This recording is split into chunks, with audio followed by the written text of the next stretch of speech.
such a fabulous event on blockchain.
That's off. Oh, no, that's on. Hello, testing, testing. You put the volume up a little bit. Hello, testing, testing, testing. 1, 2, 3. Testing, testing. Okay.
Hello, testing, testing.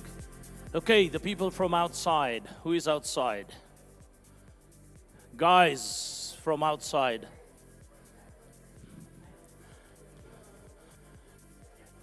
We are starting. We are starting. Guys, we are starting. We are starting. George?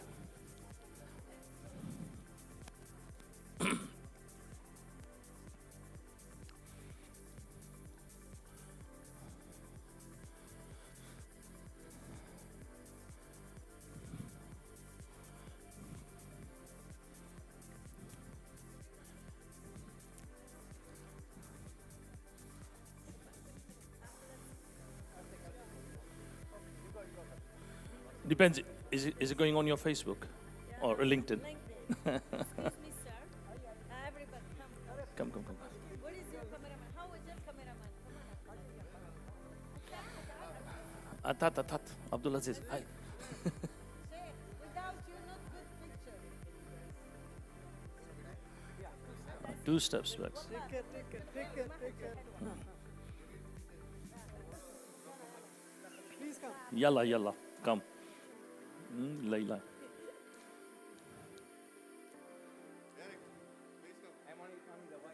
Wherever.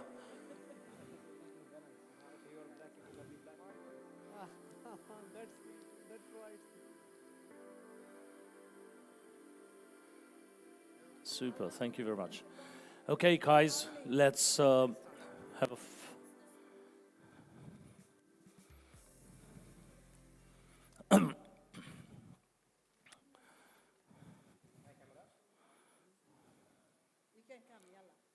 No, I'm taking one with him because we're going on stage. I'm grabbing him away. Okay, boss. And then we go on stage. All right, super. Come. Shubhasji. Aja. Come here. I'll call you actually, just, yeah.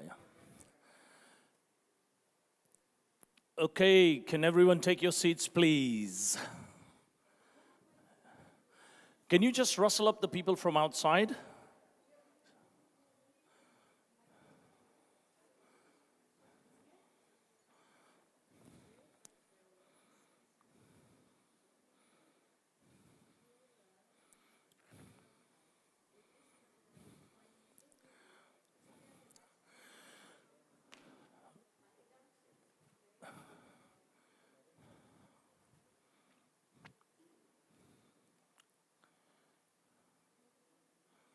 Okay. Anyone left outside? Yeah, I think George and Ishmael and all those guys are still out there, right? Yeah, I was just going to do that. 1 second. Yeah, okay. Andreas, who else is outside? Is George and Ishmael and those guys? I think I saw them. Norman, if you don't mind, try and come forwards a little bit. Integrate. That table over there, that lady doesn't bite. You'll be fine. Okay? Over there. If you sit there, keep her company. Start socializing. As I said, use these events. You must meet 4 to 5 people new that never met before, okay? Otherwise, it gets boring. Well done. Just settle in there. Ishmael, where are you guys sitting? Try and come forward as much. Fantastic. Fantastic. Okay, good morning, everybody. For those of you who were here yesterday, excuse me, my name is Mru Patel. I'm a serial entrepreneur, big disruptor, not shy of doing things that people don't like to do for the last 3-4 decades. I know I don't look that young, but there you go. Let's recap yesterday. So yesterday was more about, George and me, we started with this fireside chat, and then we had, thank you again, Robert, wherever Robert, oh, there you are. Robert, Luca, ex-PwC, and doing a lot of stuff in the crypto blockchain space as well, one of our main sponsors. So please give him a round of applause, because once again, without that, one of the main sponsors, we can't make that happen. And then we also talked about various disruptive things that are happening in the healthcare sector, and we will do more of that today, okay? Do you like, quick test, do you like interactive sessions more rather than stand up and slideware? Interactive more questions? There you go, interactives have it, well done. Okay, so what we'll do is we'll try and get that going that way, but first and foremost, I would like to bring to the stage Mr. Subhash Chandra Garg, but he's former Executive Director of the World Bank, and also the former Finance Secretary of India. And we are also going to do some awards with him later on, so please hang around. And without further ado, Subhash, I welcome you to the stage, sir. Round of applause for Subhash.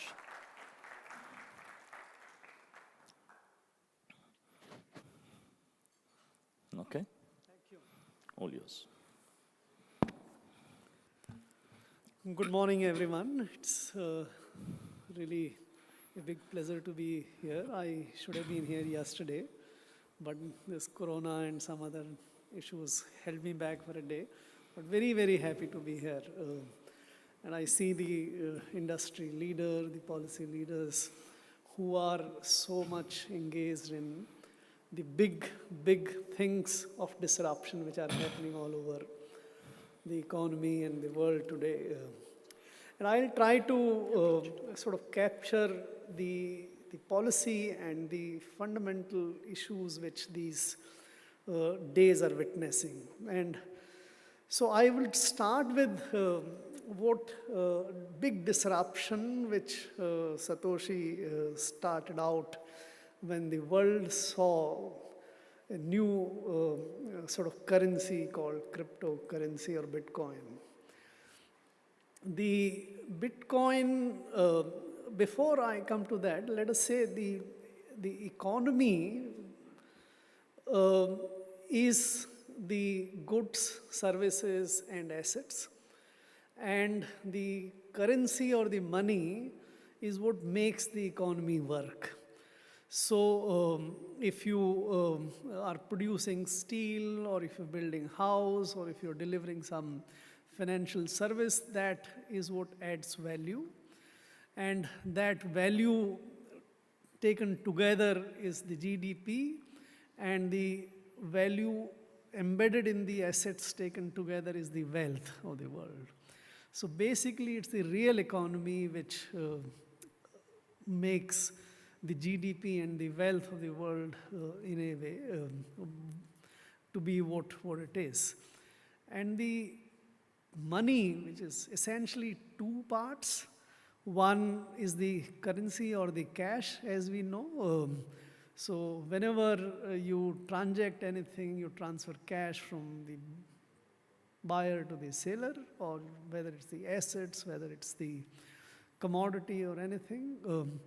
And the cash is one, and what your money into the bank account today, the deposits is also money. So you today also can make a lot of transfers by simply transferring money from one bank account to another. That's how the world makes the transaction.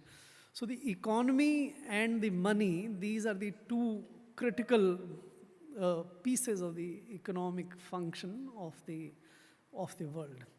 So what Bitcoin did in a way was it brought a currency to do the function of currency and money, and it was meant to interact with the economy. So you buy goods, service, assets using that currency or that money. So in a way, this set into motion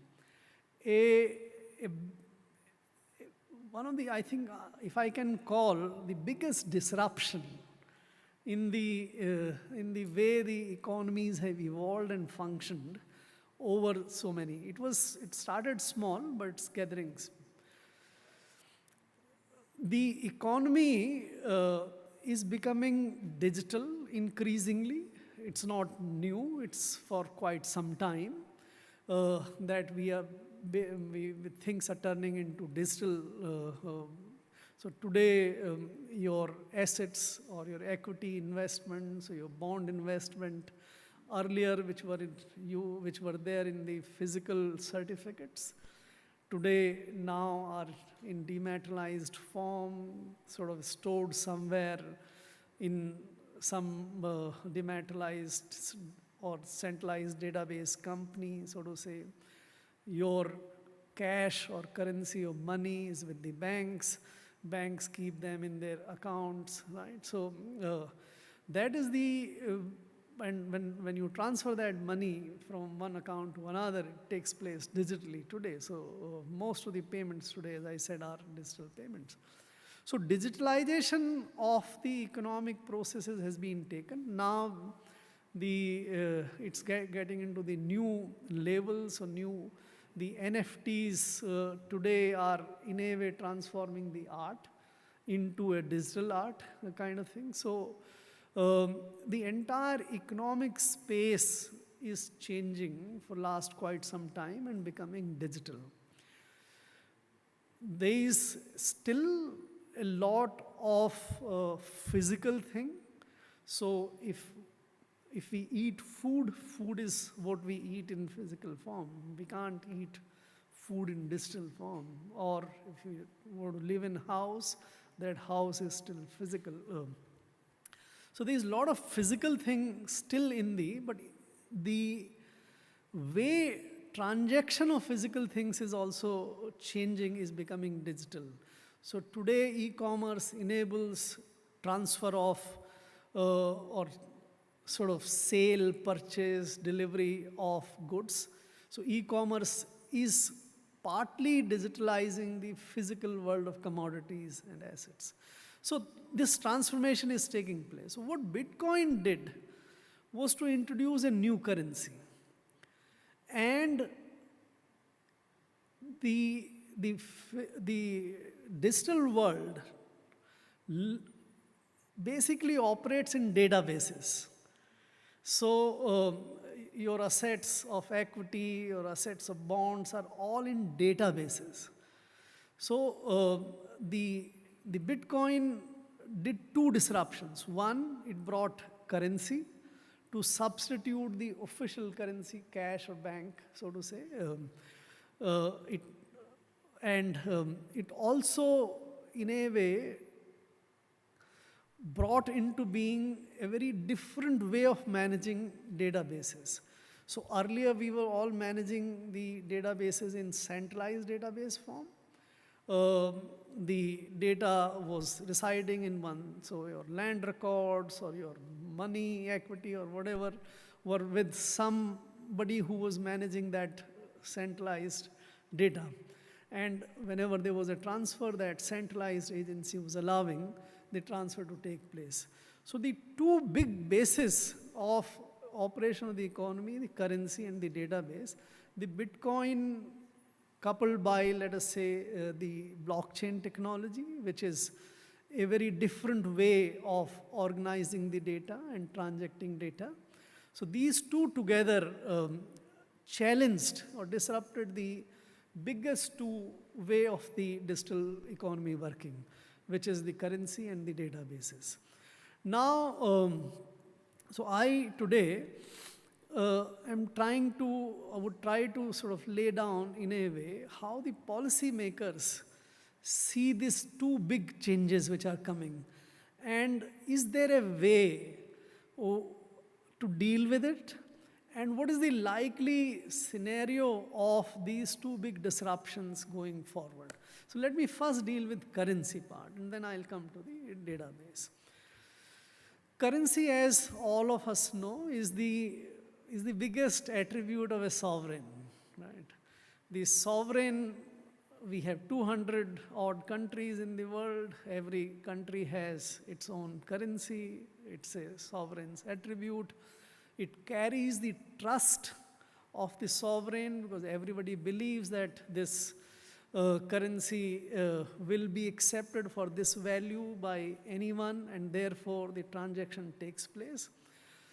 There are two kinds of trust, essentially. One is the trust in the stability of the value or the currency, and the trust in the trustee, which is the sovereign or the government or the central bank on its behalf. So there are two types of trusts which operate in the traditional currency or the, and when the banks also put deposits, so that trust goes on. Over the years, some sovereigns had got, in a way, little greedy, and they started issuing, or the central banks started issuing currencies when that was not leading to investment and expansion in goods and services and assets. And any expansion in currency which is not accompanied by corresponding examination or expansion in the goods, services, and assets lead to inflation, because there are too much of money chasing too few or of goods, and that is what the inflation. So Satoshi, when he invented the Bitcoin, he in fact talked about this. He was trying to solve one of this problem. There is another problem also, which I'll come to that the sovereigns or the trustees may misuse their trust and therefore land you with worthless currency or inflation.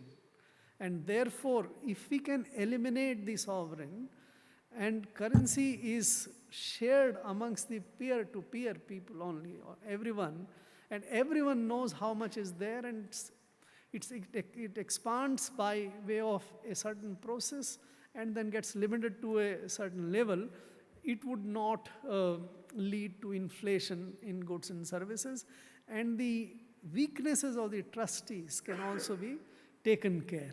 So that was the one problem which he wanted to solve. By the way, world has also learned that the inflation was because of too much of issuance of the currency. Friedman talked about inflation being a monetary phenomenon anywhere, everywhere in the world, and the inflation targeting, etc. regime which we have seen in last 30, 40 years all over the world, in a way had solved the problem of inflation in most of the world. In fact, in my judgment today, in a greater part of the world, lack of inflation is a problem, not more of inflation. So Japan is trying to get 2% inflation for many years. Europe is also trying. Americans have also. So that is the, but in a way, still in the developing world, emerging markets, there is still a lot of problem of the inflation, and therefore, what Satoshi set out to solve was also a problem of inflation and the lack of trust. The other problem which he set out to solve was that there are 200 currencies. They don't talk to each other very well. You don't have relative determination of value. And therefore, whenever transaction takes place between the residents of two different countries using two different currencies, there is a problem. World Bank has studied this for many years. Transfer of a $500 from one person sitting to his home country or her home country cost about 2% to 20% of the $500. So that is the kind of, because we have a very difficult system. There are banks on different sides. There is an investment bank in between. There is a messaging agency in between, SWIFT and others. Everyone, and the kind of transactions one has to go through cost all of a lot, and whoever is there in the system also needs to take some money or take a part of it, and therefore this kind of cost involvement is there. But if you come up with a solution where instantaneously the money can be transferred from one account to another account without much cost, then you solve the problem of the international transfers as well. So I think these are the two reasons why he invented the Bitcoin and used the decentralized database technology and gave to the world a new concept of currency, right? The currency, as I said a little while earlier, is the attribute of the sovereign. By the way, sovereigns and the central banks on their behalf make a lot of money in the process of issuing currency and maintaining money. So every dollar which these US Fed issues or every rupee which RBI issues is a liability without any cost to it, virtually any cost, very little cost. And with that, it can buy assets, bonds, and other financial assets, and which earns for it. That is what is the basis for the central bank's profitability. So Reserve Bank of India earns about 80,000 crores to about 1 lakh crores a year, all based on, most of it based on using the costless currency which is reserve money which it has created. Now, if there is someone else outside who is coming up with a currency which can substitute the official currency, then you have a problem. Just think of a situation that Bitcoin replaces all the currencies of the world. In a way, theoretically, it's not going to happen, but if it happens, it will sort of drive the central banks bankrupt, because they would have no source of income left with it. And therefore, not only for the trust problem where people believe the central bank currency or the government-backed currency, but also for its own survival. You can't allow the private cryptocurrencies to come and rule. That is what has led to what now the world is searching for, commonly known as central bank digital currency. Why is the central banks looking for a digital currency now? Because the digital currency which Bitcoin or Satoshi released has enormous advantages, right, over the physical money. So you can't transfer dollar notes so easily. You have to be in contact with each other. I'm not talking for a digital money which is there in bank accounts, and that bank accounts have the other kind of problems which I just spoke. But currency is very difficult thing to do. When you are next to each other, you can very easily do it. But when you are not next to each other, you can't transfer from my pocket to your pocket. Similarly, if it is a large payment, if I have to pay $1 million, I can't carry $1 million in my pocket. So, and transferring is impossible. So digital money or currency sort of sorts out this problem. In a jiffy, in digital payments or digital currency payments, you can transfer billions of dollars into millions of accounts by a simple one. So therefore, digital currency seems to be the currency of future. And the paper currency seems to be the currency of past. And I think it is inevitable. It's only a matter of time that physical currency is replaced by digital currency. The challenge is that can the central banks or the governments bring the digital currency of same or more efficiency than what Bitcoins and other cryptocurrencies are doing. Right? That is the challenge where we are right now. You have all heard about retail CBDC, wholesale CBDC, etc., being sort of experimented in the world. In my judgment, that possibly may be a very costly experimentation going forward. So just think of retail. If I have to make $1, $5 payment to the taxiwala or to other, is it possible for me to sort of have a cryptocurrency based on decentralized ledger? Can my wallet be made of a decentralized database based system?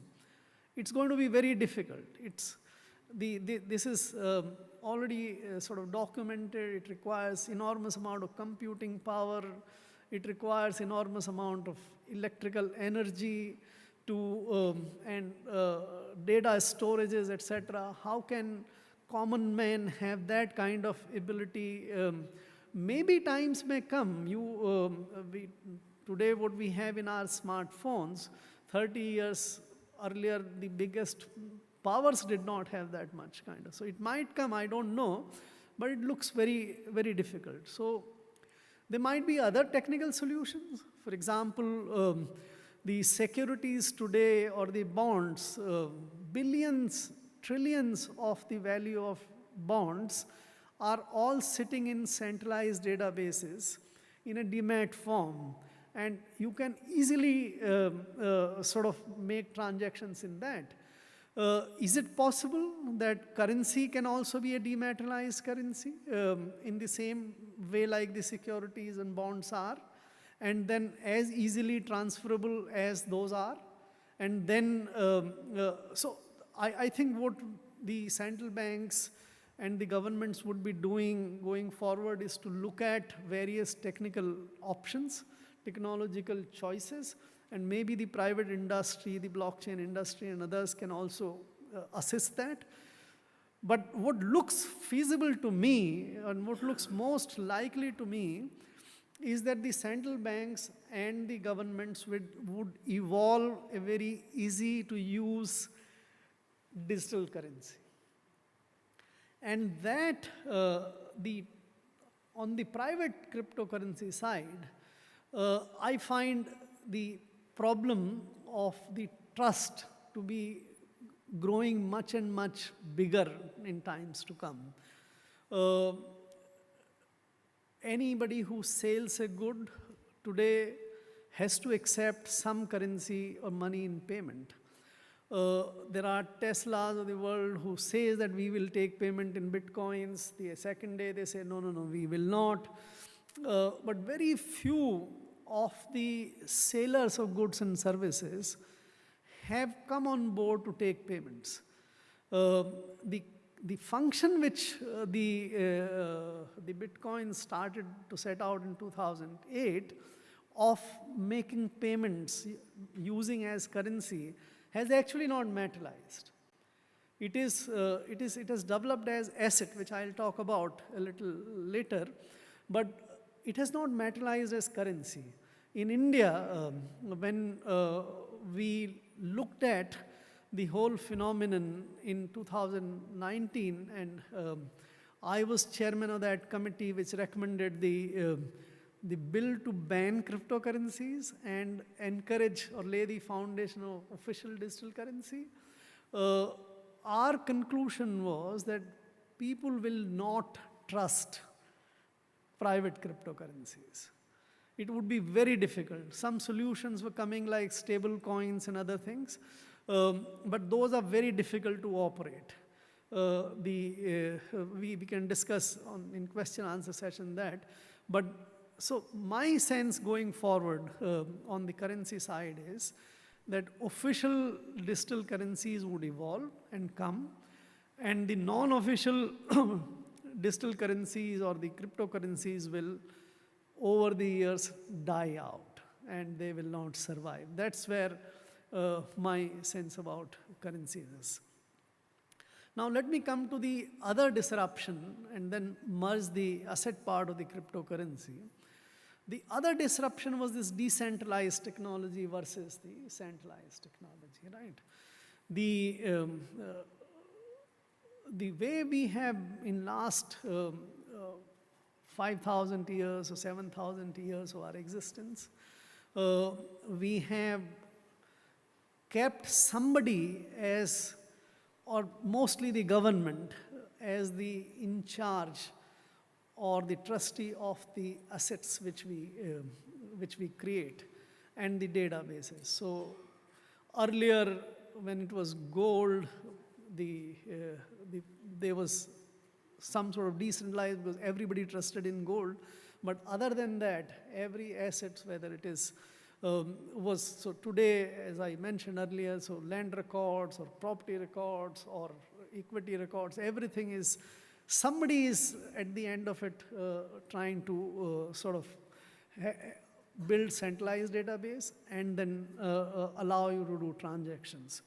The decentralized database is a very different kind of system, and it has evolved one very big killer application, which I think will be decisive for which technology will move, which database technology will survive, and that is this smart contract technology, or smart contracts which you can build on the decentralized technologies, but not on centralized technology. I think people are trying to figure out how you can build some smart contracts on the centralized database system, but I think it is still not there.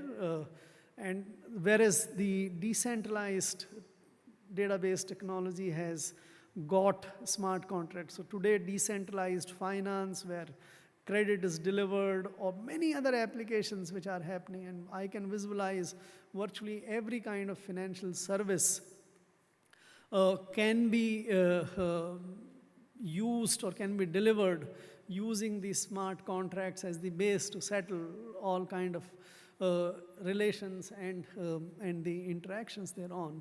So the smart contract coupled by the decentralized databases, I think is the way to go forward. We have excellent applications coming up and building up on the decentralized databases. That segment is growing. The technology is growing very, very fast. The centralized database technology is already mature. That has its own pitfalls, but that is where today, in my judgment, about 90%, 95% of the assets are on the centralized database. Only about 3 to 5% assets are on the decentralized. But this is the space which is growing. And with these technological innovations, it is more likely to grow. So chances are, going forward, that the decentralized technologies will replace the centralized technology. They can be a good marriage between the two.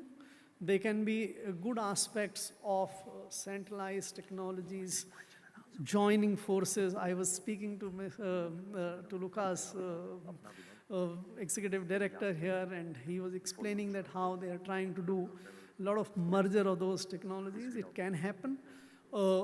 That has also happened in the past, where the technology which is going out can evolve and merge with it. But if it doesn't happen, I see the blockchain as the technology of future, where most of our digital assets would be created, transacted, and all. So just to conclude my, and then we love to have the interactive session. So on cryptos, currencies, my sense is that digital cryptocurrencies or dematerialized currencies will evolve on the official side, and they will rule the roost going in times to come. Private cryptocurrencies will not survive. But the other disruptions, the blockchain or decentralized technology, I see as the future. And database technologies increasingly either becoming as versatile, if they can, or if not, then becoming sort of seeding the ground in times to come. The cryptocurrencies as assets is where it's different one. That is where it's assets, and it uses the blockchain technologies to do it. All crypto assets, whether these are NFTs or currencies or equities or coins or whatever, in times to come will see the future. I think increasingly the companies will evolve or convert their physical or other digital assets into decentralized or blockchain type of assets going forward. That's a huge future. I think we should welcome these changes. We should understand, in my judgment, the policy should evolve to take care of all these developments, create a supporting ecosystem for enabling these to move forward. And the world of tomorrow is certainly going to be a digital world where more than 60, 70, 80% value will reside in digital form, and the rest would also be. What happened to agriculture, which was in a way 90% of value before the industries came in, and today the agriculture is only about 5% to 7% of value in the world. The digital technologies will do to industrial technologies what industrial technologies did to agriculture. So the industrial world value I see getting reduced to only about 15, 20% in times to come, and the digital world will have the real 75% to 80%. Thank you very much. Thank you, thank you. Just stay there 1 second. Thank you, Subhash ji. Isn't it amazing, and I'm going to ask him a question. Isn't it amazing, Executive Director, World Bank, ex-finance secretary, so he's like what we call in the blockchain space, hunter become gamekeeper, become hunter again.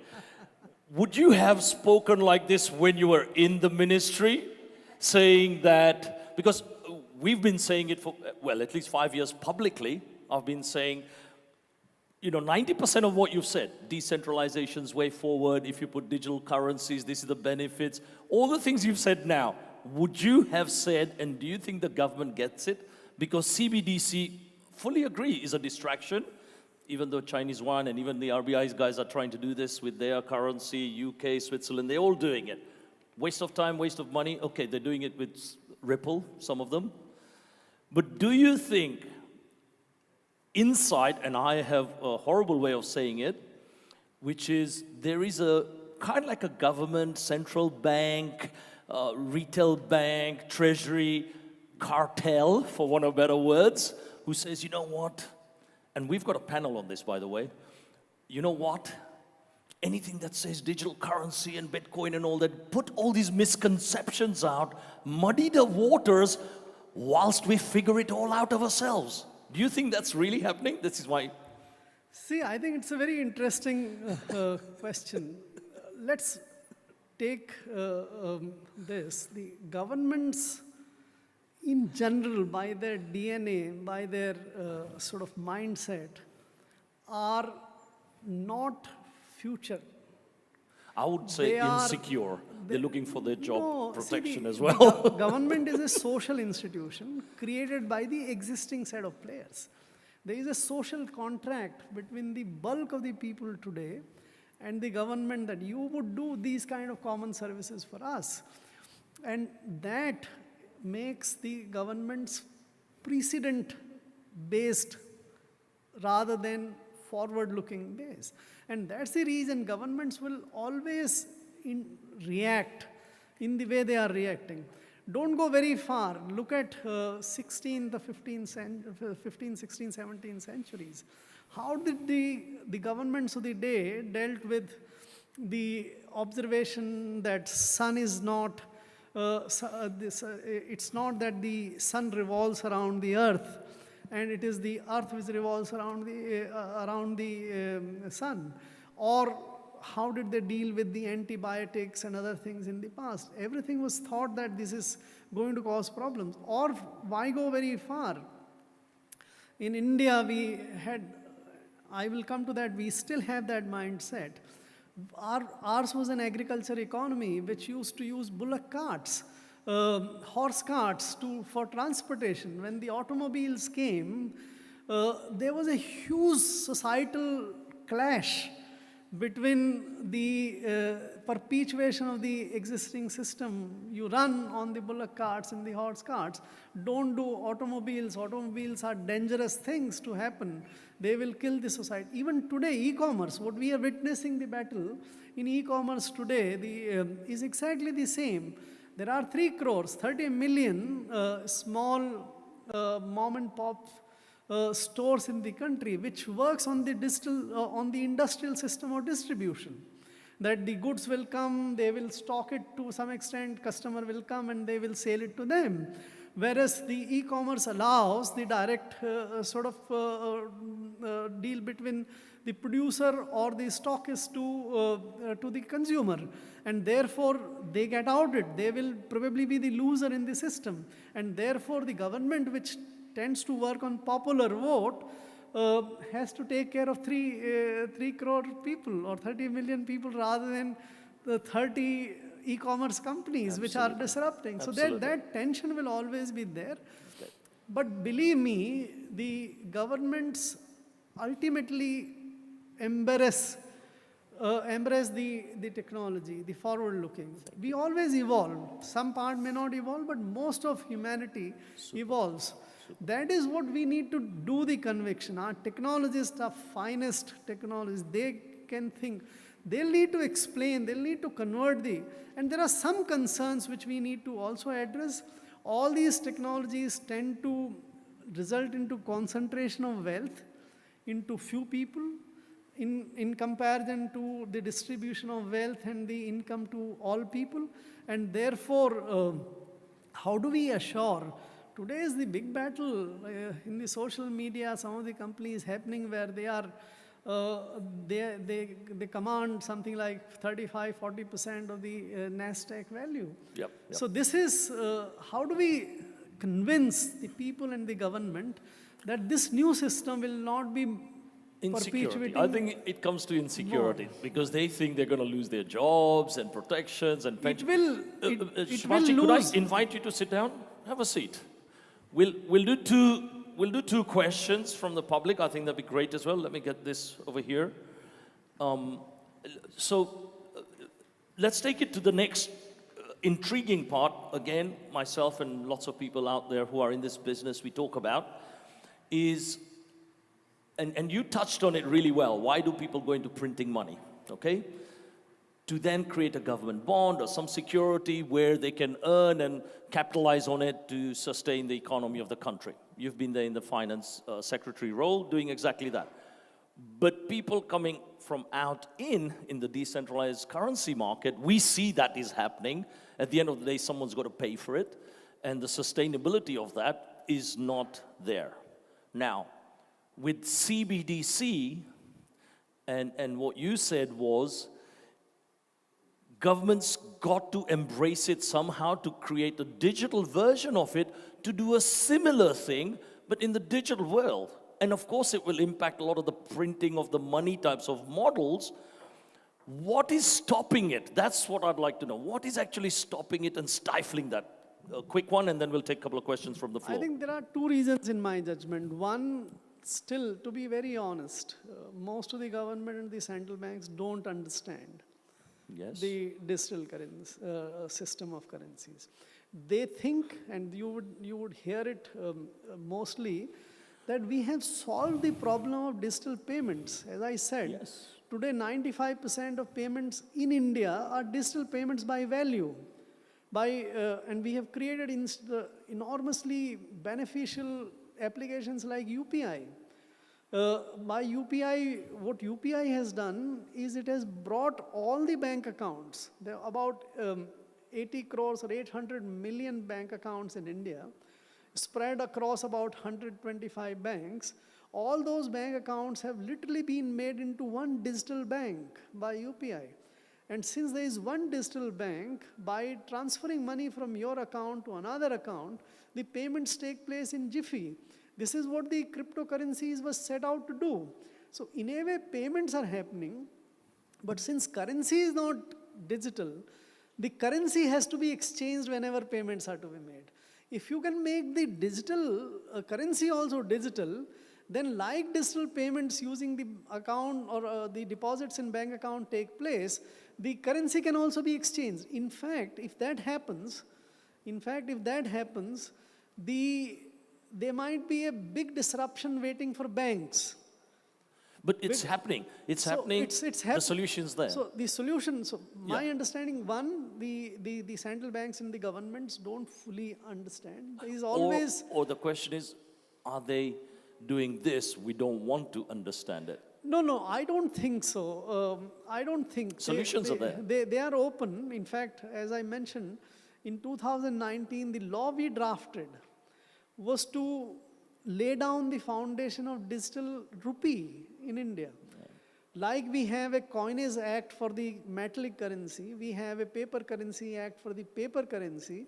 The time has come for the government to come up with a digital currency law, right? Yeah, And that yeah. is what will set out the digital currency system. Yeah. So that is one reason why. Second, I think still the technology is still in a evolution phase. It's not settled. The complications which get created. So when Bitcoins gyrates between $30,000 to $70,000, and a lot of people still being shaky that when does it go, it loses what traditionally is known as the medium of exchange or store of value. It does not have a currency is the biggest and the single most feature is the stability in its value.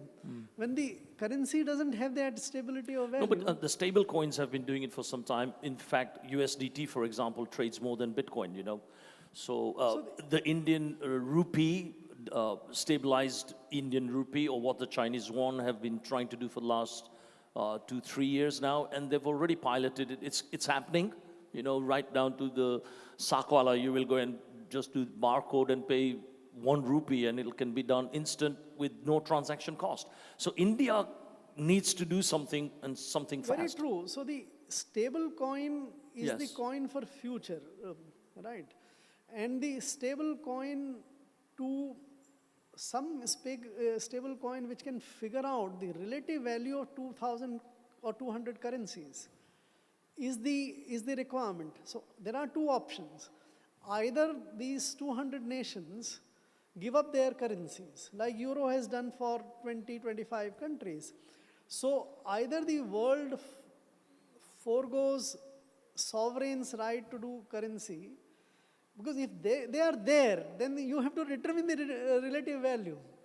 So, or somebody takes that risk. So today, the SDRs, which IMF issues, is a kind of stable coin. It is. Though it's not a currency or medium of exchange, so you can't do it. It's only still a unit of account.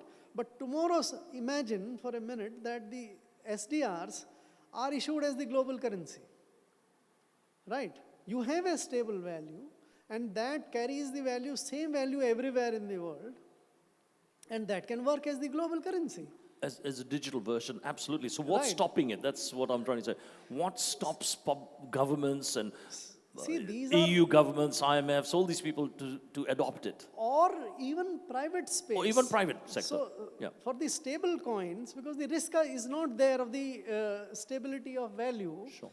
So, Libra or DM or now anybody else come up with a kind of stable coin, which then is reference to all the currencies, and it has a value which is acceptable to everyone. So it doesn't change the underlying currency. The dollar, renminbi still remains, but it becomes a currency of exchange, right? Absolutely, So stable coins is a possibility, right? Well, I'm quite impressed for an ex-finance secretary to know about this subject that we've been talking about for numbers of years, knowing this at the level that he is. So I'm quite impressed. Thank you. Well done. Let's take a question. Layla, as usual, we'll have you first, right? Have you got a mic there? It needs to be switched on. Pushkin, if you can just give her a quick hand.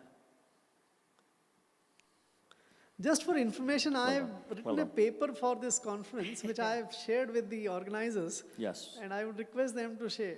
It actually deals with these two same questions. Well that done. Well done. Whether this Bitcoin will be a harbinger of a world digital currency and the Bitcoin. Well, yeah, I can't see Bitcoin doing that, but Layla. Sir, you rock it. You make it fantastic. You give us the details. If we read the books years and years, we don't reach to this conclusion. Thank you. Thank you. Thank you. First of all, you did talk about the blockchain's asset equities, how we decrease, increase, and evaluation on a business.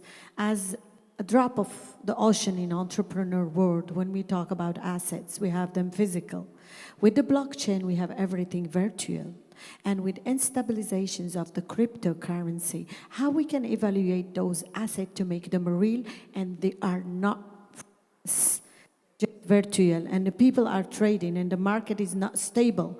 How we can involve the blockchain in our equity or in our assets, and we say we have a wallet of X amount, and next day with simple touch on the computer all disappear. How you see as a big businessman, and you are involved also the economy strategy, and you know how to deal with that, how we can let that blockchain lead our life in a virtual, and we have to be in innovation, in digitalization. We have to follow the flow of the economy if today we want to be part of it, and we have to be, tomorrow it will be. We will be all blockchain. But if you see people now, they are all creating the wallet and start to trade.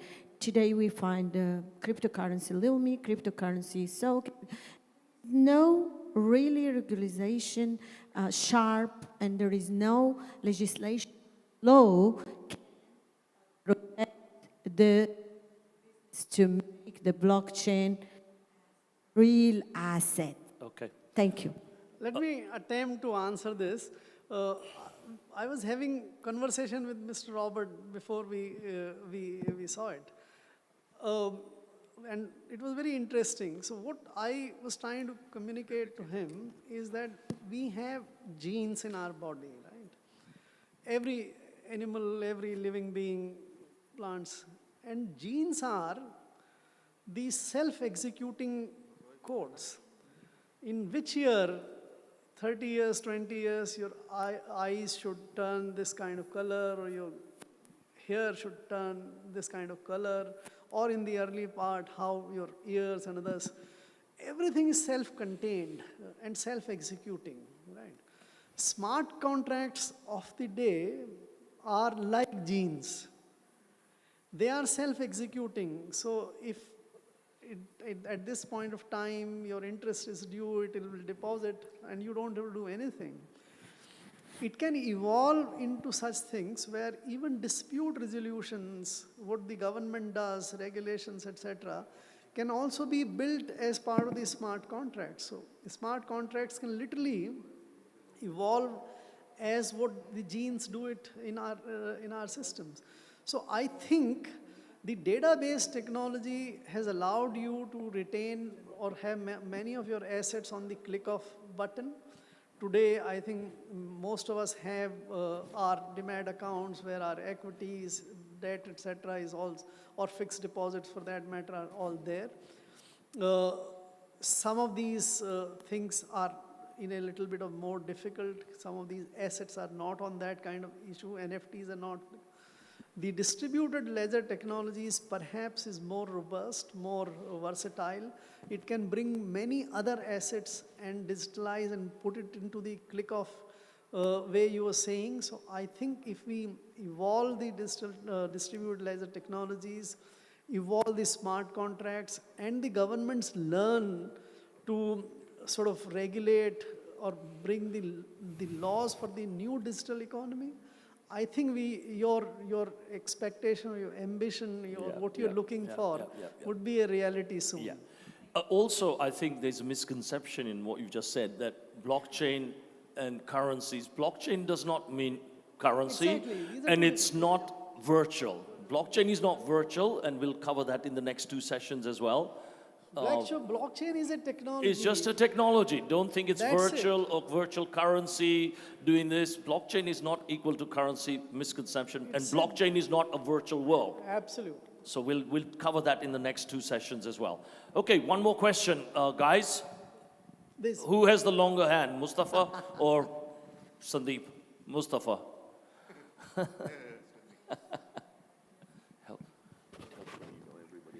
Your Excellency, it was a wonderful explanation you gave. Normally we say that, money is the worst invention the human has ever made, but it is the best instrument to check a person. So, with this, see, every currency in the world has a basis of its economy and its convertibility. So that's where, the valuation of it goes up and down. But in this digital currency, what are the real basis of, if a country introduces, that's a different thing. It is attached with certain things. Like India is going to come out with a digital currency. China is already introducing this. But if an independent company or an organization or something comes out of blue, we don't know the origin, how we determine the basis of this, of the valuation? Thank you very much. I think the first point you made is an excellent way to remove the misconception. Money is fundamental to civilization. Money is fundamental, currency is fundamental to economy. Nothing will work if the money was not there, currency was not there. We wouldn't have grown to this global $100 trillion kind of economy if money was not there. If we had still been exchanging goats with sheep, goats with wheat or something, we would have been 100 million economy still in the world. So nothing. So money is the best invention. If you read this book, Sapiens, I think he has identified three key integrator of the world. One is the currency, another is religion, and third is the empire. We can have a debate about it, but the critical role which money has played in creation of this world is enormous. So anybody who says that money was the worst thing to have been created is something, either he is an escapist or he is a sadhu, right? Absolutely, So let us forget about that. The second part which you said about the digital currencies, central banks and others kind of thing coming out, that is the way currencies have evolved. As I tried to mention earlier, earlier it was metallic things which worked as currencies, the gold, silvers and all, and then the trusted, because paper currency has no value of its own. So it has to be controlled in terms of issues and otherwise, and therefore the sovereign. Next, these two currencies kind of thing were for the agriculture and the industrial world. Today's economy is becoming more and more the digital. So we need digital currency for digital economy, right?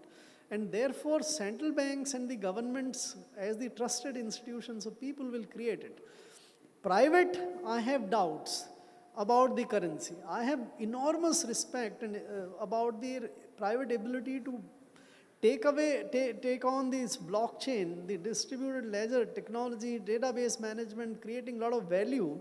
Right, but currency I have doubts, so I don't think the private companies will serve. They might come up with stable coins backed by, so that's the only space where I see something coming. Yeah, stable coins is the way forward. Thank you, Mustafa. Yeah, stable coins is the way forward. It's already happening. There's at least 10 that are reasonably established, doing more business or more transactions, I should say, than what's happening through Bitcoin. 1 trillion plus a day. It's not small amounts when the US dollar trades something like 7 trillion a day. And we're just in the beginning of it, from 1 trillion to 7 trillion a day from dollars in digital currency, only in stablecoin. Forget about all the rest of it. So that's happening. One last question, quick fire question. Sandeep was there first. Quick fire, fast question.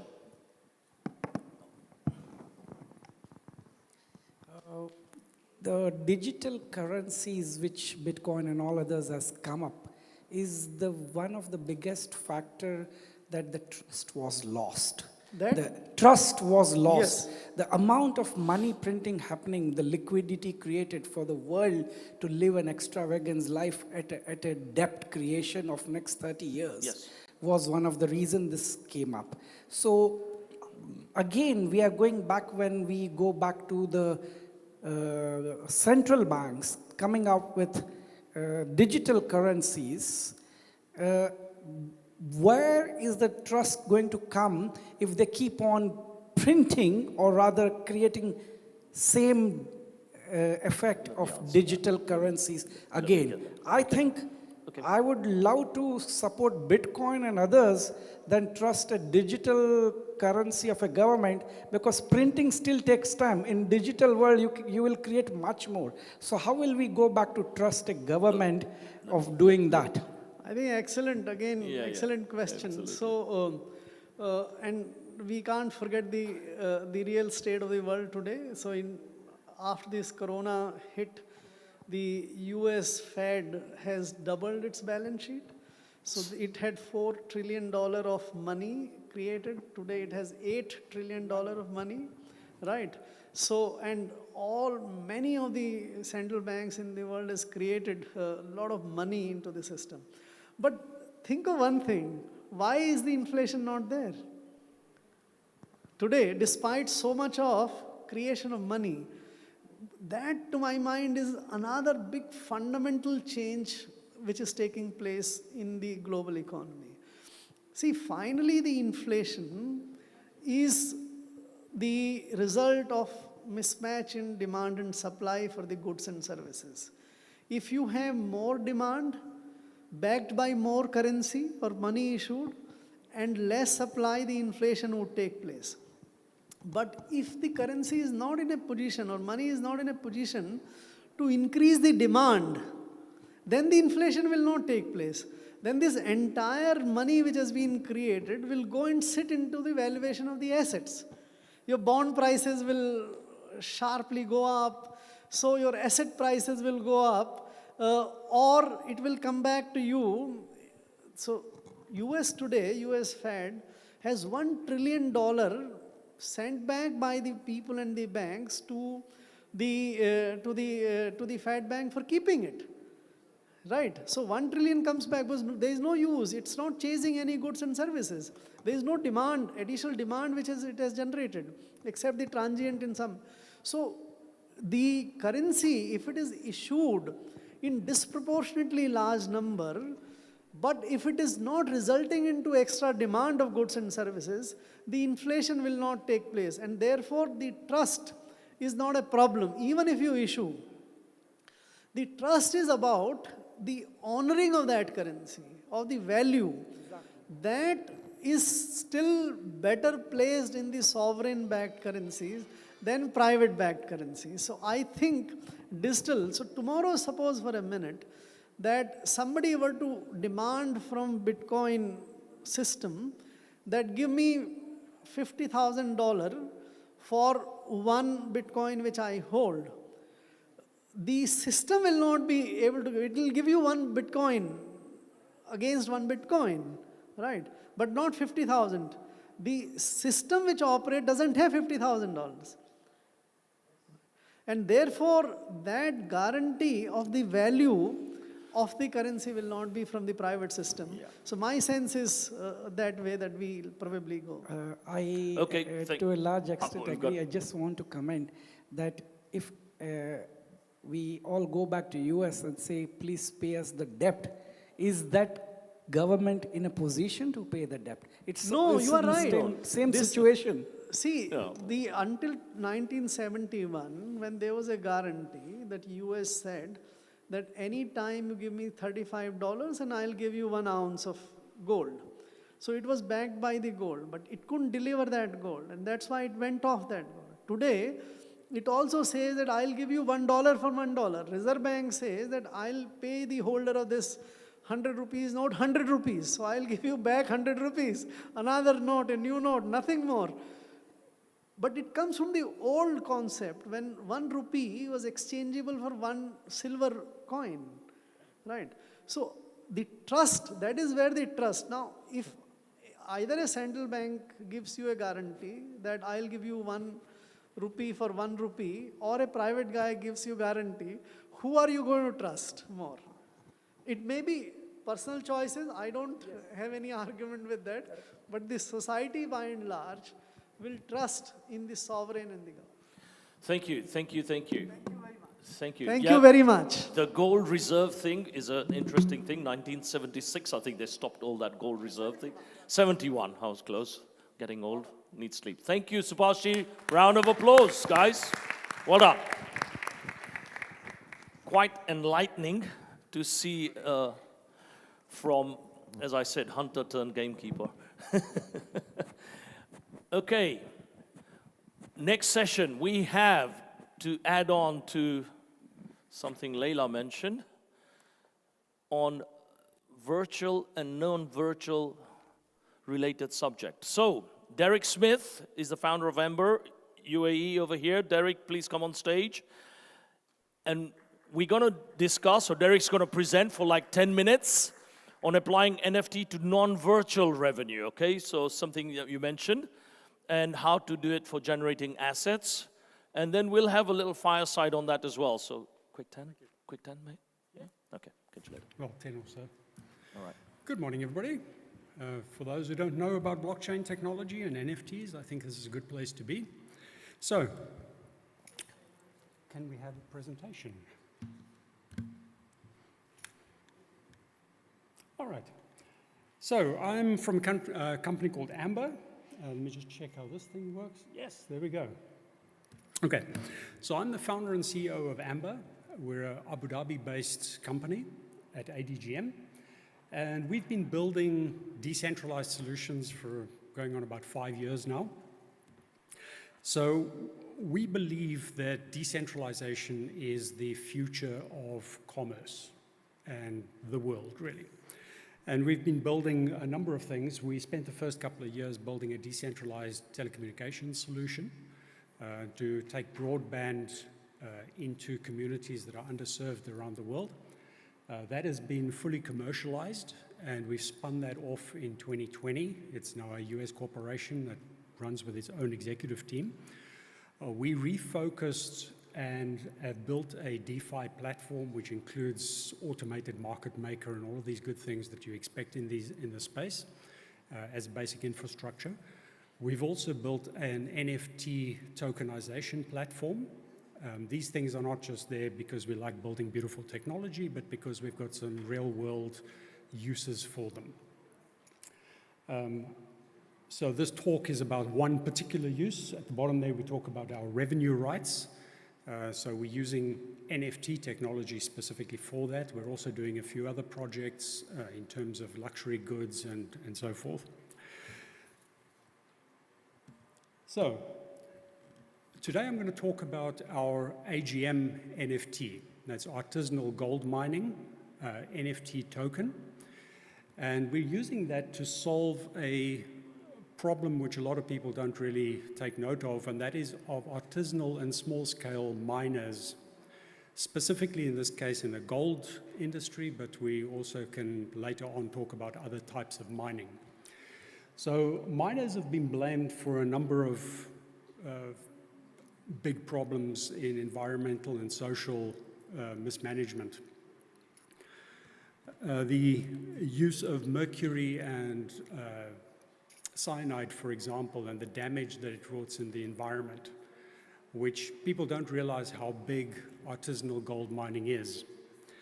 So that's a pretty big problem. We've heard, of course, of child labor, etc. We also have labor exploitation, minority and women, the way they're treated, etc.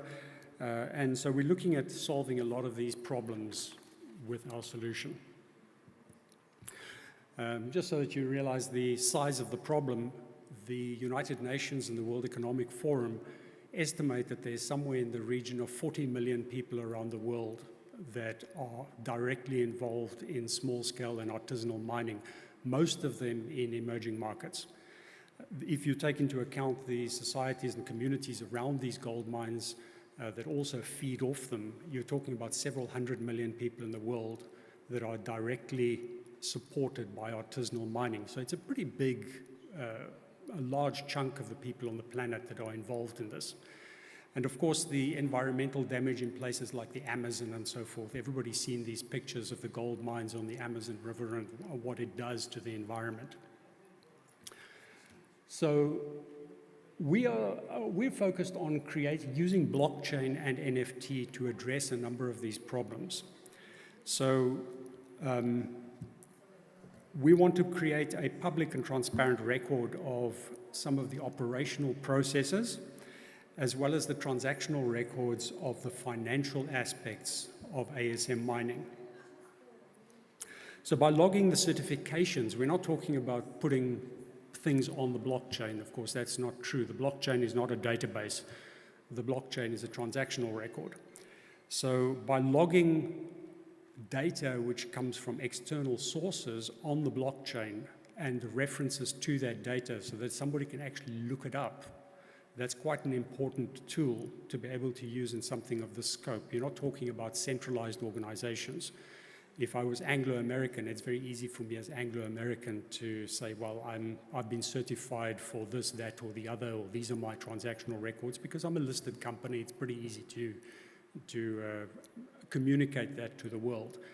But if you're talking about 40 million artisanal miners panning gold in rivers in some of the most remote places on the planet, how does anybody monitor what they're doing? How are they able to communicate what they're doing to the world to be able to start cleaning up that side of the industry?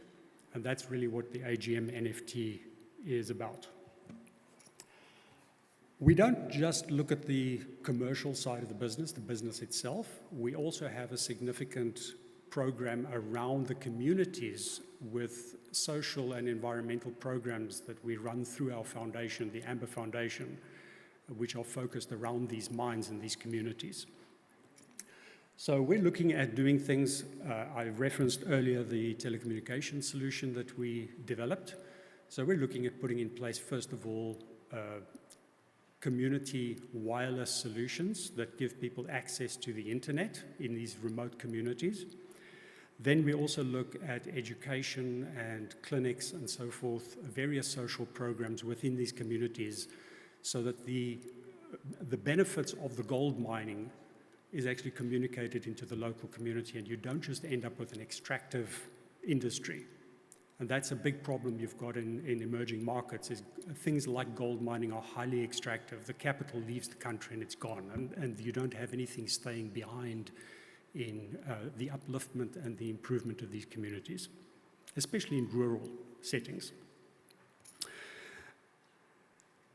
Okay, and then of course the business itself, we need to regularize these businesses and make them contributing members of their society as opposed to these little shady businesses that nobody knows what they're doing. So let me get into some of the technicalities of what we're doing. I know there's probably a few blockheads here that really want to know what blockchain is about and where's blockchain really playing into this picture. So we use a standard called BEP 1155. It's derived from the Ethereum ERC 1155. We build it on the Binance Smart Chain, which is very similar to Ethereum. There's a whole range of these blockchains that are so-called EVM compliant, where you can have smart contracts and all the features that one expects of a smart contract blockchain. So BEP 1155 is a little bit different from the NFTs that you're seeing today with digital artwork. So digital artwork, they typically use the 721 standard, which is, it's a fairly simplistic token, which is very similar to a cryptocurrency. The BEP 20, you see there's three down there, 1155, 721, and 20 tokens. 20 is your typical cryptocurrency. So 1155 allows you to create a smart contract which controls the issuance and the governance and the general running of all three of those types of tokens if you so choose. There are various reasons why you would have different types of tokens. The first one up there you see is revenue rights. That's what we're focusing on. And then there's equity, for example. You could tokenize a company, and instead of having equity certificates, stock certificates, you could have tokens acting as stock certificates for part ownership of a company. And then there's the currency or the payment side of things. So with 1155, you can create a smart contract that manages all of these types of tokens for specific regions. You can do fancy things like bulk issuance or bulk movement of tokens, or in our case with revenue, is you can take a revenue stream and distribute it in a bulk mechanism to all the holders of those tokens, which is kind of important if you're talking about revenue distribution. You don't want to have somebody sitting there transferring one wallet at a time, you know, $50 to you, $20 to you, et cetera, et cetera. You've got to be able to do that in a bulk fashion. Then there's a data focus. So on 1155, you're not bound like a 721 with data that is intrinsic to the token. So if you think about a digital art token, you put up a picture, a description, a name, etc., and that's your NFT. With 1155, you can have an NFT which has intrinsic data as well as data from outside, so-called oracles. So whether you're talking about a government database somewhere or something from the market or the exchange, that fluctuating data can be focused back through this NFT token. And then ultimately the most important thing, of course, is price discovery. You've got real-time price discovery on an asset. What is your asset worth today? If you're an investor in any type of asset, if you buy property, you're constantly aware of what is the price of that property. What does the market tell you about what is my property valued worth today? Has it gone down? Has it gone up, et cetera, et cetera? What is the right time to sell the asset so that you can make your maximum profit? So price discovery is really, really important. It's a separate topic altogether, and that's something that we focused on within our automated market maker, the DeFi platform, as to how is automated market making and price discovery created. Okay, so just getting onto the holistic picture of the AGM NFT, it creates, first of all, a hook for the miner. The miner's biggest problem in the world is how does he get money to capitalize his mine? So that's the hook, that's what draws him in. What we want him to also do is the compliance side of things, right? The governance, environmental, social, and governance. That's the commitment that he has to make. In order to gain the capital, access to capital, he has to start coming into the compliance fold, starting to act like a good corporate citizen. And then ultimately it also gives him access to market. So he's mining a little bit of gold out in the sticks somewhere. Today, he's selling his gold to some local trader that's buying it from him at 1/10 of the gold price. They are then smuggling it across a border somewhere and off to a refinery somewhere in the world where they're getting full price for it.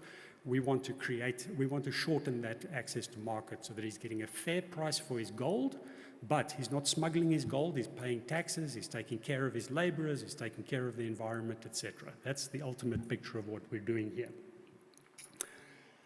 Right. There's a whole bunch of impacts. As far as the miner is concerned, it creates all sorts of impact for him. It gives him legitimacy, regularization of his business, which ultimately creates equity value within his business. He's getting better labor relations and also their eyeballs on the way that he's treating his labor. So various certifications that are external people coming in, certifying the fact that he's not using child labor, et cetera, et cetera. All of this is being logged on the blockchain. Inclusion is being nice to women, he's not treating them differently, he's being nice to minorities, etc. Again, being certified by externals and logged on the blockchain. There's traceability of his product, so the people that are buying his product at the end of the day have some assurance in the fact that he's not using child labor, for example. That's the big one, but there's various other elements as well. Ultimately, consumers are going to want to buy gold that they know is clean. It's not polluting the environment with mercury and cyanide, for example. His performance of how his mine is doing, is he producing efficiently, etc., etc. All of these metrics can be traced. And then, of course, the big one for the rest of us is the environment, right? We don't want guys polluting the Amazon, tossing mercury into the oceans, and it finds its way into a fish that ends up on your plate. So all of these things are important to all of us, and being able to ultimately certify these businesses, these tiny, tiny little businesses out in the emerging market somewhere. That's important to us. All right, so what we've done to get this thing off the ground, this is not just theory, we're actually putting it into practice. So we've taken 3 blocks of a mine in Madagascar, a mining property, and we said, okay, let's use this as the first pilot project to prove that the platform works. And then when that works, we'll open it up to a wider audience, first in Madagascar, potentially later in other countries. So we've taken this project, we've already done a first round NFT sale, and the proceeds of that NFT sale have been used to start the preparation work for the mine. So we've built an all-weather road out to the mine. It's far away from the capital city, so being able to get there and back in all seasons of the year is important. And then we've stripped off the overburden, so the overburden gets stored to one side, and that's used later for the rehabilitation of the mine, which artisanal miner doesn't really worry about rehabilitation because it's not part of his gig, right? The next round, we'll then procure all the equipment for the mine, and then after that, we start with formal mining. So let me just, a couple of gratuitous pictures. Oh, sorry, that went too fast. Let's go back. A couple of little pictures. It's going too fast, sorry. Never mind.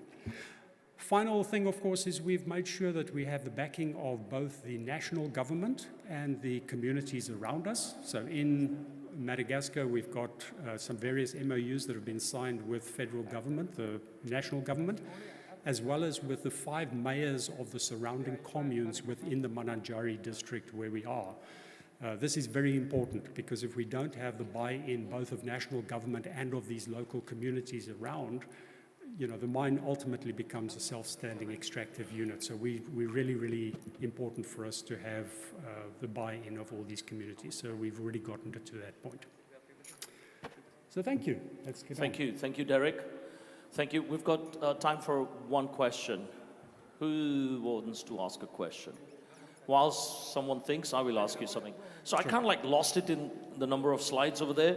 What are you actually NFTing? Right, so what we've taken is the rights of the mine, and this is, by the way, so the mine is the NFT? Not the mine, the revenue from the mine. So imagine this. How can you do revenue? Okay, well, because that's fungible, that's not... Okay, because the supply chain is under control. So what we do is we say, right, the mine itself as an equity investment is a very difficult investment for anybody from outside because these tend to be emerging or frontier markets where you're not sure about the governance, etc. So if I ask you to invest in a company in Madagascar, it's a headache for you, right? But I still don't see. No. So the investment I get, SPVs I get, which bit of that is the NFT? Very simple. Okay, all the gold that is produced from the mine is aggregated by the platform, it's tracked, and it's moved to the refinery. And so the refinery would be in Dubai, for example. Yes. So the refinery is where the gold gets sold. Yes. That money that is made from the gold gets turned into a stable coin, USDT. Yes. And that USDT is distributed to the holders of the tokens. So which bit is the NFT? The NFT is the rights, right? It's the rights to the revenue. So even the mine owner itself retains some of the NFTs so that they get their portion of the revenues. Okay, so it's the rights that is the NFT. Correct. The investor gets some of the NFTs, so the then you do the profit share his returns. Correct. So the revenue stream is what is captured, and you're investing in the revenue stream, not in the mine. No, got you, because it was kind of like lost in the noise, I think. Sure. All right. Any questions, ladies and gentlemen, or we move on to the next panel? All right, round of applause, Derek. Thank you very much. Well done. Yeah. Okay. Let's see who's... Oh, there is a question. Where? Who? Who's got the microphone? Where is the question? Ellen. Apparently Ellen had a question.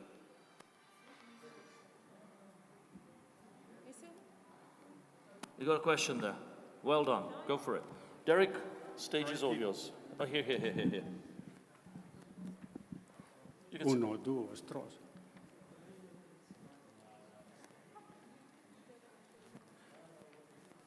Are we doing it, or have we gone shy or something? All right, it's moved. You've gone shy, Ellen. What's happening? I'd like to ask... And you're going to be on stage with me? Hey, you need to be unshy. Go for it. Fire away. Derek, can this concept that you've just presented for mining, other sectors... There's a problem with the microphone. Please change that. I'd like to know if this concept can be used in other areas as well, like, for instance, agriculture. Any form of asset. Absolutely. So any form of asset. Any revenue stream can be tokenized. There's various things. I mean, there's many assets. If you think of any asset, I can probably think up a business case for how to tokenize it and use that as an alternative to what you're seeing today. So what you're saying is you could possibly use NFTs and access to market through blockchain technology for smaller artisanal agri-tech guys. Absolutely. That's in fact the next target for us beyond mining, because agriculture and mining are your two largest contributors to emerging market economies. So those are the two low-hanging fruit for us that we're tracking. And so one could possibly address sustainability and sustainability practices through incentivization through NFTs for agri-tech? Absolutely. So that's what we do is we say of the NFTs that we've issued, 15% goes into ESG purposes, and that funds the ESG purposes around the mine. So that in perpetuity, the revenue of that mine, 15% goes into social governance and environmental projects surrounding the mine. And we can do the same thing for farming, is you can say, well, are there pieces that the farmer is responsible for, or are there pieces that are external parties taking care of it? And you just issue them some of those tokens, and you know that there's in perpetuity, there's a piece of the revenue stream will go into that. Thank you, thank you, thank you. Yeah, I mean, I hate the word NFT, for those of you who were here yesterday, purely because I want to bring the old school into new school and vice versa. So basically, I call it tokenization of asset. It could be any asset. You can tokenize it. Forget the word NFT. It's just a fad, and we will lose that word as well soon. Okay. Gosh, you took your time, Virginia. What happened? You woken up? Fire away. What's your question?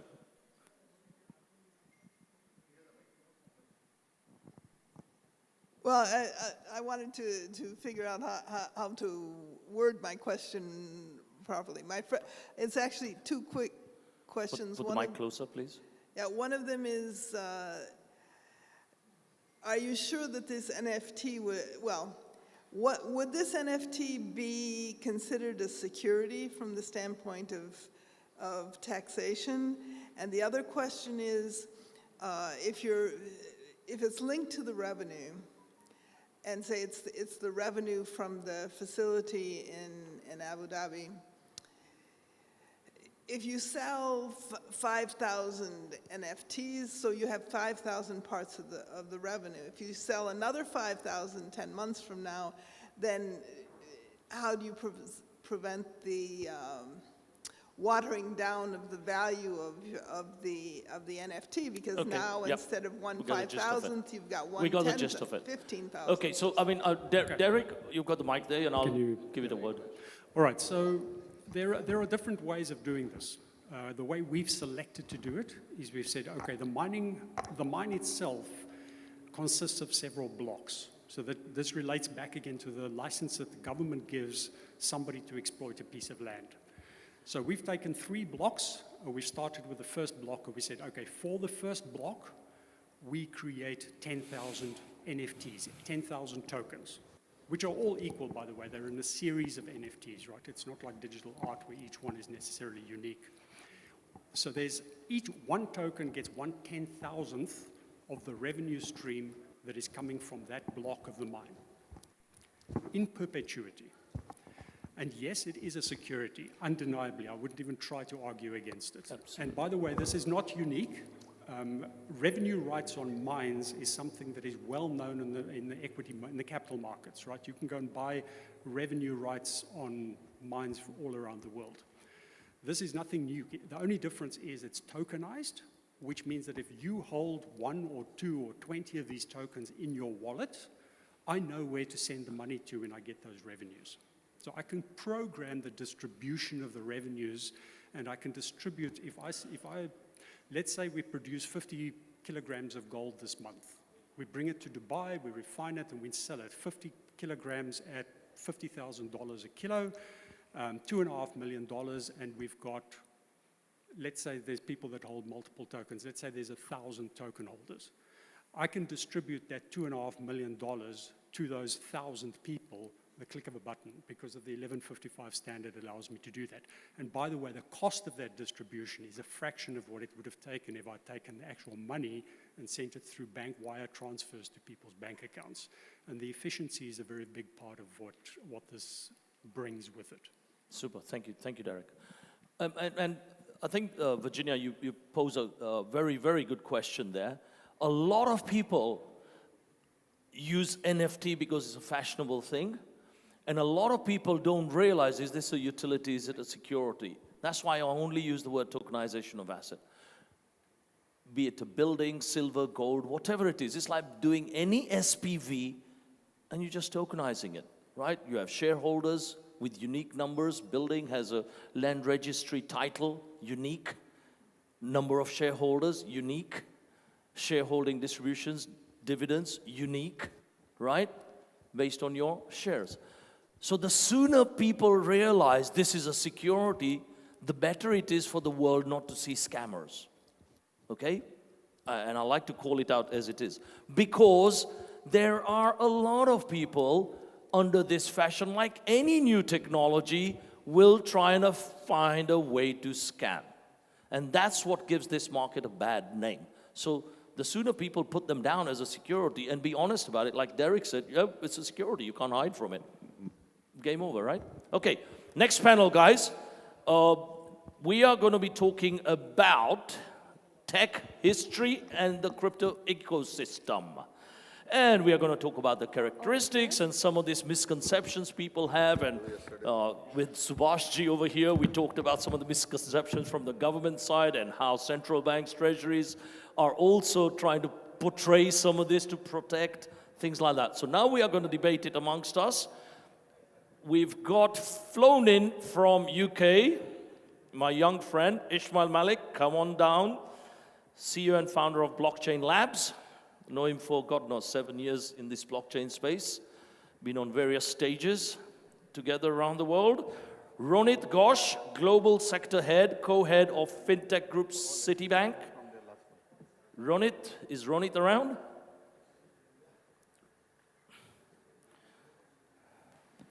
He's around? And Robert, let's have you down again. Robert, CEO of Luca. Put your hands together for all of these gentlemen, please. Thank you.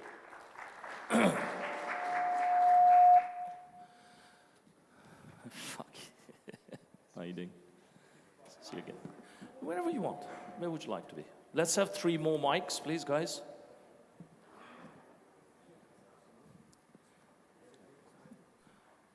Okay, let me sit in the middle. It'll be better, right? Sorry? Oh, yeah. Oh, look, there's a seating plan behind us. Okay, so Robert's there. Ishmael, you there? That's me. I know what I look like. I think they know what I look like by now. Okay. Guys, we want to make this as heated and as controversial, off the cuff, no holds barred. I know I can count on Ishmael on that. You with your ex-PwC head, always on the borderline. City, always on the borderline, all right? So this is going to be fun. Do we want it as a fun or straight up boring type of a debate, guys? Let's have fun, controversial, challenging, straight textbook stuff. Who wants textbook stuff? Very few. Right, so we are going to go that way, right? Okay. Let's start off. There is a lot of misconception, and let's start with what Subhashji said. A lot of misconceptions, crypto equals bad. A lot of misconceptions, blockchain equals Bitcoin. A lot of misconceptions, blockchain, crypto plus energy, electricity equals very expensive. Blockchain eco is not green. Who would like to take that and debate that one first? Ishmael, you're the controversial one. I'd love you to give a go on that one. So the green debate is it's quite a loaded debate, right? So, I mean, actually, I was in an art college and I said, look, do you want to put your art online? And they said, oh, we can't do that. You know, you're going to ruin the world, right? And I was like, hold on, where did this come from? And they're like, oh, we read about NFTs are, you know, some sort of carbon-intensive industry. And I was like, well, actually, I'm minting the NFTs off the solar panel on the roof on the college. So, you know, and most of crypto is done from DAM energy, if I'm correct, right? it's been moving around, but most of it was being mined in China, and it was, you know, okay, there is some ecological damage, but I'm not sure on the carbon footprint. So that's quite a loaded question. And then secondly, like, let's try to do a footprint of the Visa network, right, on how much carbon. So I think, personally, I think it's a non-starter, right? I don't think the question's as ironed out as it has been. My opinion is this was kind of the final gasp from this sort of anti-crypto brigade. It was like, ooh, what do we cling on to now? Let's bring up this sort of environmental debate. But if you look behind the figures, there is absolutely no real hard evidence that says crypto or NFTs or any of this tech stack has a significantly larger carbon print than any of the similar technology stacks. So it's a red herring. You know, they tried everything else. You know, crypto is for money launderers, and then crypto, and now it's like, okay, how do we slow down the adoption? It's bad, let's keep short. There may be a little bit more politics in it. There is a large movement called Extinction Rebellion that a lot of the governments in the Western world are quite fearful of. It's got a lot of sort of youth audience growing. They kind of stop planes and trains and and I think they're trying to sort of keep them out of the crypto fold, especially around the financing of the sort of green movement, which would be a tsunami. So I think there is a bit of behind-the-scene politics that we could dig in if we've got time. Well done. Thank you. Let's go to Ronit, okay? Traditional banking has come a long way, okay? Bankers, and you being in City, do they see that there is now limited, what I call footprint on the high street for traditional retail type of banking, for sure, where, you know, the days of the ATMs, the days of going there with your passbook, or the days of the checkbook, the days of, doing transactional with retail bank accounts and sending money, receiving money are over, with so many neobanks coming on board, okay? So with neobanks coming on board, and I've always said it for the last 5 years for sure, that 50% of the high street banks are going to disappear, or they will be impacted, and that is going to be disrupted to a great amount. So where do you see in the banking world now how it's going to go forward? Sure, thanks for that question. None of us in this room woke up this morning and said, I want to do banking, right? Like, no one says, I want to go to the ATM, or the modern equivalent, which is flip open my laptop and do a transaction, right? No one. I've been in finance too long now, but over 25 years. I never wake up in the morning saying, I want to do finance. I wake up in the morning and say, I want to buy a house because my family likes living in Dubai, so I'm going to buy the house I live in, which is what I did earlier this year. After 5 years of living in Dubai, my landlord called me and they said, market's picked up, I'm thinking of selling. And I was like, my family really like living in this house. And I called a bank. And the only reason I actually called 3 banks. The only reason I called 3 banks was that I needed a mortgage because I don't have that much cash lying around to buy the house, you know. I've clearly not been in crypto long enough. Yes. So that's the thing, you got to remember that it's a means to an end. So where does this go, looking ahead, where does it go? You know, I took a Kareem here to this conference. Okay, the map navigation, GPS, etc., makes mobility possible, but there's a huge payment angle to it, which is I've not used cash or a card to pay because it's embedded. And embedded finance is the future of a lot of consumer finance. So we go online, we shop, whether it's Amazon or whatever e-commerce platform we're using, the payment becomes seamless. I walk out of the shop, it recognizes my face as I walk out. Boom, payment is done. hopefully with a few security checks. But so that's where the future of payments is, which is the future of finance is. And the name at the front might be the same bank name, whether it's a famous bank name from the UAE or from America, wherever. The name might be the same, but behind the scenes, what's behind the name changes. And it changes every 20, 30 years. I mean, we live in the present, and there's a kind of intellectual or mental concept, which is we overvalue the present. So we always think, because we live in the present, oh wow, what we're living through is amazing. Can you imagine living through electricity, going from dark to light? Can you imagine living through the steam engine, where instead of living and dying next to your village, you could then travel hundreds of kilometers? So there's always been change, and we're just living through another period of change, and it's digital change. And it's a change that if you're born in the pre-digital age, like both of us are, we're going to struggle compared to my 7-year-old, right? So we have to adapt. We either adapt or we don't, and the banks that adapt will survive, and the banks that don't will die. Nothing new here. This is not a new thing. If you go back 50 years ago and look at the list of the biggest banks in the world, you won't recognize most of them. Even 30 years ago, like if I did a poll, what are the 10 biggest banks in the world 40 years ago? Pretty sure most people in this room would not know the name, because they'd be mainly Japanese, but that's another story. Well just on the energy point, can I pick up on what you said? I think it's true that it's overdone. Like, you know, people are looking for a reason to knock crypto will say, whoa, it's got a big energy footprint. But we shouldn't underestimate the potential challenge this poses. And I'm coming at it not as an anti-crypto person, because there's one element of kind of anti-crypto, which is,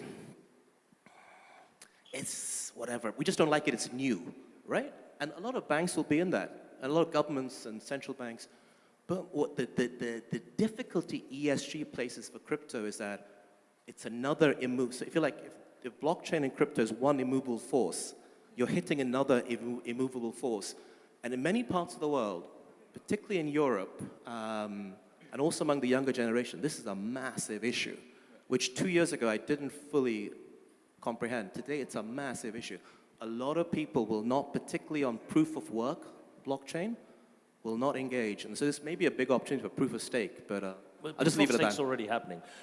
I mean, I think I want to bring Robert into the same this. argument, though, applies to anything that uses Anything electricity. that uses, absolutely. I mean, are we going to stop using computers, or are we going to turn all the lights No, but the off? question is the use case, right? Like, the more energy is used by air conditioning in the US, where I guess you're from, right? But we need air conditioning. We're going to not be able to live in Texas or in Dubai, right? So now you've got to make the case of, if this uses as much energy as air conditioning, what do I get out of it? So, I mean, you're right. How do we create energy in a way that supports ESG objectives? Absolutely agree. That makes sense.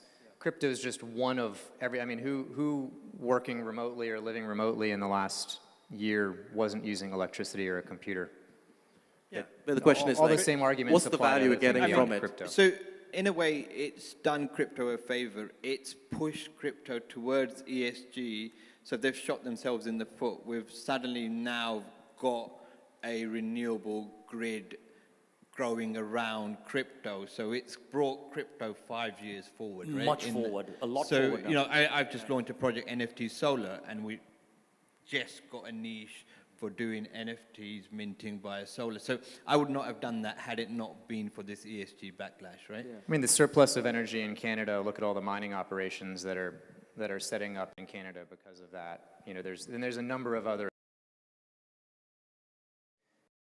Compounds that with comparing any proof of work versus proof of stake, and there's thousands of different protocols that are there. So you can't stereotype crypto and say that it's against ESG or that it abuses any energy objectives. And there's lots of cryptos now that use a fraction. I mean, everyone thinks crypto equals Bitcoin. Bitcoin is not used for fractions. There are so many other medium types of cryptos which takes a fraction of the energy.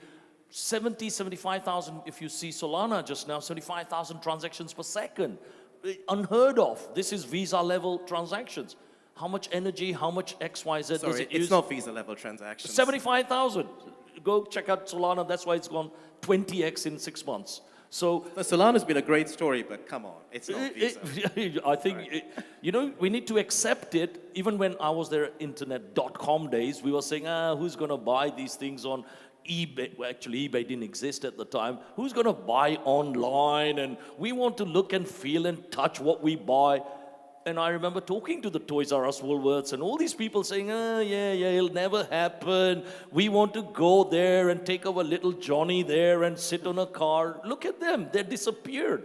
So it is happening, and it's happening faster, as Ismail just said. You know, it is not all energy driven, and transaction speeds and all of that is coming up big time.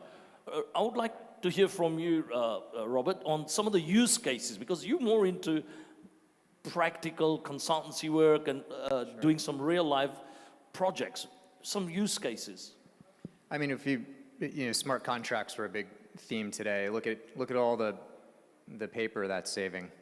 I mean, look, the amount of examples that any type of crypto is solving and the processes that it's making that are more efficient, that are saving energy compared to one tiny portion of this, which is actually building all the blocks inside the protocols, which is what people are talking about when they're talking about how crypto hurts ESG objectives.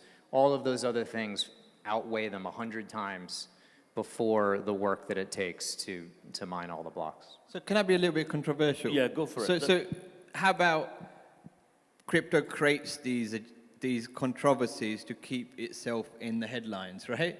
It's like, hey, it's not kind of getting the audience it needs. Let's throw an ESG in there. What's the topic of today, right? So every time crypto hits, like when it hit the financial crisis, it gets the front page, right? As long as crypto's in the front page, guess what it does? It increases adoption, right? So crypto wins. In the end, as long as it's in the front page, whether it's a good news, bad news, negative, positive, you know, sour, you know, there's an article today when I flew back in from London was crypto affects your love life, right? So now there's a campaign against crypto because they're saying the what they call crypto widows, their husbands are completely addicted on betting on crypto, playing on crypto, trading, and they're neglecting their spouses. So there's a campaign now, and you know, so what does it do? Like, are we going to cry? Oh no, crypto's going to be, you know, it's anti, you know, spouses, right? Yeah. But it's in the front page. You know, that is the agenda. That's what's been talked about. So every time what looks like negative, it increases the adoption. Guess what? Because a millennial, 18 years old, 16, 17, they love that. Loves it. And he's like, crypto's back in, because he just sees the crypto sign. He goes in, it reminds him to log in, check his account, coin market cap hits, goes up. So, you know, it's no, absolutely correct. Good or bad, it's working. Bang on. And Ishmael, what you said there as well, if we just think 3 years ago when the crash came with Jamie Dimon from good old JP's and all those companies out there in New York saying crypto equals bad and it's a scam, and I remember us meeting Nura Rubini as well in London, crypto bad, the whole market tanked, but guess what was happening behind it? They're buying, we will sack any of our people if they are even trading crypto, and yet they were creating their own exchanges, including the Goldman Sachs of the world. So the millennials see this, and the millennials are the people who have become millionaires, capitalizing on it, not only from the tech side, but also from the trading side. And that's where the new wave is coming, and we need to absolutely acknowledge it. I'd like to hear from you, Robert, on where do you see this misconception now, where people have, including governments, as we heard from Subhash earlier, was, you know, the Indian rupee digitalization, the Chinese yuan, which now is really going forward. I have a view that, you know, they will soon start telling to the dollar, we are going to trade in this medium, whether you like it or not. Where do you see that going? I mean, I think wherever it's going, nobody has come up with that yet, I think is safe to assume. I mean, Bitcoin went into production 12 years ago. We support at Luca almost 400 institutions, and across them, we support them across over 9,000 crypto assets, and that's not including all the NFTs that that are all individual. And so, you know, we're constantly seeing innovators build new protocols, you know, reinvent Bitcoin in new ways, introducing smart contracts and doing things, and that innovation is going to continue, and we're going to benefit more from it. I think it's some of the misconceptions that we see is, one, crypto is not an asset class. It's technology. I know you mentioned that a couple times, and it's technology that can be applied to any asset, just like the NFT example with the mining that's out there, and we will see people continue to apply it towards asset after asset. And what's most interesting to me is that when we do that and we facilitate exchanging these assets for one another in fractional quantities without borders, it's really what it's doing is it's giving accessibility to traders that they didn't have before. And that accessibility is creating liquidity in asset classes that are traditionally not liquid, like real estate. And that's really the very exciting thing. I mean, that's why I joined Luca. When I heard about this, I started doing research on it. And I think that's what people kind of miss. I think they focus typically a bit too much on the protocol, on the blockchain, and they don't focus just on what people are doing around the world as an organization, as a global organization. And that's really the thing that's most impactful about all of this. No, absolutely, bang on. Ronit, I'd like to ask you, from the banking perspective, you know, this thing's been happening for those of us who've been really in there 8-10 years solid, okay? The banks have already started seeing all these neobanks popping up, doing hundreds and hundreds of millions of dollars of transactions all the time, okay? Actually, how many of you guys have an electronic wallet in the audience? You see more than 50%, okay? How many of you guys actually went into your bank in the last 12 months? 5-10%, okay? How many of you think going there, and I know Ronit gave an example of mortgages is one-off, but that is a one-off. You don't do that once a year, okay, for example. How many of you think there's a place for banking rather than banks for doing the day-to-day stuff rather than loans and mortgages and things like that? More roles for banking, right? Well done. Now, where do you think banks with this movement is going to go? Do you think they are agile enough? And the mortgage example, by the way, you gave, there are so many people doing peer-to-peer loans as well, and peer-to-peer even mortgages now based on crypto assets. So that's already happening as well. Do you think the banks are going to be agile enough to adopt some of this stuff, or embrace it to some way, or come up with something else? Who knows? Yeah, I mean, the short answer, it's a pretty short answer. No. Meaning they're not agile enough? No, they're not agile. It's not a debate. Yeah. Let's move on. Sorry, I'm being flippant. But more seriously, I'd take you back to my earlier answer, which is, and you've answered it yourself by saying, we need banking, not banks. I mean, you'll find no one outside maybe even in the C-suite of a bank. I mean, no one thinks you need banks. You need banking. And just as I said, if you go back 50 years or 100 years ago, the names might be the same, but what's behind is fundamentally changed. Now, take a historical perspective. I mean, the title of this panel is about tech history. And think about the banking history. Like, how we've had banking ever since civilization, recorded civilization started. Recorded civilization, at least today we think, started about roughly 5,000 years ago in the Near East, Mesopotamia, Iraq, modern-day Iraq.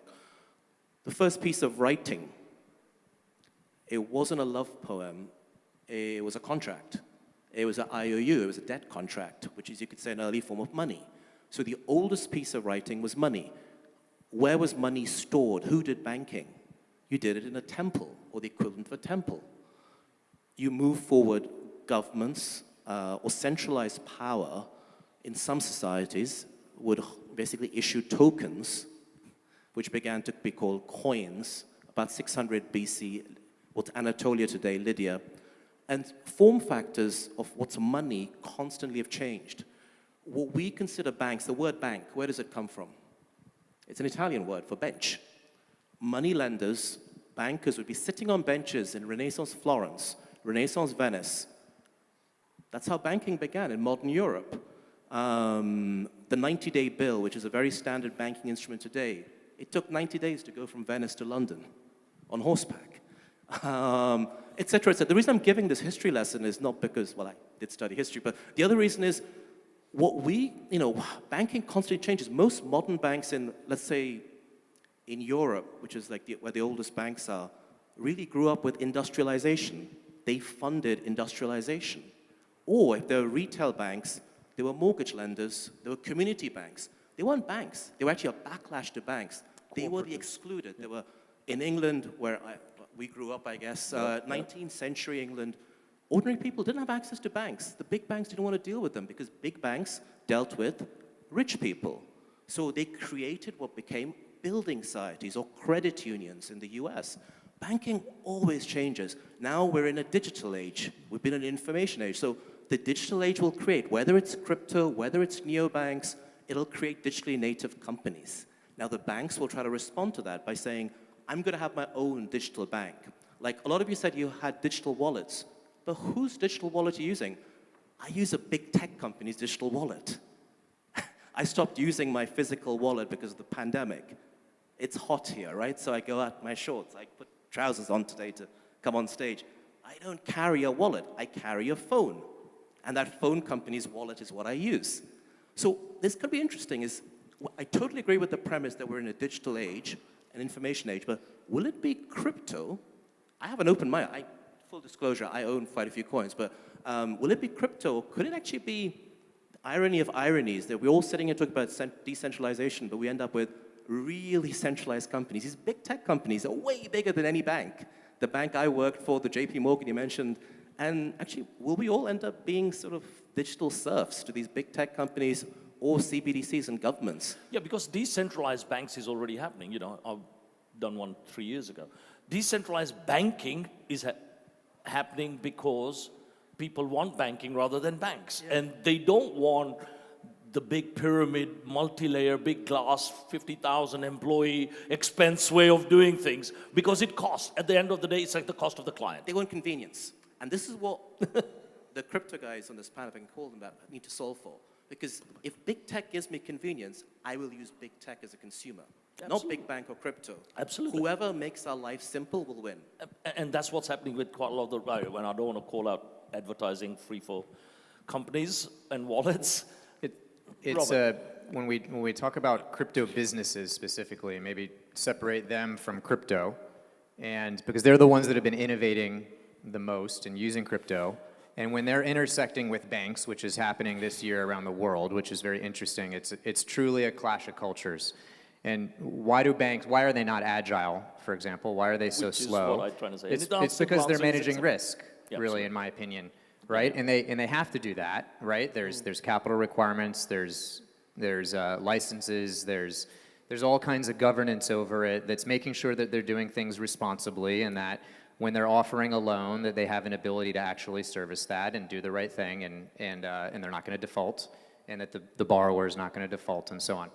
When you look at crypto businesses, we started, when I joined Luca, the very first thing I was asked to do was to go out and speak to a lot of these big OTC desks and crypto exchanges. Cool. And I was coming from PwC, so you know the first question that is intuitive for me is, hey, what's your biggest problem? And they would say, well, we don't know how profitable we are. Can you imagine a bank saying that today? We don't know how profitable we are. I mean, it would not. Yeah. Or what's your 3-year projection? How much man count do you want? How much this? Right. What's your profit? Blah, blah, blah. So when you look at that side of the spectrum and you see a business that literally doesn't even know how to value its own assets and its own capital, and then you look at banks that are moving incredibly slow, right? I mean, they're still implementing core banking replacements that don't utilize cloud technology. You know, they've got to jump from where they are today all the way to where crypto is, which is too big of a leap. So I think when you say people need banking, and not necessarily banks. I think that's spot on. I mean, the role's not going to go away. Someone's going to fill it. The question is it the businesses that we're used to, or is it going to be new logos? I mean, we're already seeing Kraken has a banking and depository license. Avanti has one as well. They're about to launch their business. And there's going to be a bunch of other ones, I'm sure, that we'll see. So I think the role is going to be there. People need the function, all those processes. It's just a question of who's going to be satisfying it. And will it be centralized or not centralized or whatnot? You know, supply and demand will drive all that. Banks traditionally rely on central banks, you know, moving money around, credits and debits. Actually, right? I called it a cartel. So CBD, the cartel, right? CBDCs are going to largely do away with the need for sort of retail banks and what have you, right? And that's already. No, I don't know. I think CBDCs, sorry to contradict you, I think even the CBDCs that are through the government will have a digital form of that cartel, treasury, central Right, but banking. they're gonna sort of dismantle the existing sort of retail banking infrastructure that we've got, right? They're gonna dislodge it, but it goes further than that. The metaverse is gonna decimate how we see value altogether. So this idea of banking as we see it, no, people want to swap skins for, you know, in-game assets here, and then they can swap that for reward points over there. So this whole idea of how we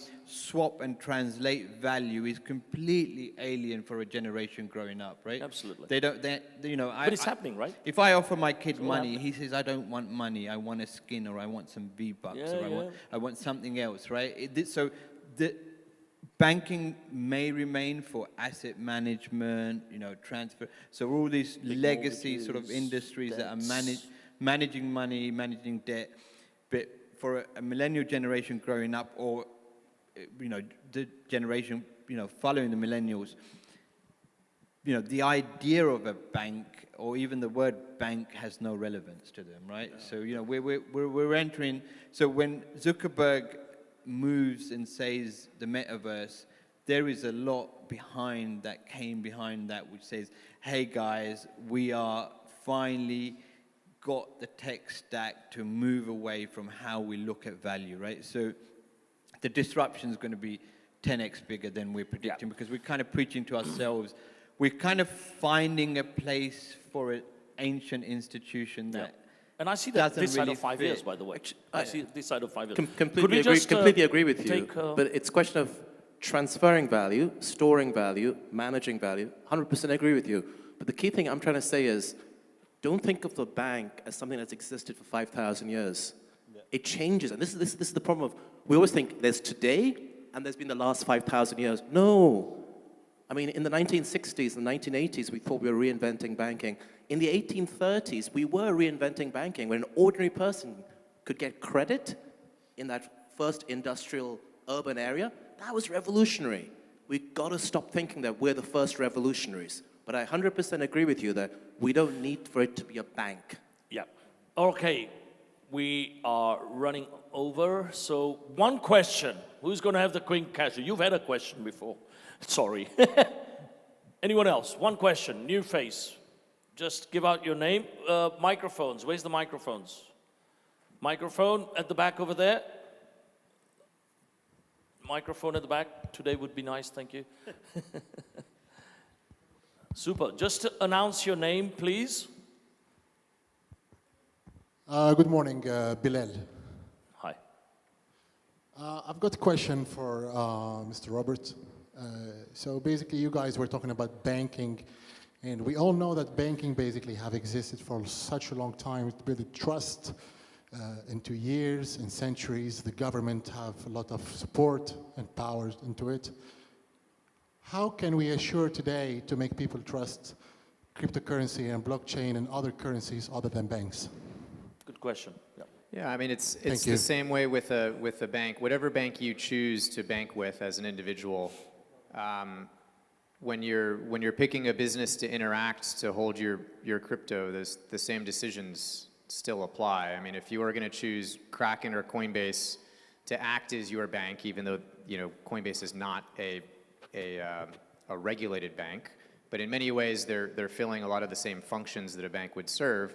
You just have to make a decision and determine whether or not you want to trust that business, just like you would your existing bank. So I think it's a lot of the same decisions that take place, there's a big misconception that you have to trust the individual blockchain or asset, but that's different than trusting the bank or the business that you're working with. I mean, I'll add to that, is it custodial or non-custodial, right? Do you trust yourself to hold your assets, or are you putting it into custodianship? That's going to be the big question that sort of, you know, drives the next 5 years. You know, how big does the non-custodial sector sort of grow? I appreciate your answer. I'm just quickly going to continue just for a second. Like I said, banks have existed for such a long time. People who know nothing about crypto, about blockchain, about coins, about trading, about such things, we have no big support for us, such as governments, to tell them, okay, you can trust us. You can change from bank, keep your money into trading, put your money into coins, do something else. And they say, for the future of our children, we just want to put our money in our bank. It's okay, they will take some interest, but still, they still keep money in the bank, even though bank take interest, okay? But bank have good supports. So how can we just make people trust other things than banks? Dogecoin. Yeah, I think the main thing there is, before you choose your neobank or where you're going to store your currency, Ishmael touched on it very quickly, is the custodial versus non-custodial side, number one. Second is it regulated? Okay, meaning do they follow any form of regulations for EMI, wallet regulations, exchange regulations, and where are they regulated as well, and how is it managed in terms of governance of who makes the decisions to pass money around, where it's held. Fourth thing is, do they have any form of insurance? A lot of people now look for whoever has got that money, if be it on an exchange type of a wallet, how much is it insured? So, you know, even the Lloyds of London insure some of these crypto exchanges now, especially after the Mt. Gox scenario. And the classic, you know, when I was there with Tim Draper and he took this thing out and says, I know who I can trust with my money. And he goes like this. It's only him. So it's the custodial, non-custodial debate comes in. Well, and look at Venezuela, look at El Salvador, Yeah. look at Brazil, right? Those are examples of where what you just described, that trust does not exist, and people are looking for alternatives. And many of your individuals there don't have bank accounts because they don't have that trust. And absolutely, you go to Coinbase, they're insured. If they have a breach and Bitcoin is stolen from Coinbase, insurance is going to play a big role in making sure that the individual that is holding their Bitcoin at Coinbase is covered, it isn't affected by it. Other exchanges around the world, you don't have that same benefit, and so you should absolutely make sure that you're aware of that when you are keeping if you are investing in crypto. Make sure that you look at where you're keeping it and if they're insured, if they're regulated, because many of them are not. And you shouldn't necessarily blindly trust them. Yeah, and Binance is the classic just now. A lot of people pulling out of it for many reasons, some of it, or most of it political. But at the end of the day, it's like there's only X amount of money that's going to be held in their facility, and the rest is on cold storage somewhere else, backed up somewhere else, whatever. But they give you the choice as well. Do you want to keep your own, or do you want to keep it here, right? And they have their insurance to go with it. You've got to accept that, you know, crypto, 1 minute. Crypto is the land of risk capital, right? 80% of that capital, especially in the retail sector, is people who want to, you know, put a level of risk on some level of funds. So that's why that cute dog looks very attractive, right? It's like, I want to put 500 on this cute dog. You know, it may, you know, balloon, it may not, but, you know, risk capital, because how many flat screen TVs are you going to buy before it gets a little bit boring, right? How much consumption are you going to do of hard goods before it's like, okay, I'm bored of this, right?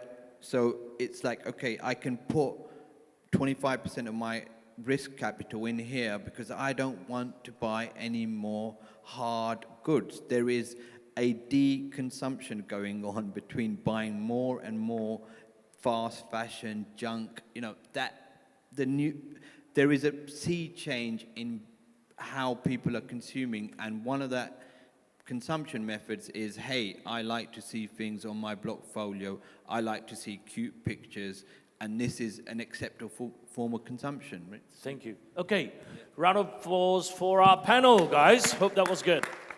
Thank you, guys. So, do we have the video for Vinod just now? Ellen. Okay, so we're going to skip that now. Okay. Thank you, guys. Yeah, just leave it here. Thank you, buddy. Okay, for our next session, and then we're going to do lunch, right? Okay. I'd like to invite Alan Wei from L Bank Global Layout and Target. Alan, where is Alan? He was the shy one who didn't ask the question, by the way. Guys, come on, Alan. Round of applause for Alan. Well done.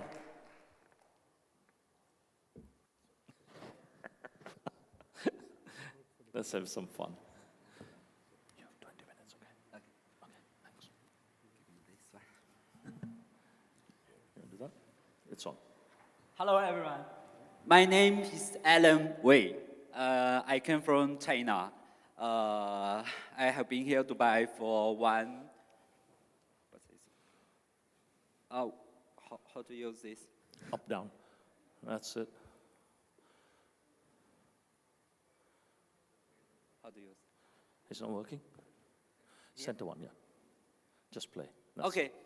I want to be here to introduce you about L Bank Exchange.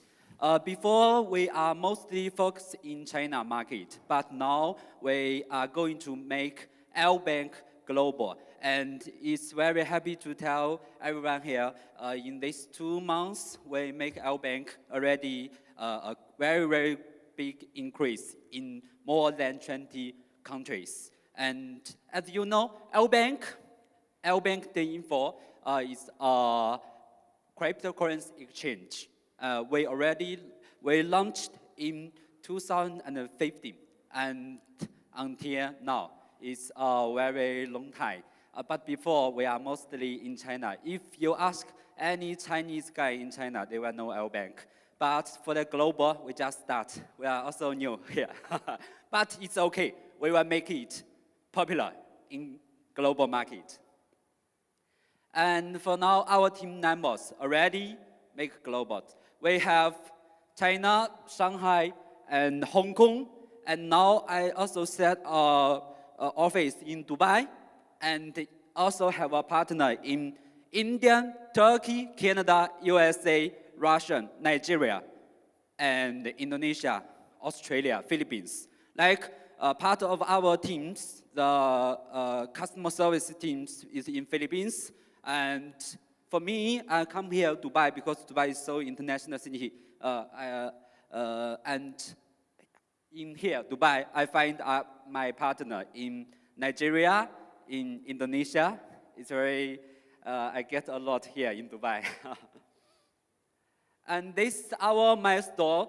We registered in Virgin Islands in 2015. And in fact, our website is launched at 2016.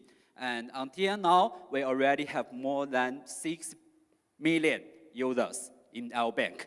And before, our users mostly in China, in Asia. But now, there's a very big increase in global market, especially in the country I said in the last page. Okay. And we already have a lot of license. We are also going to make a lot of license in many countries, but it depends on the market. And this is some data about our bank. Now the daily trading value is already $1 billion US. And you can check our bank in CoinGecko, in CoinMarketCap, and we are now around 20 ranking in CoinGecko, CoinMarketCap caps. And for now, the daily active users is more than 100,000 and it's a very, very big increase. As I know, our date increased very fast in Vietnam, in Philippines. That's about the GameFi project. And also increased very fast in India because of our contract futures. And also increased very fast in Indonesia, in Nigeria, because we set a lot of budget to do marketing there and make a very good ROI in this market. And this is our users now in global. And for me now, the very important marketing is there is some countries, they have a very big increasing about crypto trading.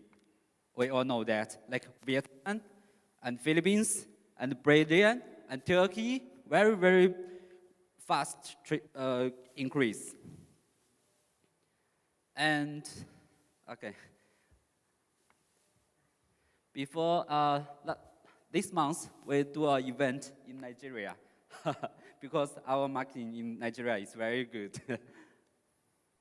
And this is our event before in Asians, Vietnam, Philippines, Korean. I have been to many countries to do our global marketing for our bank. And now, I think the next half year, the next 6 months, I will only be here in Dubai for our global connection.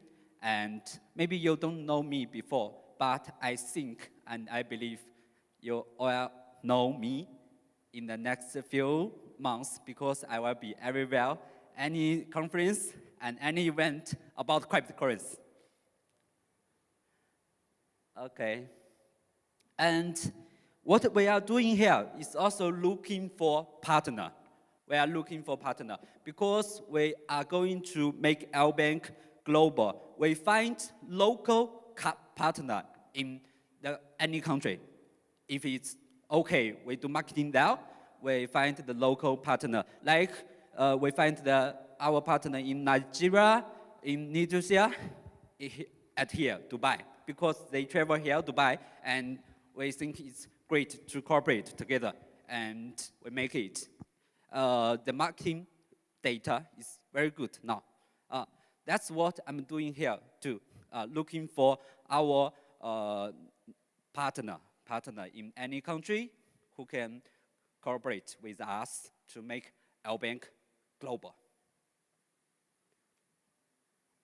And I think I already introduced you to try our bank. This is the app. Thank you.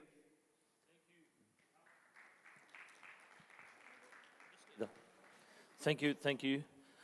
Very good. So I will be your local partner. It cost you a lot. Guys, any question for L Bank? Because we are talking a little bit about neo-banks and things like that, disruptions, lots of them happening around. I'd like to ask you something. Sorry, Chinese company. Yeah. All these international licenses that you've got, yes. What are those licenses exactly about? Exactly about? Like MSB, American MSB. Yes. And in fact, in 2019, I also got a central bank license in Philippines. We just don't do the marketing there in that year, but we start the marketing now, and you can check. Yeah, it would be good to see because this is what it's all about. Yeah. This is the marketing, the license. America NFT. Yes. MSB. Australia. And Canada. And Canada MSB. Yeah. Okay. So it's banking licenses, right? It's not a banking license. So what's that MSB then? What is that? Sorry, I haven't come across it. Okay, you can check it. Okay, all right. In fact, I don't really Is it a full banking license in terms of you can do loans and credits as well? Or it's just e-banking? E-bank. Only e-banking, right? Yeah, yeah. So you do payments, remittances, and things like that? Yes, yes. Okay, all right, fantastic. Round of applause, thank you. Thank you. Any questions? Sorry, any questions? No, I think we are all hungry, right? Who's not hungry? We are all hungry. Let's try and get back in 40 minutes. Is that okay? Is that long enough? 40 minutes? So time now is 1:05, 1:45, maximum. So I'll come wrapping you around 20 to 2. All right? Thank you very much. You've been extremely patient. See you back in 40 minutes. Well done.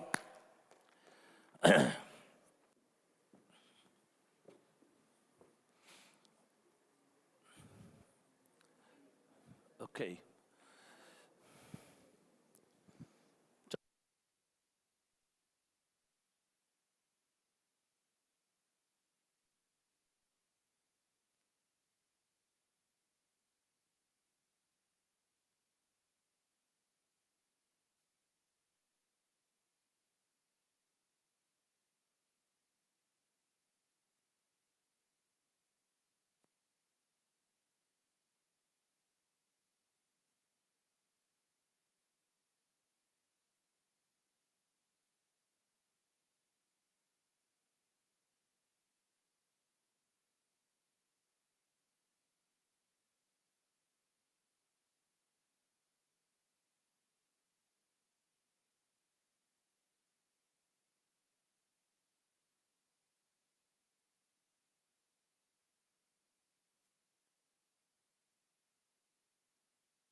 because it's exactly 4:45.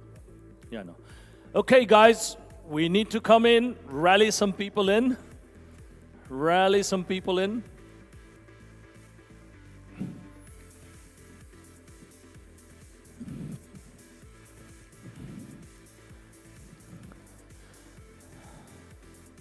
Mustafa, can you hear me? He can't. Can you just ask them round there? Where are you going? Ah.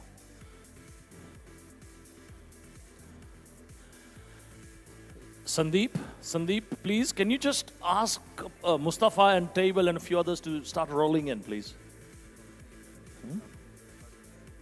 Without? Let's start with them.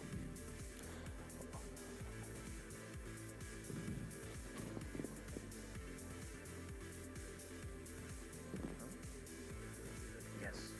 So it doesn't.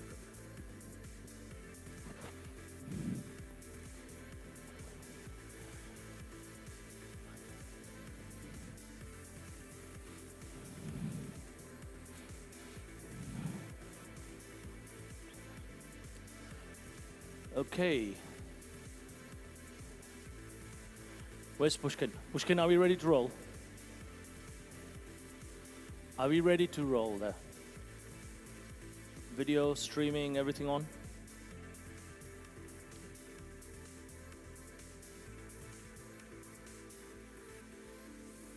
वैसे क्या है सब लोग को time दिया तो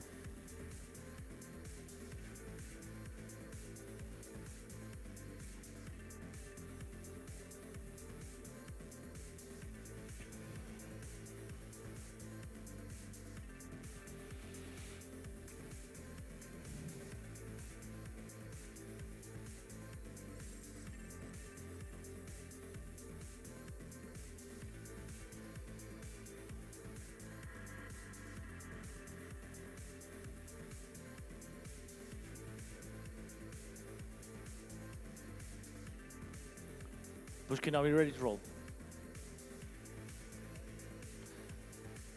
Yeah. Told you 10 minutes.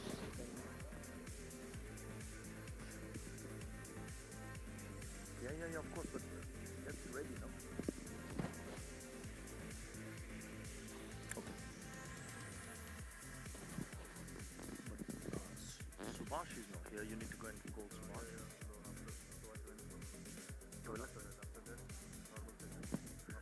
No. So we do.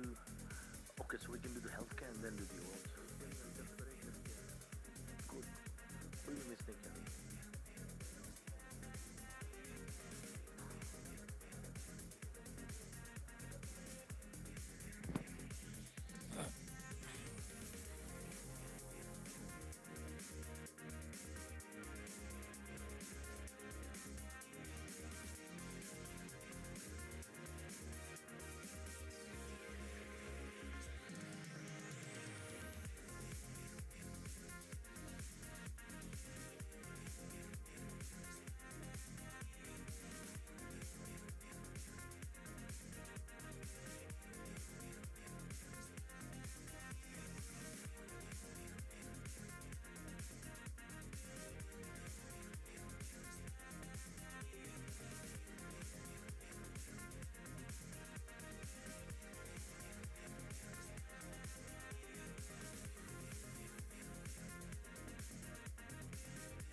Okay, guys, thank you for getting back on time. Thank you very much. Well done.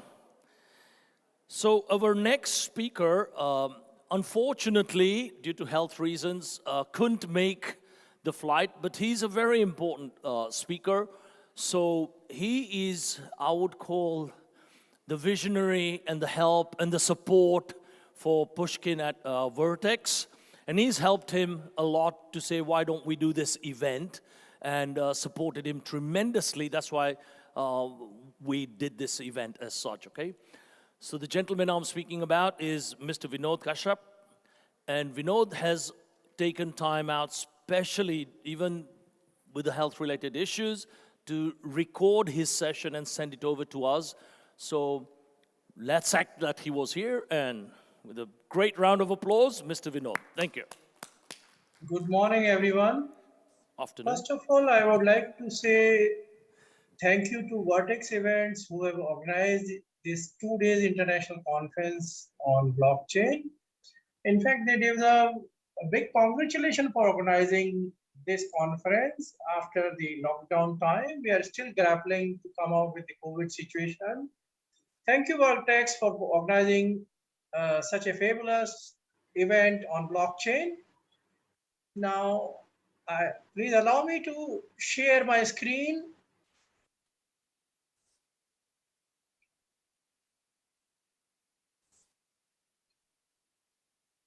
Friends, I'll try to talk a little bit about cryptocurrencies, issues, challenges, and way forward. See, I am a chartered accountant or an accounting professional. I am not a tech guy like most of the speakers are over here.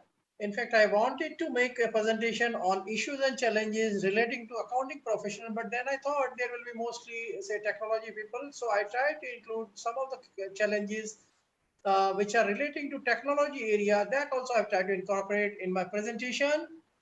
Now, my presentation of say about 30 minutes, I'll briefly talk about the background of cryptocurrencies, then issues and challenges that cryptocurrencies are facing today, and then we'll discuss about way forward how to resolve these issues, and in the end, if there is some time, we'll have Q&A session. Let's start with the background or preamble.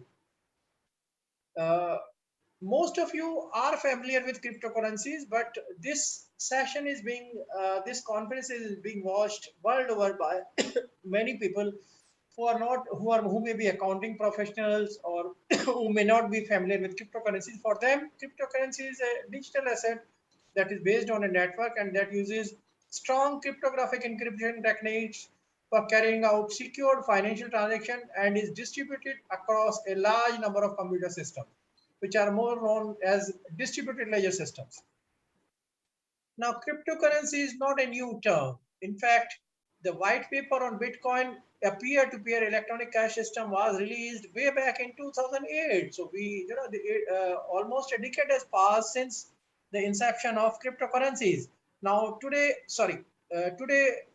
cryptocurrency is not a new term. In fact, on a lighter side, I saw this banner in one of the auto rickshaw while traveling in New Delhi. Auto rickshaws are like three-wheelers. I saw some sort of a cab with three-wheelers. So there I saw this. We accept cryptocurrency. So cryptocurrency, Bitcoin, blockchain, they are no more technology terms. I mean, it is being understood by most of the educated people, most of the people who are, say, technology savvy, internet savvy. If we talk about global crypto adoption, Statista has released a data which says Nigeria is leading the world in crypto adoption. Nigeria has about 32% of people who are using cryptocurrency today. Then second comes the Vietnam. Third is Philippines. In fact, reliance on remittance and prevalence of peer-to-peer phone payment have led to steep rise in cryptocurrency adoption in Nigeria. India comes with say 9% users, then comes China and US. If we talk about absolute numbers, then there are say about 300 plus million crypto users worldwide. And in fact, in case of absolute numbers, India leads the world. India has got about say 100 million cryptocurrency users. US is number 2 with 27 million users, and Nigeria comes number 3 with 13 million users. Then comes Vietnam and UK. Now, in this slide, you can see crypto users over a period of time, along with the internet users comparable chart, and the prediction made by Deutsche Bank research team. We are in 2000. This was released in 2020. Now you can see the forecast which they have made for say 2021, which is say about 500 users only, 500 million users. Sorry. Now, after having a little background of cryptocurrencies, let us discuss about issues and challenges in cryptocurrencies. I have tried to identify 5 major issues and challenges which are there for cryptocurrencies today from the published research papers and from the conferences where I have participated earlier. First is boom phase for blockchain. See, cryptocurrency is facing challenge for survival, but blockchain has passed that boom phase. It has moved to say adoption of masses. Then second is cryptocurrency is facing a bad image today. Third is lack of legislation and various legal obstacles. Then fourth comes say various technological issues, which these issues are faced by technology people while implementing blockchain-based cryptocurrency project. It includes say, interoperability, usability, scalability, data rights, security issues, etc. Then difficulties of cryptocurrency transactions. It includes say conversion issues being faced by the traders or cryptocurrency holders or investors, the volatility in prices, then accounting and auditing related issues. In fact, since I happen to be an accountant, I'll try to discuss in more detail about accounting and auditing related issues. Let us start with the first big issue, which is a boom phase for blockchain has already surpassed, and it has already passed, and some of the big names of global trade have joined blockchain, which includes IBM, Musk, and TradeLens for international trade facilitation. Now, Gartner is the most respected research house for technology-based research. I'm sure all of you must have seen Gartner's earlier reports, hype cycles, which Gartner has been releasing every year. Recently, Gartner has released hype cycle for blockchain 2021. And now, if you can see this hype cycle, you can see stable coins, NFTs, and decentralized finance, DeFi, decentralized identity, blockchain interoperability. These are all at the peak of inflated expectations. See, Gartner's hype cycle, I'm sure all of you are familiar with, how this Gartner hype cycle of emerging technologies is divided. First, it comes the innovation trigger, then comes peak of inflated expectation when expectations are too high from the technology. Then comes trigger of disillusionment when the projects go online, people start realizing the problem. Then they come close to the reality, so the expectations start come down. When the expectations are bottomed out, then the stage for enlightenment starts, and thereafter the plateau of productivity when it gives the real benefit to the society. Now, in case of stable coins, NFTs, DeFi, Gartner has predicted that they are at the peak of inflated high expectations now. They have to come down. It has to bottom out. Thereafter, it will start giving the benefit to the society. Second biggest issue with cryptocurrency is facing today is about the image. It lacks a credible image. Though more than a decade has passed since the inception of cryptocurrency, but it is still facing a PR issue. For many people, rather I would say for the general masses, cryptocurrency means a new technology for edge frauds. And these issues have hindered the growth of cryptocurrency since inception, and it will continue to do so in coming future. This is what various research houses are predicting, including Gartner. Now, here is one advertisement which you can see on the slide, your screens. I'll not comment upon it. The person in the advertisement, Sunny Leon, is a famous actress. I won't talk about credentials about the actress. And she has recently launched her website for NFT Universe. Now, on a lighter side, I'm sharing a joke to explain about the bad image. I'm sure you will be able to understand what I'm trying to say.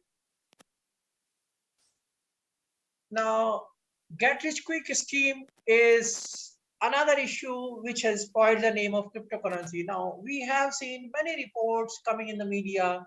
Now, on the left-hand side, you can see BBC News, which says Bitcoin crypto investors think they can get rich quick.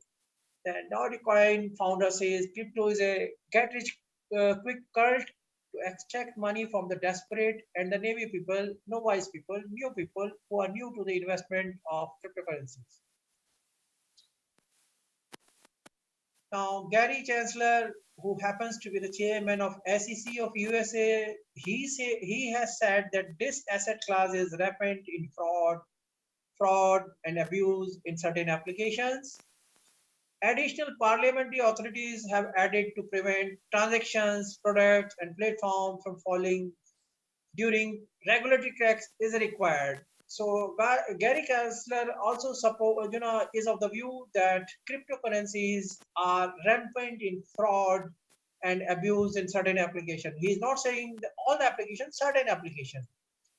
Now, crypto scams and fraud cases have been reported in media. There are various reports. I have tried to put two recent reports about cryptocurrency fraud. On the left-hand side, you can see a report of Business Insider India, which says crypto scams are preying on vulnerable people. Many victims are deceived online, including an elderly woman who lost thousands. Now, on the right-hand side, you can see the new media report, which talks about 5 Bitcoin fraud cases, which everybody should know about. Excuse me. Now, lack of legislation and legal obstacle is another big issue which cryptocurrency is facing today. In fact, cryptocurrencies are digital products and regulatory authorities are not geared to handle such products. Providers, user protection has become a big challenge today for the regulatory bodies. Spending cryptocurrency is a huge challenge for people who invest into cryptocurrency, for cryptocurrency traders. Untraceable nature of blockchain has made cryptocurrency scandalous in some of the countries, and there have been various reports about it. I'll not go into more detail about it. Let us discuss more about lack of legislation and legal obstacles. Now, IMF has come out with a working paper which says that countries are moving fast forward creating digital currencies, or so we hear from various surveys, including showing increasing number of central banks making substantial progress towards having a official digital currency. But in fact, close to 80% of the world's central bank are either not allowed to issue a digital currency under their existing laws, or the legal framework is not clear. There is a need for regulation to regulate the business of cryptocurrencies, including self-hosted wallets. Self-hosted wallets allow individuals to engage in transaction on a peer-to-peer basis, creating an unacceptable money laundering and terrorist financing scheme. So it is time for the governments and regulators to look into this and come out with necessary regulations to govern the business of use of self-hosted wallets. If we talk about UAE, DFSA has released a consultation paper number 138, regulation of security tokens, and invited comment. The last date for submission of comment was 29th of March 2021. In fact, security tokens or securities raised in the form of crypto tokens can be very important source of raising capital of crypto assets and blockchain-based services platforms in the form of their ICO, as well as by traditional forms or normal stock exchange. There are certain other tokens which are created, issued, distributed using DLT or other technology and are commonly known as utility tokens, stable coins, cryptocurrencies, etc. that are not covered in this proposed framework, which has been released by DFSA. Now, another issue which is related with the legal obstacle is crypto assets inheritance. Now here, key points which one need to note is that cryptocurrency represents a peer-to-peer version of electronic cash. Cryptocurrency is a mere piece of computer code only. And to access your crypto funds or to transfer them from one person to another person, what you need to know is one is the public address, second is the private keys. So what has happened is and here I should mention that there are countries which have come out with adequate laws which prohibits the use of online information by other than by the creator himself, uh, which includes cryptocurrency data also, data relating to cryptocurrency. US has come out with a law, and what has happened in the past in case of crypto assets inheritance? I'll mention two instances over here. In February 2019, the crypto community was shocked by the news of BTC Trading Corporation Quatica losing 180 million worth of coins due to its younger founder's death. Then another case of Gerald Cotton, who was just 30 years old, and it turned out that he was the only one who knew the password to access the platform funds. Thus, the project went bankrupt and its users lost their funds as well as.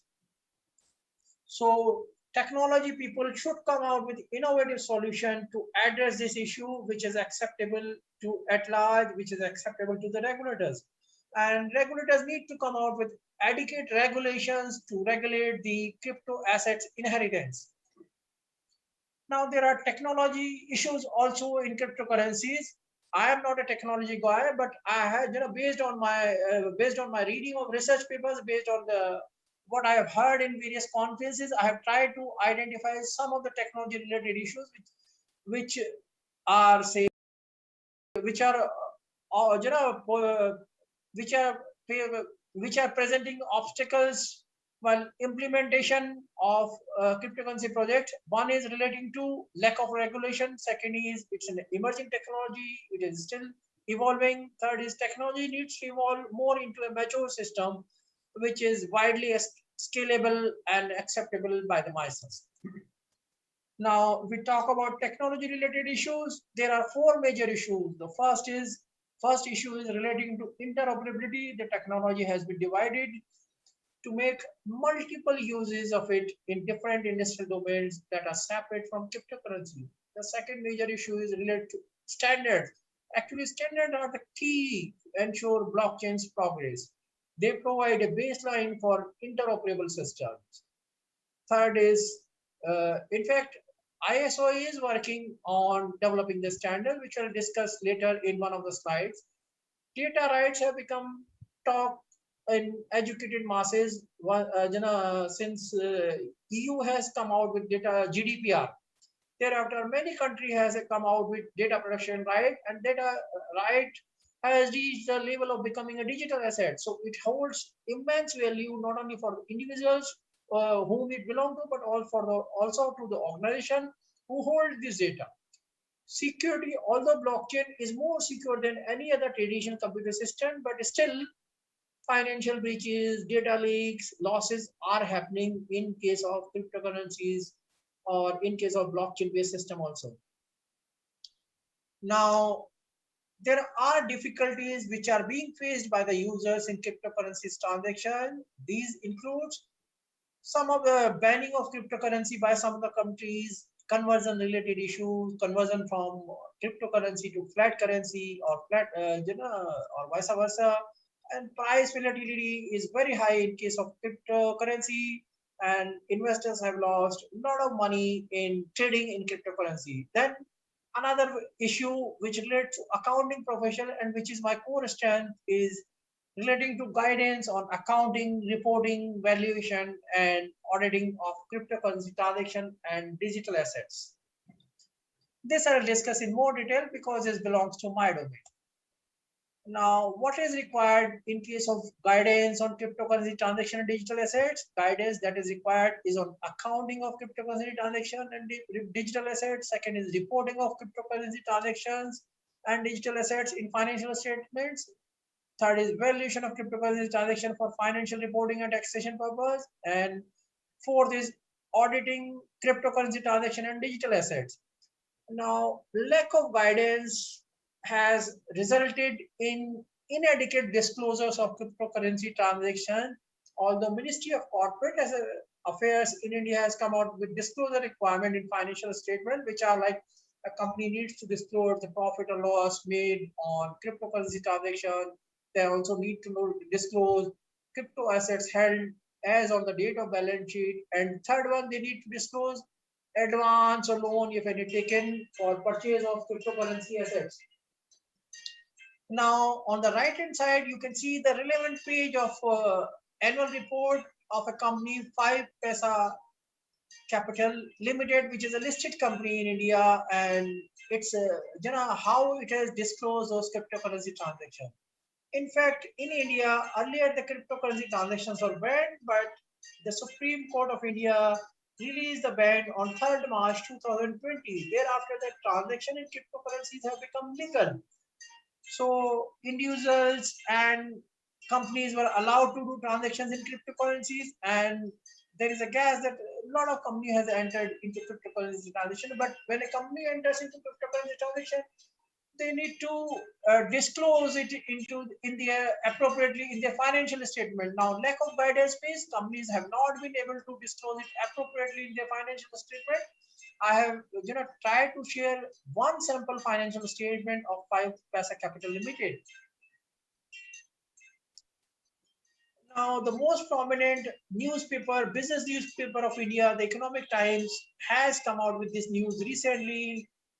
Confusion prevails our method to tax cryptocurrency gains. There are various methods to tax cryptocurrency gains which are available today, which includes a FIFO method, first in, first out, LIFO method, last in, first out, or what could we say, average cost method, or weighted average cost method. Which method should be adopted? So this is for the accounting bodies to come out with necessary guidance. Now, here I would like to say that, see, I am talking about India because I come from India, but if we talk about UAE, UAE doesn't have its own accounting body, and most of the accounting professionals who are working in UAE, they are either members of the accounting body of India or accounting body of Pakistan, and both these accounting bodies are yet to come out with any guidance on accounting, reporting, valuation, or auditing of cryptocurrency transactions. Now, recently, in past, Quality Council of India, under the aegis of Ministry of Commerce and Industry, had organized a webinar on financial services industry. I was privileged and honored to be one of the speakers of this webinar, and where I had shared few thoughts on cryptocurrencies and the issues which the adoption of cryptocurrency is facing in India. And Quality Council of India identified one of the issues which was discussed by me during my talk on cryptocurrency as the biggest challenge for the growth of financial sector services in India, which is slow adoption of technology by accounting professionals. Now, the way forward means we need to resolve these issues. Technology guys, regulators, and other people need to come forward and come out with some innovative solutions to address these problems. Now, governments need to come out with necessary regulation to regulate the business of cryptocurrencies and digital assets. And these regulations to support the growth of cryptocurrencies. Second is, international standards on blockchain needs to be developed. Then ISO has set up a technical committee which is called Technical Committee TC307, Blockchain and Distributed Ledger Technologies. It has already developed 4 standards, and there are 11 standards under development. Then one of the issue which cryptocurrencies are blockchain are facing today is interoperability issue. ISO TC307 has set up a separate working group, which is SG7, which is handling interoperability of blockchain and distributed ledger system. Then accounting bodies need to come out with guidance on accounting, reporting, valuation, auditing of cryptocurrency transactions and digital assets.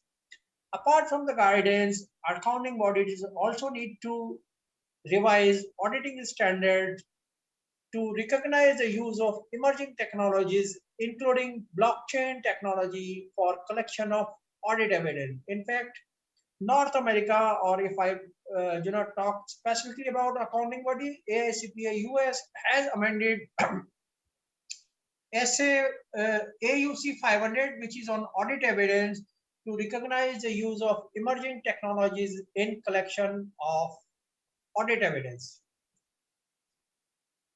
This was all about my talk on cryptocurrencies, issues, challenges, and way forward.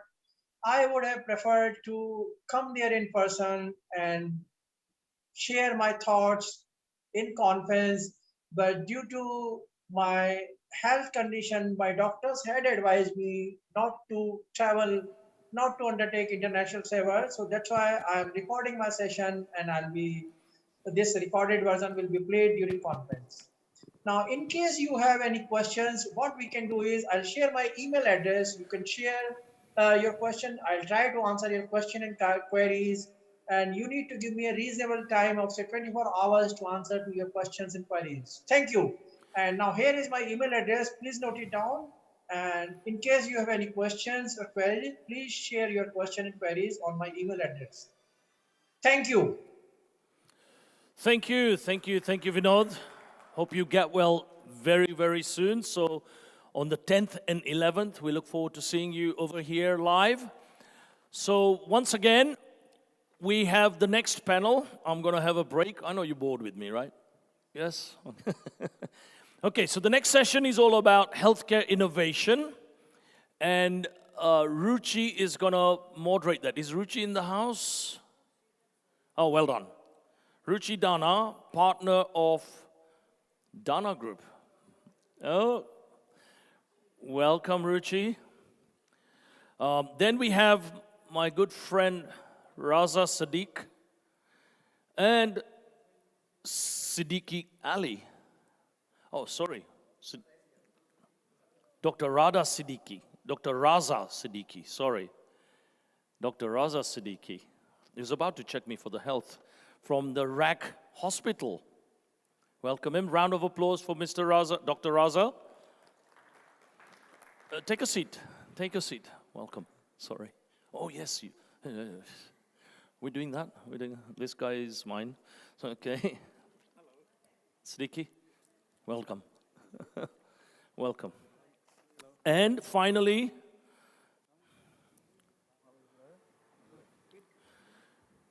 if you can just sit under the pictures if possible. And Khurshid Zaidi will.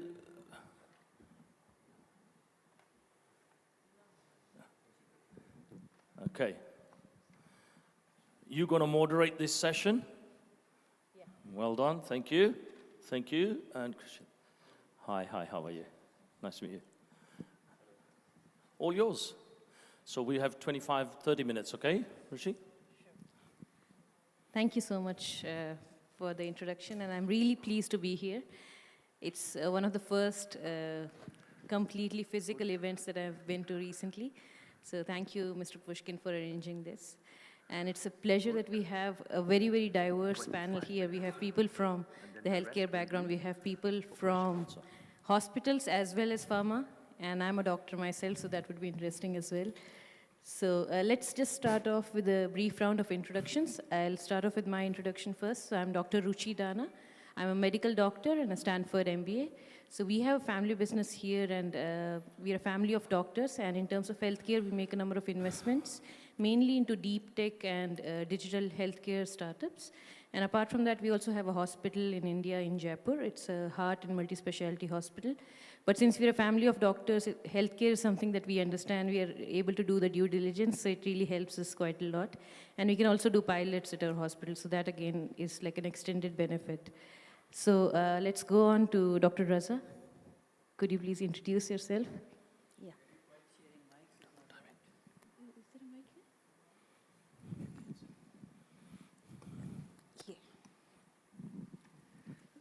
Thank you very much, Ruchi, and thank you very much, Pushkin, and esteemed guests, ladies and gentlemen. It is a great honor and pleasure. And Ruchi, I'm with you. This is Pushkin, the first event I'm attending during the last 2 years. And we coming from healthcare have to be especially more careful. And we also have to play a role model because the disease is far from over and it is not going to leave us any sooner. I'm not trying to be pessimistic, I'm trying to be realistic.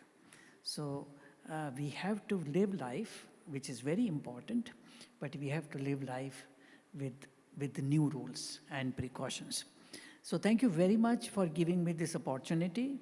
My name is Dr. Raza Siddiqui. I have been into healthcare for a very long time. I don't want to say that. And it is more than 3 decades. And I have been part of pharma industry. And for more than 25 years, I am in the senior leadership role of healthcare, running major healthcare institutions. I have the privilege and honor and blessings of Almighty Allah that He gave me many opportunities. And one of the big opportunities was to set up Indraprastha Apollo Hospital, Delhi, which is the flagship hospital of Apollo Hospitals Group. I set it up and played a key role in making it one of the best hospitals in the region, but also, alhamdulillah, with the grace of God, I hold a world record of making that hospital financially viable in first year of operations. I'm also a fashion designer, strange things, because I believe in following my passion. And from pharma industry, after spending 10 years, I moved into full-time fashion industry, into designing. And for 8 years I was there.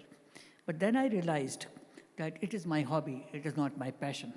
So passion is healthcare. I came back to passion, set up Apollo Hospitals, was sent to UAE in 1998, and set up Belhol Hospital here. From 2004, I'm associated with His Highness, the ruler of Ras Al Khaimah. And Allah gave me opportunity, He gave me opportunity to set up a RAC hospital, one of the best hospitals in the region, which is a destination for advanced tertiary care, not only for the people of the region, but internationally. Today, patients from 15 countries come into Ras Al Khaimah for advanced care. I also got the opportunity to set up RAC Medical School, which is one of the best medical schools in the region, and we have close to 2,000 students. It is such a pleasure and honor to share a platform with you, Ruchi. I admire you a lot, professional, personal respect, and thank you very much, and looking forward to a meaningful discussion. Thank you so much, Dr. Raza. So I actually had the opportunity to visit RAC Hospital, and Dr. Raza showed us around. It's a really nice hospital, very, very well done, and there were like new wings that were under construction at that moment. I'm sure they must be developed by then. So it was a really, really nice hospital, and the way that he has managed, and the suites, they're really luxurious. So that's, again, something that a lot of people look up to. So congratulations, Dr. Raza, for setting up from scratch. Thank you very much. God has been kind. We have to be grateful to God for giving us all these opportunities and pay back in terms of providing best care to people, passionately. That's the key. So it is all blessings of Almighty God Allah. Thank you, thank you. So Dr. Siddiqui, we can just briefly go about your introduction. Do you have a mic with you? Good evening, Assalamu alaikum. My name is Asif Ali Siddiqui. I have over the 20-year experience in global healthcare sector. We have a pharmaceutical company, marketing, distribution, and since last 6 years, we are developing the health tech platform. It's a native app and SaaS, which is able to, with a vision to create a digital ecosystem, centralized ecosystem, where all the stakeholders can be the part of it globally. We try to solve the many challenges which the healthcare is facing together. We can understand how important tech is, not better than today, because we all are going through the situation, pandemic, which world has faced, I think, and we understand now how the tech can play the greater role. So since last 6 years, we are in the technology of healthcare tech, and looking forward to discuss more, sharing more with it. Thank you so much, Richie, for, and we are looking forward to discuss more on how we came with the solution, what are the challenges the healthcare is facing. We'll talk more as discuss goes. Thank you. Thank you so much, Dr. Siddiqui. It's really good that you're on the tech side of healthcare. I'm really passionate about it and would love to know more about what you're working on. Thank you so much. Mr. Khurshid, would love to get a brief introduction about yourself. Sure, thank you, Dr. Ruchi. Thank you, Mr. Pushkin and Vertex for giving us the opportunity. In fact, it's a very relevant session when we talk of blockchain and the crypto. Mainly people go into the more professional and let's say more on the trading side. But a very important element over here is the healthcare innovation, wherein we see the complete ecosystem.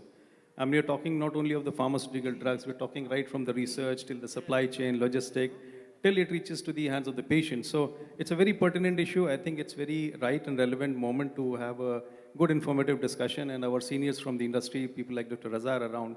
So I'm sure you'll have a very meaningful discussion today.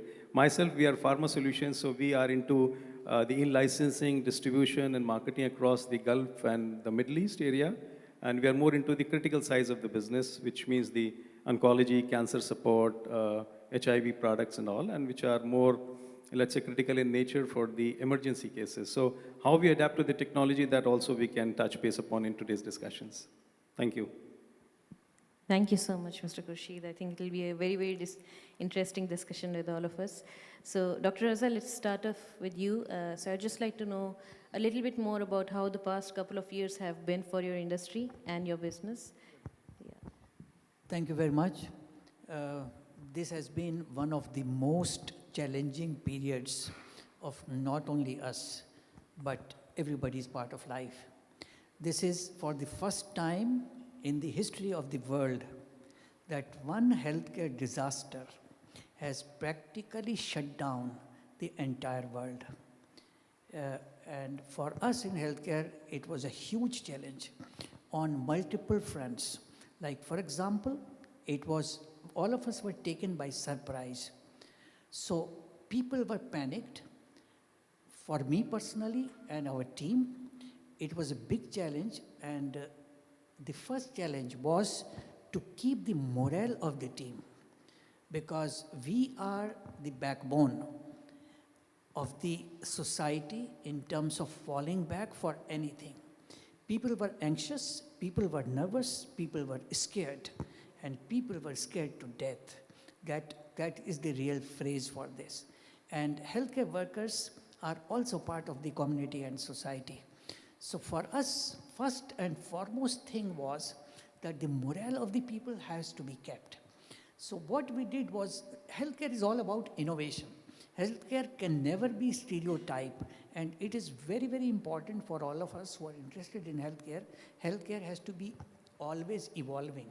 So first thing was to keep the morale of the people alive. So what we did was that we set up a COVID testing lab within 2 weeks record time in only 30 square meters of the hospital lab, and started giving free COVID testing, which still continues every week, free of cost to 700 people, free of cost. Not only that, we gave COVID testing free of cost to the entire families of the staff. Not only that, people staying in shared accommodations, we gave free COVID testing to their flatmates, just to keep the morale of the people, so that if a patient comes, they go with confidence and are able to face. Second thing what we did was, we also created our own quarantine center for our staff free of cost and on a hotel standard. In case, God forbid, you fall sick, there is a place, a respectable place like a hotel where you can quarantine. In case you fall sick, you have the hospital to fall back. So it was a big challenge for the entire healthcare industry in the region. I'm giving you some examples how we have tackled. If you see, first time that public-private in this country, as a role model, we came together. And sanitization and screenings, everything the way government did, public, private, everybody got together and did that. And testing was, one of the best here. So this was the big challenge. And second thing is the treatment of the people, the anxiousness of the people. That was another thing. On business front, healthcare system in terms of financials collapsed, because 70% of the business of hospitals is outpatient business. People stopped coming to hospitals and people were coming only for COVID. Now, COVID patients did not require the care of a specialist. They required maintenance care or they required ICU care. So we had two challenges. One challenge was business, and second challenge was that doctors practically became jobless because they had no patients and they were coming to the hospital. So huge challenges. And that is the time we realized that the technology which we have taken so lightly plays such an important role. I tell people that biggest accelerator to technology has been COVID. For example, we realized that telemedicine existed, but telemedicine was being used only for marketing purposes. If we had telemedicine mature system with insurance approvals, with payment gateways approved, a lot of people who had cardiac problems, who had cancer problems, who had joint problems, could sit in the comfort of the home, and doctor who was sitting without work could have provided him consultation. So there were challenges, but there were also good solutions which we realized are possible and progress towards it. Like for example, man-to-man interaction in hospital is very, very important. So if we had a robust EMR system, then we could have reduced. We had, but we didn't have paperless hospitals all over. These were the challenges, but also people found solutions in this. But Alhamdulillah, this country is one of the best in the world to live, and the government came forward, supported everything, made possible all the best possible diagnostic and treatments available, and it was available to everybody irrespective of their financial ability to support it. The hotels were converted into quarantine centers, government took care of everybody. So I think it has been one of the most challenging and learning experience for all of us in healthcare. Excellent, Dr. Raza. This shows like how much we can learn in a very, very short span of time. And necessity is definitely the mother of invention. So I think like we saw an entire paradigm shift in terms of technology adoption. Telemedicine took up a huge role in our lives, in our day-to-day lives. And as Dr. Raza correctly said, there were a lot of challenges that happened within the healthcare system, like challenges with doctors, challenges with resources that many people are not aware of, but it was really handled in a very, very good way in UAE. Other good motivation, as he talked about, was UAE giving out the golden visa for the healthcare workers. I think that was a very, very good move by the government, and it was very well appreciated. Thank you so much, Dr. Raza, for your inputs. You know, one important point I would like to highlight. People we just talk about it, but people don't realize what healthcare worker undergoes. It takes real guts to go into an ICU and treat a COVID patient. We take it very lightly. And sorry, I'm taking time, but it is very important. In spite of the best precautions. Ruchi, we have 10 minutes left. The other two haven't spoken a word. Please, let's move on, yeah? 60% of our staff got positive. 60% of the staff got positive. So these are big challenges. Thank you, sir. Thank you very much for reminding. I will. Thank you, Dr. Raza. So this was like the healthcare perspective from a hospital. Now we'll hear from the pharma industry. So Dr. Siddiqui, what were your views about how technology has affected you in the last couple of years? What were the challenges that you saw in your industry, and what are you working on? Well, I will go directly to the tech side because today we are talking about the tech. So let's talk about how the health tech can solve the key issues that we have in the healthcare sector. Yeah, the challenges. I've noticed the issue, the challenges. The challenges number one that we have today is access of your own medical record. It's your medical record. You go to one doctor, to another doctor, in other places, you don't have record. We all learned from the day one that your health is wealth. Unfortunately, we least care about our own health. So data accessibility of your own medical record is a key issue. You have to repeat the same information visiting the different doctor, different places, just waste of the time. You have to repeat the same test just because you don't have the test report. This is another challenge. According to the WHO, by 2030, you have a more than the 13 million doctor shortage. It means that, number one, they have the less time to diagnose. Number two, they have the more burden in the healthcare sector. Number three, your cost is going to increase. You have another challenges is compliance, big issue. Doctor give you the prescription, but if you don't comply, you don't gonna get well. So it's a big challenges today is the compliance itself, the patient compliance, a big issue. More than $280 billion expenses per annum in the USA, just on the compliance. And more than, if I'm not wrong, 200 million people die because of non-compliant issues. That's the big challenges. If you go furthermore, we have aging population going to reach 1.5 billion in 2050. How are we going to manage this aging population? They are more vulnerable to infectious diseases like the pandemic or so on. Here the tech role play. Here the tech play. How about your medical record in your hand, anywhere you go? Secure, you give the access. Rather, so technology, if you see, the technology is moving from hospital to home. Remote monitoring, chronic management. And Raja Bhai has rightly said that telehealth was before. If you see the McKinsey report in 2019, only 11% was using the telehealth, which is accelerated by 73% outdoor patient is using now the telehealth. And the projection is the ER visit, around 60% ER visit can be solved virtually today. It just require a time to learn and practice.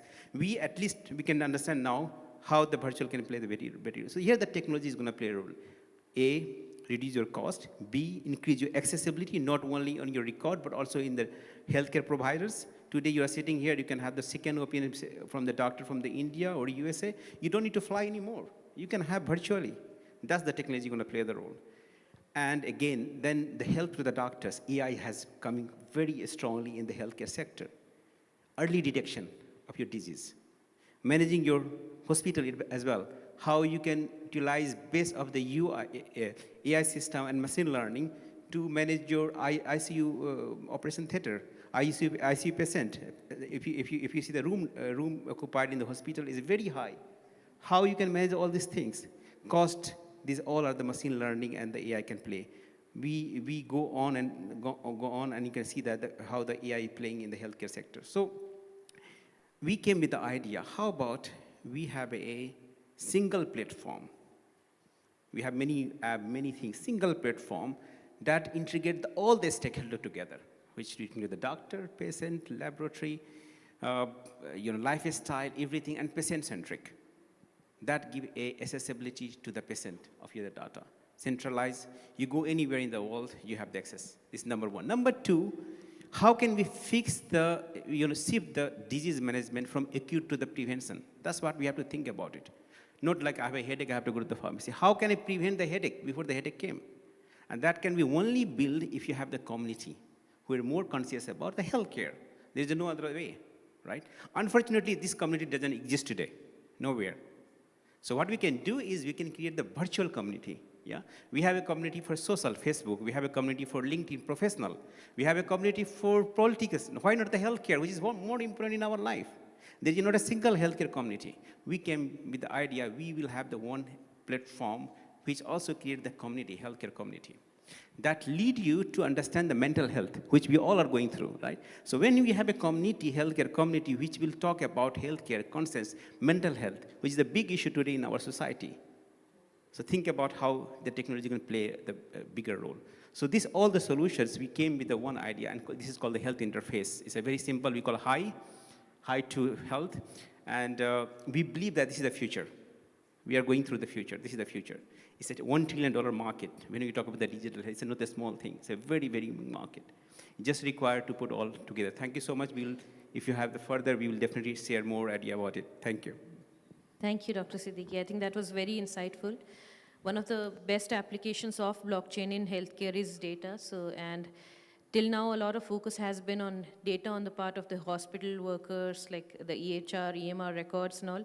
But till now, like nobody has been able to actually authorize the patients or like the normal public to get hold of that data. And the reason for that is definitely privacy and security. Yeah. So that's where there could be a very, very good application. We patented it in the USA. Our patent is filed, and this is something very important.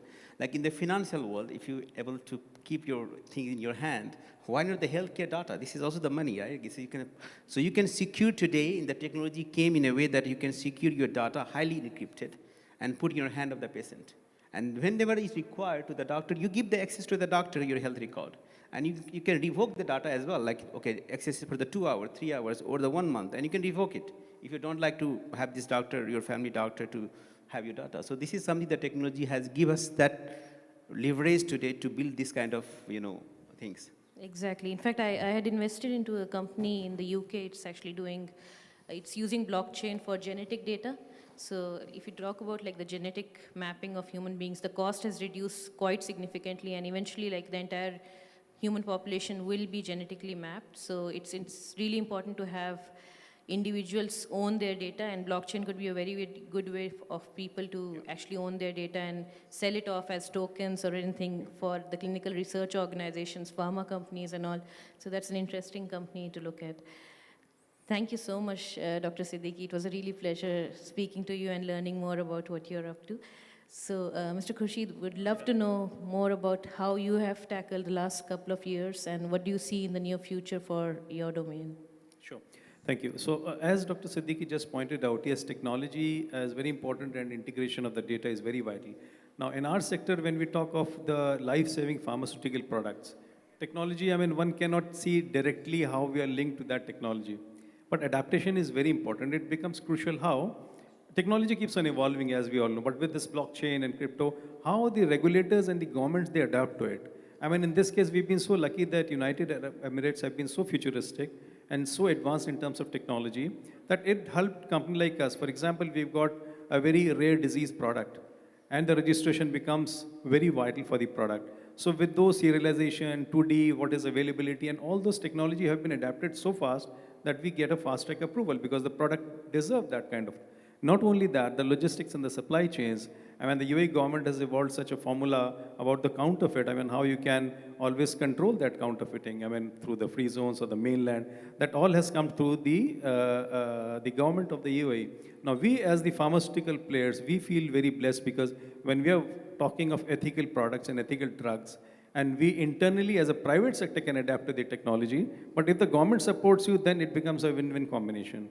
And this is how we at Pharma Solutions, we try to do it. And by and large, most of the players in our industry, when we talk about, if you are not into the technology part, you're thrown out of it. So eventually everyone will adapt it, but how soon and how fast we do it.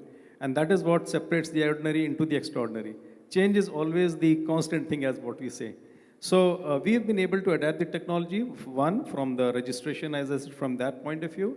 Number two, the most important is right from the manufacturing till the supply chain. Now, the supply chain is controlled in a very different way when we say for pharmaceuticals. Because we deal into the multiple region, it could be a centralized supply, wherein we store the products into the warehousing, where you've got your own shelves, which manually, physically is not possible. So everything is controlled with the tip of the mouse and with the technologies involved. So initially it is difficult for us or anybody into the company because they are not technocrats, they are not really into the IT and the blockchain. But the initial period is difficult, but then it becomes a very smooth workflow. And this is what we have adapted across the region. Our distributors, our main people who've been handling into the warehousing activities, when we adapt to all these things, I think it becomes much more smoother. And as Dr. Raza has just pointed out in the beginning, COVID has taught us a lot of things for sure. Things were existing. But then now we feel that, no, without using that, what will happen? So eventually we all get used to it as human beings. And into the pharmaceuticals, into the healthcare, this is such a vital sector. We all need to really focus and prioritize ourselves into it.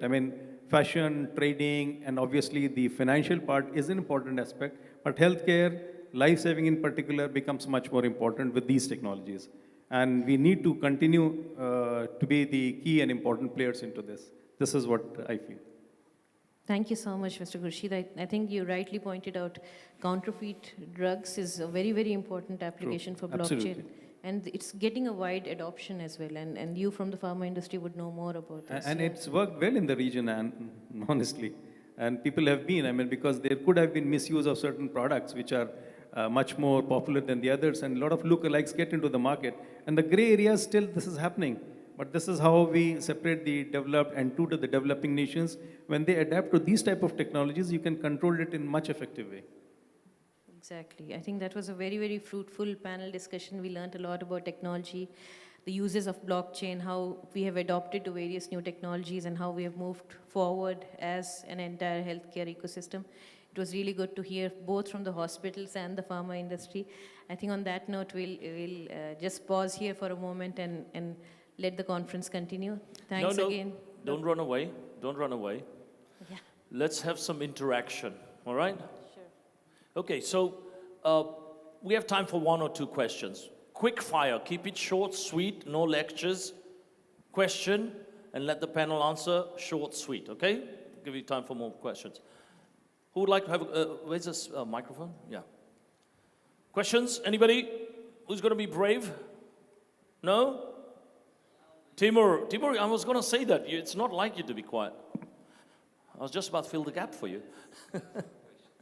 Hi, everyone. Thank you very much to all of you. The panel is great. It is important, the healthcare sector, the development. The question is basically nowadays, I mean, today we are at the blockchain Dubai. By the way, thank you. Really enjoying 2 days of the conference. So how does I mean, each of you can answer just basically, have you upgraded or how do you move forward with the new technologies, blockchain, smart contracts? Do you do anything about it within the healthcare sector, personally, or as the company, or the entities you're had at the moment? Yeah. Okay, thank you. Is it clear? Because my English. I will translate your English. All right. Thanks a lot, buddy. Okay, Yeah, so the question is, whilst we are in the spirit of blockchain and innovation, I mean, let's not just keep it to blockchain, let's keep it to any form of innovation in the healthcare industry. I know Siddiqui covered some from his side specifically, you did as well. But let's have a quick joint one from the hospital side. What is technology-based preventative care or remote care that the hospitals are doing? And we've already heard it from that side, but you might take a step into, this is where I might be going in the next 5-10 years in terms of healthcare. And go crazy on DNA-based analysis, I know the subject, so go anywhere, okay? Don't want to give you the word. Thank you. That's what I wanted to ask, exactly. Thank you, Timur. Sure, I think that was a very interesting question. I'll start off with my opinions on this. So we would love to stay in touch with the new technological advancements that are happening. So we, even though our hospital is like, it's a tertiary care hospital, it's not a very, very high standard because it's in India and it's mainly for a goodwill purpose. So even though we don't have a lot of advancements in the healthcare, like hospital ourselves, but we do invest into technology startups. So one of the startups that's adopting blockchain is a genetic and a microbiome testing company that's actually putting this data on a blockchain, and individuals can then own their data and eventually sell it to clinical research organizations, pharma companies, for tokens or for cash. So that's like a forward-looking thing. Apart from that, in terms of hospitals, there's a lot of scope for remote patient monitoring, especially given the onset of preventive healthcare. Recently, I was on an all doctors panel, and all the doctors were saying that suddenly the patients are so much more adherent to the medications that we give because there's a lot of focus on preventive healthcare. So one of the new technologies that we invested in is edge computing, and it's a low battery hardware company that does edge computing. So basically, edge computing is analyzing the data at the edge. Instead of like getting the data on the cloud and then analyzing it with AI and ML, edge computing is analyzing the data at the sensors, at the tertiary level itself. So it would be like an IoT thing in which like the data can be analyzed. Because you can collect a lot of data, but the important thing is how to use that data, how to make meaningful information get out of that data. So these are the two interesting things that we recently worked on. I think we'll hear from Dr. Siddiqui as well. Yeah, well, I will go with the more advanced future because present we real all vision, know. Technology, innovation. Yeah, so think about like AR, VR, you all know the surgical, they are using AR, VR. Think about that the virtual, you are doing that today, the virtual, the video call. The doctor sitting with you as a hologram. That's going to be happen. Yes. Virtual consultancy. Wireless technology going to change the healthcare behavior, the way you are thinking. You can't even think about it. We all are surrounded by the wireless. Right? The technology is changing. When I'm talking that this atmosphere is changing, I'm breathing is changing. I'm having some kind of sleep, my atmosphere is changing.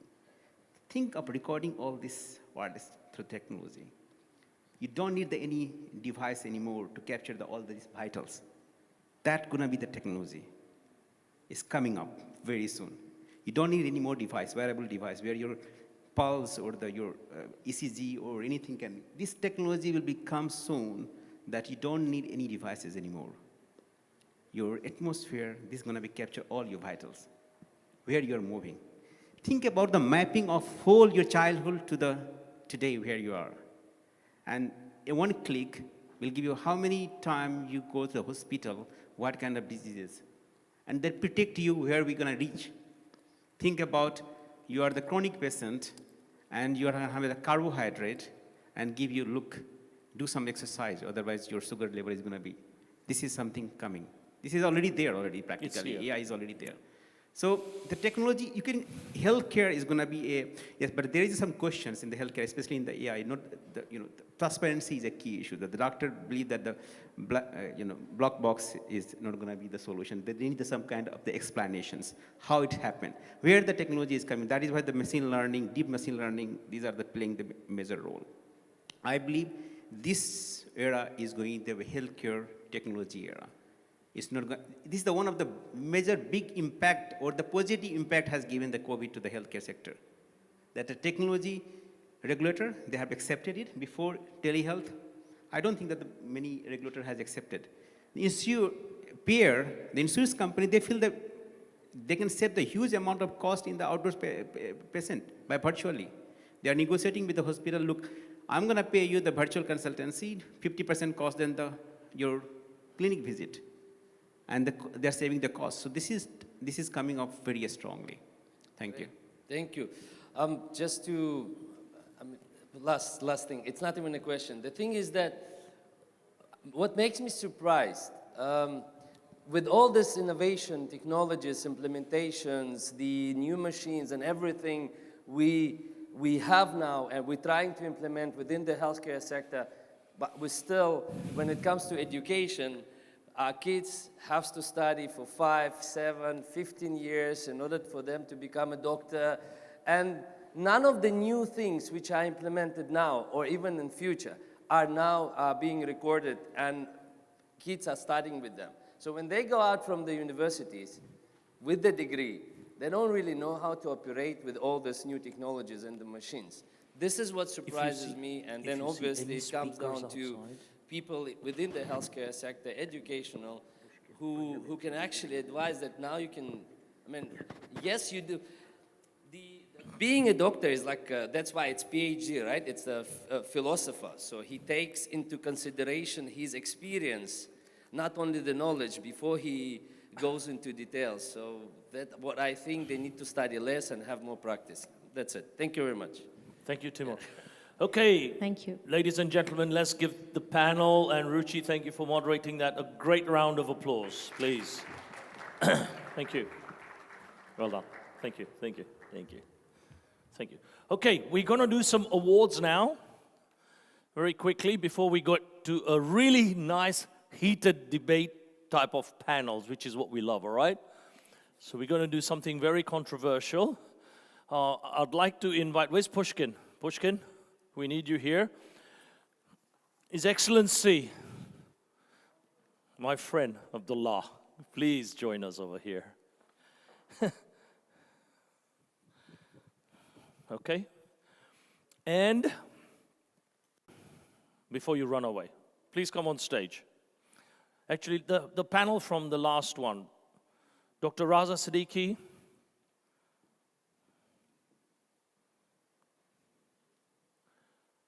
Siddiqui Ali.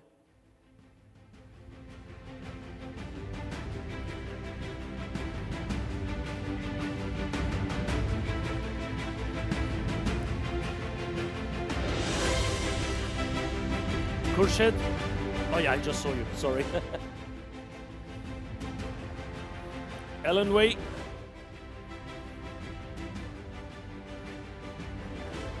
Ronit, did we find Ronit outside?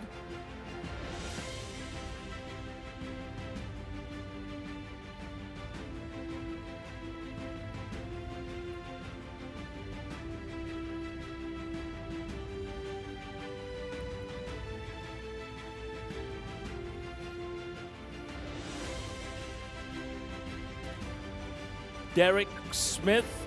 Derek. Where's Derek? I saw him earlier. Are they all outside? They're going to miss it. Do you want to run out and just rustle some of these guys up? Okay, Mohamed Salim. Mohamed, I saw him earlier as well.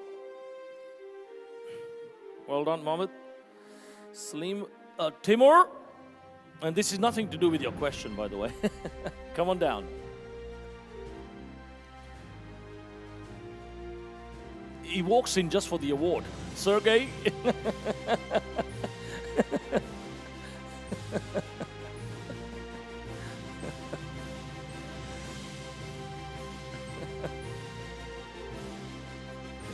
No.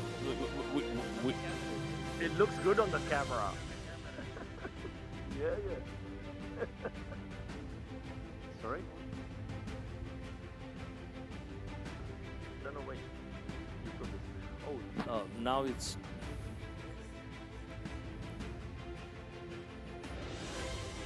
That was Khurshid. Okay. And now we've got Ellen Wei. Yep. Make sure the name's there, right?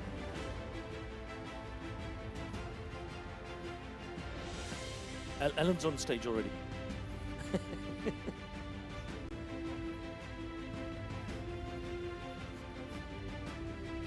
No, get here. You're not advertising. No one's advertising here. Okay, then we have Mohamed Salim. And we have Timur. I don't think you've got the names on there. I don't think you would. Just check.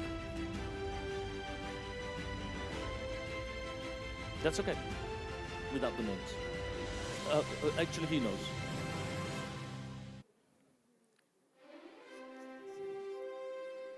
Sergey?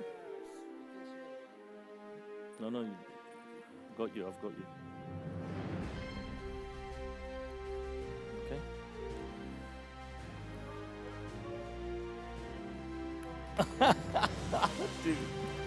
Difficult.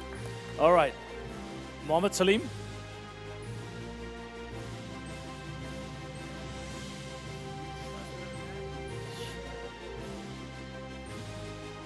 No, we got to.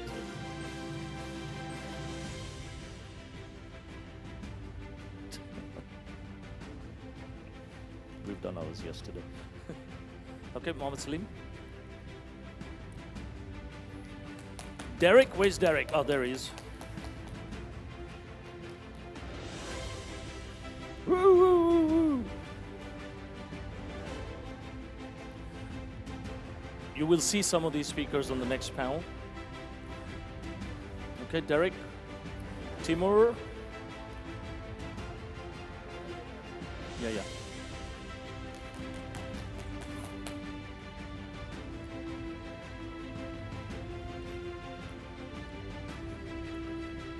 We'll do that. Don't run away. All the award winners, please stay around because we're going to do a group shot and then we'll do the big applauses to bring the house floor down. All right? That's when we do the full collection, blah, blah, blah, and bring this roof down. Okay, don't run away. All the award winners, please come back. Timur, we keep the best for the last. Ishmael, where's Ishmael Malik? Is he outside? Ah, I thought you went back to sleep.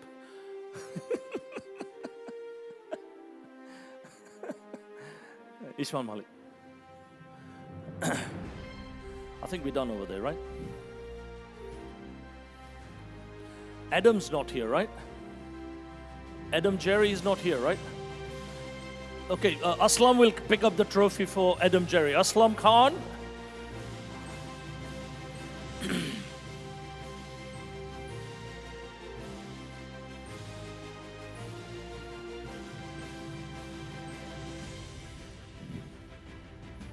And we're done.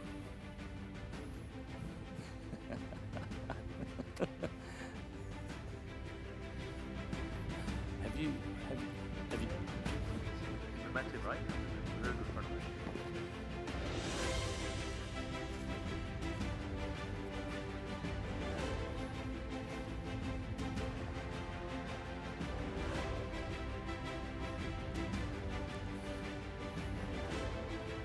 Thanks, boss. Stay here. Okay, let's have the whole group, all the awardees, come on stage. Now, waking up time. Your lunch has been digested long time ago. So let's bring the house down. Everybody, thank you. Thank you very much. Woo, woo, woo. Bring it down. Thank you.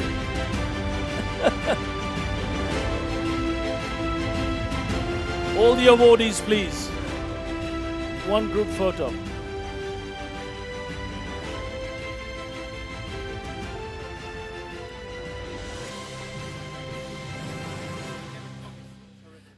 Suits were never a thing in crypto. We don't do suits in crypto. Oh, one second, Ellen.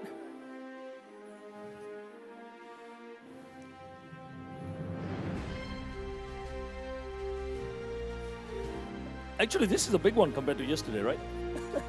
Yeah.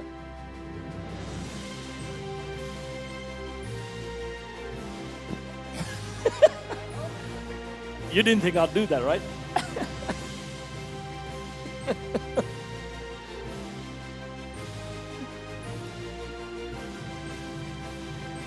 You want me to go there? George, where is George? Oh no, George had his yesterday. Oh, just come down without a trophy. Actually, pull one from there, George, and come on down.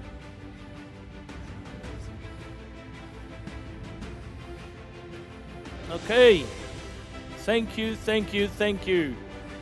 Oh, Georgie. Hey, look at my trophy.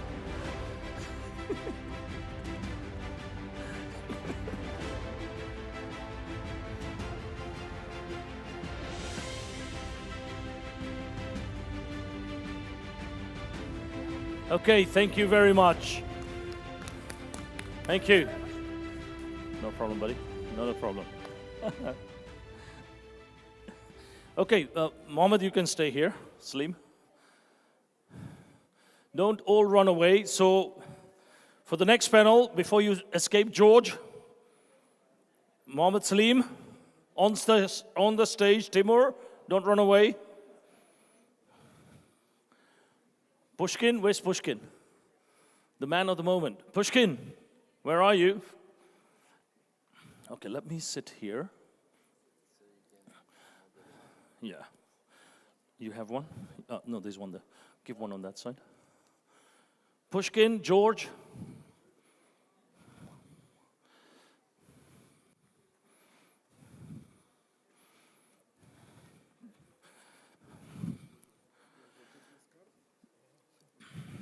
Oh, yeah.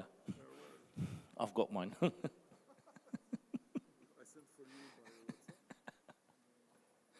Okay. Don't run away. I've got to do ours.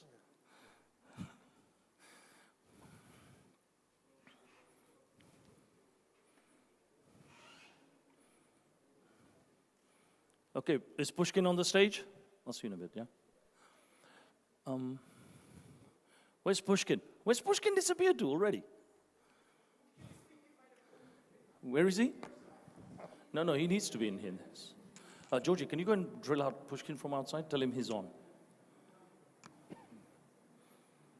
Timur, Adam. Adam's not here, right?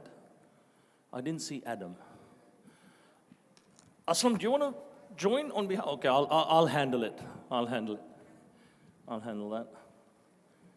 Okay, Pushkin. We're missing Pushkin. He shied off. Test 1, 2. Pushkin has shied off.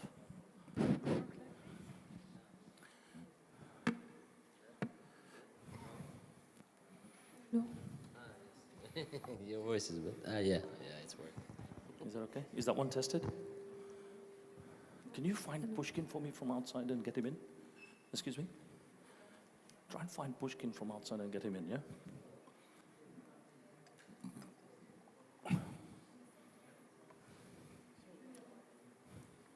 Thank you.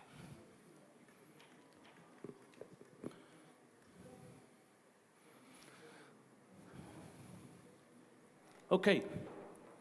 Whilst Pushkin is coming, so this panel, thank you, Your Excellency, Abdullah, thank you. I'll ping you, yes. Okay. Whilst Pushkin is coming, we'll just do a few seconds introduction. So this panel, I took the liberty to say in blockchain space and in the world, if you want to grow, you will always have competition, but there's always a way to embrace your competitors and collaborate. We in the blockchain space, we collaborate a lot because if anyone tells you everybody's competition, you will never grow, you will never succeed, and the chances of you failing is even higher. So I said, let's use a use case of bringing some competitors together in one panel, and in that, let's debate a way of collaborating to help each other. So the subject in mind is all about Expo 2020, and we're counting 20, 30 events just in the next month, right? 43. 43. Oh my God, they keep going up. Now, there's only X amount of speakers, there's only Y amount of sponsors, and Z amount of spectators who go around to these, right? And those are the three key ingredients for making events successful.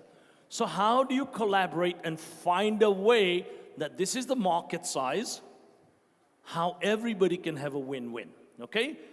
So that's the subject. With that, let's start just quick intros and then we'll start the panel. I am, this is what I do. Hi, my name is Timur. I own and run LWK Group of Companies, which is here since 2006. So we do different businesses. We run different businesses, including event management. So I think that's why we're here. That's it. Thank you. Close. Hi, everyone. Good evening. My name is Mohamed Salim. I'm the founder and CEO of WeMeets, which is a virtual events platform. And I'm also the founder of World Blockchain Summit of TressCon.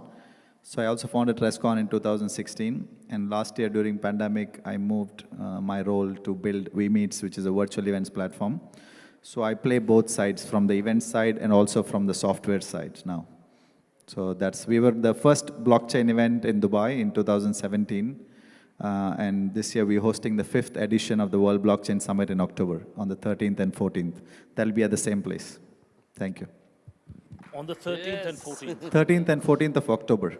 Write those dates down. Expo. Expo time, yeah. George? Yes, my name is George Sebastião from Portugal and Canada. I've been here for about 25 years. I've helped about 40 or so blockchain projects over the years.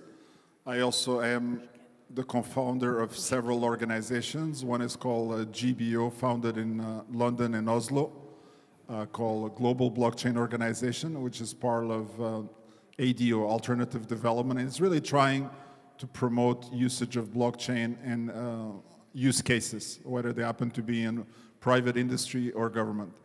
I'm also the co-founder of something called EcoX. EcoX stands for Ecosystem Connections, which is an event that we held weekly in Dubai for the last two years and a half, and we get somewhere between 40 to sometimes up to 150 people. We don't charge for the event, and we get people to come and promote their ideas in blockchain and to simply establish connections. One of the things that is very important about Dubai, there's periods of the year where there's lots of events, and then people come to visit the city. So there's people already here, people come from outside, and they want to meet each other and get to establish relationships. So this is what we've been doing for quite some time. Thank you. And I'm also involved as a partner in the DCS summit that's going to be happening in December. Wow. It's going to be a huge one. And in Abu Dhabi at the main exhibition convention center, expecting a select 4,000 people. Wow. Because there's already 12,000 registered online. So we thought we'd get away from the October-November noise. and from Dubai. And from Dubai, and do something different. So that's going to be a huge one. Okay, Pushkin's not here. I'm sure he's coming. Okay, great. Let's start with 43 events just next month, right? So I have a view when I said, let me do this panel, I have a view that, you know, sponsors, same faces, same audiences, same speakers. I've had the pleasure of speaking at all your events many times.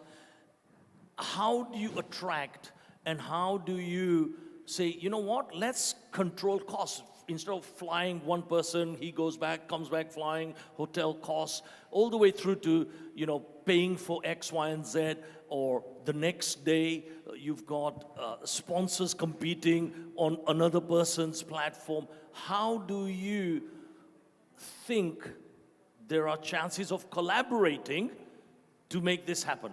Okay, Timur, you've got the biggest smile. You can go first. So, well, I think, I don't know if I'll be able to reply to that, but I'll comment basically. Yeah, it's an open debate of collaboration. Exactly. So I'm not going to say that we do things differently comparing to our friends, and I won't call them competitors because they help us to grow. Sure. But I run a business in UAE since 2006. Have tried so many different businesses, failed million times, failed, invested in the wrong projects, went into wrong directions, and I think that's the beauty of entrepreneurial life.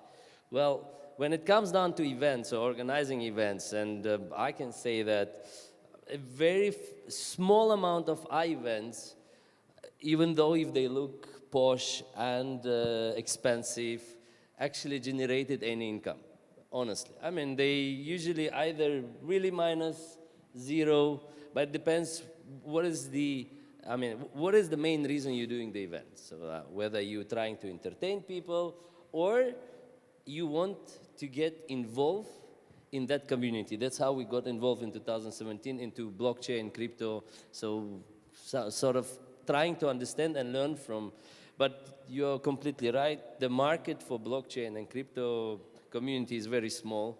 So throwing out events on the same dates, same months, with the same people, same speakers, it's not, I mean, it's one of the mistakes everyone goes through, so which is fine. Some, as I know, do it virtually because the pandemic, and it's good when people are ready to transform their business models. It's very ridiculous when they say, no, this is how we work, we don't change, this is our policy.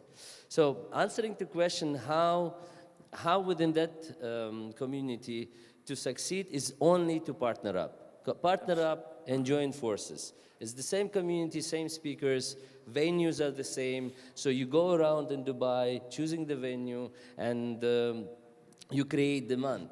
So I think that if the whole community really agree that, look, I think we should meet up all more frequently. And it's not that if I'm invited to one event, I'm going to try to steal clients or steal sponsors. No, I mean, nowadays, really, if it's come down to sponsors, it's definitely not in this region. You need to bring companies from outside because they want to get into this market, and you consider to be an expert here. So my answer is join forces. Whenever I see an event out there, I tell my team, contact them. Tell them we're here to help. We know the crowd. Let us work together. I mean, some say, correct, yeah, sure. Some say, no, how much you pay for it. Yeah, absolutely. So, yeah, I'm offering help and my expertise in return for collaboration. Thank you. So, thank you. And Mohamed and me, we spoke, I think 2-3 years ago, and our Sun Microsystems, and we did remote events even in the early 2000s. And when Mohamed said, look, we're looking to do this platform, how timely could you be with Meets, right? How can you see collaboration with virtual and physical events? Because I have a very good idea to make virtual and physical together. I'd like to hear it from you. Yeah, so during the pandemic, we had to really shut down, right? So we used to do physical events, and completely we had to shut down for a couple of months to understand what is the next plan, right? So, and half of the events companies shut down. So we are a pure event organizer. So we do only events, not only blockchain, but AI, cloud, security, OTT, EV, 5G, we do everything, right? So we had to shut down and rethink. Then that's when we moved all our events virtually, and then I was also looking for a virtual events platform. As an event organizer, I couldn't really, find a perfect platform where you can really network, like where you could replicate the actual physical event virtually, right? So that is when I collaborated with the tech team, started building a virtual platform. So we've created a complete 3D and 2D event platform where you could really, you go on the platform, you could do everything that you would do on a physical event. Then, shaking, only thing will be missing is shaking hands and, having cup of coffees, virtually. That also is today we are sending, dinner packets out for people to be virtually. So they're having dinner together while they're having a virtual meeting. So there's a lot of innovative things that we are putting together for clients. They're coming up, we're sending them t-shirts to wear, during the event virtually. So everybody's, so some kind of activities that we're creating. So yeah, a lot of the events have moved virtually, and we have like, as TressCon, like literally we do 10, 15 virtual events every month in the last 1.5 years. So we have grown from a staff of 70 to 170 in the pandemic. So we are the only company, I feel, that we have hired more than 100 staff in the last 1 year. So with the virtual V-Meets also, we have hired almost 40 staff. Now we're doing events with some top companies. And we see where from physical, it is moving more towards hybrid, right? So there are a lot of virtual. Now the hybrid, like the physical events are happening. Now most of the companies want to move to hybrid. The only reason being physically, they will be able to host maybe 200, 500 people, but virtually they can host thousands and 10,000s, and our platform can take up to 100,000 people on the platform. So that way, the organizer is able to give coverage to a much bigger audience than only the physical audience present. So that is the value that the organizer would be giving to the sponsors or to the attendees. While they are also at the physical event, they can also connect with the virtual attendees, and they can also keep a track of all the analytics, who's attended which booths, virtually or physically. Everything is capable that we have made possible in our platform. So basically, we are creating a connected world, whether it's physical or virtual. People can come together, and today, like, they don't have to be like, we can, if they don't have time, they don't have to really fly in and come in. They can get into their laptop and connect to everybody on the platform. So that will also, save their time, the costs of flying. Because today, a lot of companies have cut down the budgets for flying. They're not allowing their representatives to fly or pay for the accommodation. So this makes it easier. So even though they're not able to be present virtually, physically, they would be there at the event. So people at the event can network with anybody across the world. So that's what we have trying to create. Thank you. So how many people have experienced a proper virtual event in the audience?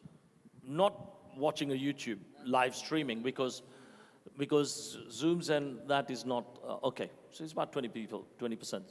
So some of the comments that Mohamed Salim just made are absolutely true. Again, cost saving, time, gone are the days when, we fly, I know before the pandemic, I did over 100 flights in 7 months. Every alternate days we are flying to one event. We were flying. So it's quite impossible. In a month we used to take like 10, 20 flights. Saves the time and the cost. My own example, 100 flights in 7 months, it was crazy, not possible. How do we now take this to another level? And George is a classic networker in Dubai, but he's started the EcoX concept, which he touched on over here in the vault some 3-4 years ago. But to bring, network for education purposes. However, coming back to what we were saying, George, I have an idea, and I'd love to hear your view. Instead of everyone going, and we've been in this problem running with Brock Pierce from one to the other when AIBC happened, 3 places on the same day. It's not possible. We can't do it, right? How do we, the organization team, say, you know what? We are doing it on these days. I will have it in West Wing, C Wing, D Wing, whatever, and try and find a way to share a lot of the cost. Sponsorships are own things anyway, But the audience even, it's good for the audience to say, hang on, I like this session, I will go there, and they don't have to run around in taxis or drive or get stuck in traffic, because Expo 2020 is going to be nightmare in terms of traffic. Love to hear your view on doing joint event venues and then joint companies. Okay. First, we are not an event company. No, but you're not, but you do events. Hello, EcoX is an event. Yes. But we are a community building organization that through events. Thank you. EcoX is not for profit, you know. So they want to build connection and build businesses. So stop running away. you bring a very important aspect. We're actually running something called the Gulf Blockchain Week, which is happening at the same week as all these 3 events. Yes, it's from 11 to the 12th, and the rest is history anyway. So what is important here, we have actually tried several things that are in progress, and we hope they actually materialize. One is this concept that we called the black or the whale pass. And the idea is to have a pass that allow you to go through all these events simultaneously and then share the revenues across the various events. Yeah, like the blockchain week that yes, happens in or even I would Singapore. call it blockchain month is probably correct. I remember us talking about because it's about 43 events. We have talked to Bruce Porter in Washington D.C. to establish that. You can say that some organizers are extremely cooperative, others are maybe more protective for whatever reasons. Of the competitive threat. Correct, but we, being a community organization, don't actually see any threat in there. Correct. Is the question of how to equitably share the participation that comes from that. The other thing that you mentioned is since these events are actually happening within a very short period of time, it's actually quite good savings for the events organizers as well. Because, for example, if you have some top speaker like Novogratz or Michael Turpin or Brock Pierce, first they're going to come in their own airplane anyway, so you don't have to really kind of pay for that part. But they, of course, they want the suite upstairs here. Suite and all that. Upstairs, the suite costs about 20,000 dirhams a night, so it's not really 2 floors. You get the picture. Yeah, no, so the idea is if the guy is going to come for... And in Brock's case, he had 2 suites at the same time, 2 different hotels. SLS. And SLS, sorry. SLS. Yeah. So this is what I'm trying to say. So this is there actually must be a way of doing it. When you bring these very top special people and they come for a longer period of time, you actually save on costs because the guy is not going to go back and forth every 2 or 3 days. Yes. So you will be speaking at various events. So then what becomes important is not as much this important person to come and speak, is what is the content that is going to make that is unique, so it makes one event different from the other. The other one is also what is different in the format. We have tried this in several events. I'll just give you 1 or 2 examples to address. One is the traditional, okay, you do the 15-minute speech. The other one is the panel like we have here. But there's other formats that are also been very successful, what we call like combat formats or discussion formats, where you have 2 people face-to-face. One example we did in the UK was Nouriel Rubini against, for example, Tone Vez. So basically 2 opposing points. One guy is pro-BTC, the other one is against 100%. And these guys debate face-to-face these ideas. And the idea, what this does, it makes the value and the content of the event to the attendees something unique that they can take with them. And entertaining. Entertaining. So at the end of the day, that also means the people that come to the event have the capability to benefit from that. The ones that could not fly in, I think most of the events going forward are going to be some form of hybrid events. So people come here, like today. This event is being streamed on YouTube. You could not make it. Guess what? No problem. You can get to still benefit. Okay, you don't get the handshake, but if you had the vMeets platform, you get the virtual handshake. Or the virtual bag to collect all the goods. No one-to-one video as well, right? Correct, like yes. So also video with the booths. You could collect brochures. So this makes a very unique experience. I've seen some examples where they even have gone to 3D worlds. Yes. But I think we're not quite ready of that because of the bandwidth, not because the technology is not here. I think once Starlink is fully operational, I think this will be kind 6G. I think when 6G comes, those things will. I mean, we tried to do Zoom things over here. JW Marriott Marquis, their flagship hotel, and you can't get enough bandwidth just to do even a live Zoom call. So it just says it all, and this is Dubai. Not the blockchain. ready yet. We're not ready yet. 6G, Technology-wise. yes, 6G, I think that could be No, possible. but just look at the numbers. This hotel has got something like 4,000 rooms. The hotel is full of people. If only 20% of the hotel is running a Zoom call, No, it's finished. they need a pretty big pipe in here. They read university grade No, but if you have bandwidth. so many 6G hub spots at most of the places like this, part of the package, you could even do simple Zoom calls, vMeet sessions. You Yeah, can. but they normally charge for a dedicated Vmeet is cable. better, yeah, I know. Yeah, there is a dedicated internet line that you need to buy from the For sure, hotel for sure. if you need to run Zoom calls. For sure, but That's an extra cost. But if you're doing collaborative thing, which is coming back to our topic, when you're doing it together, you are now making it affordable for everyone. But this is what I think, this is the main problem. I mean, now George was explaining something and we interrupted because we all like to talk, and that's what might, I mean, I think that's the main, one of the main reasons that not even that you're afraid of competitors, but it's just that we run things differently.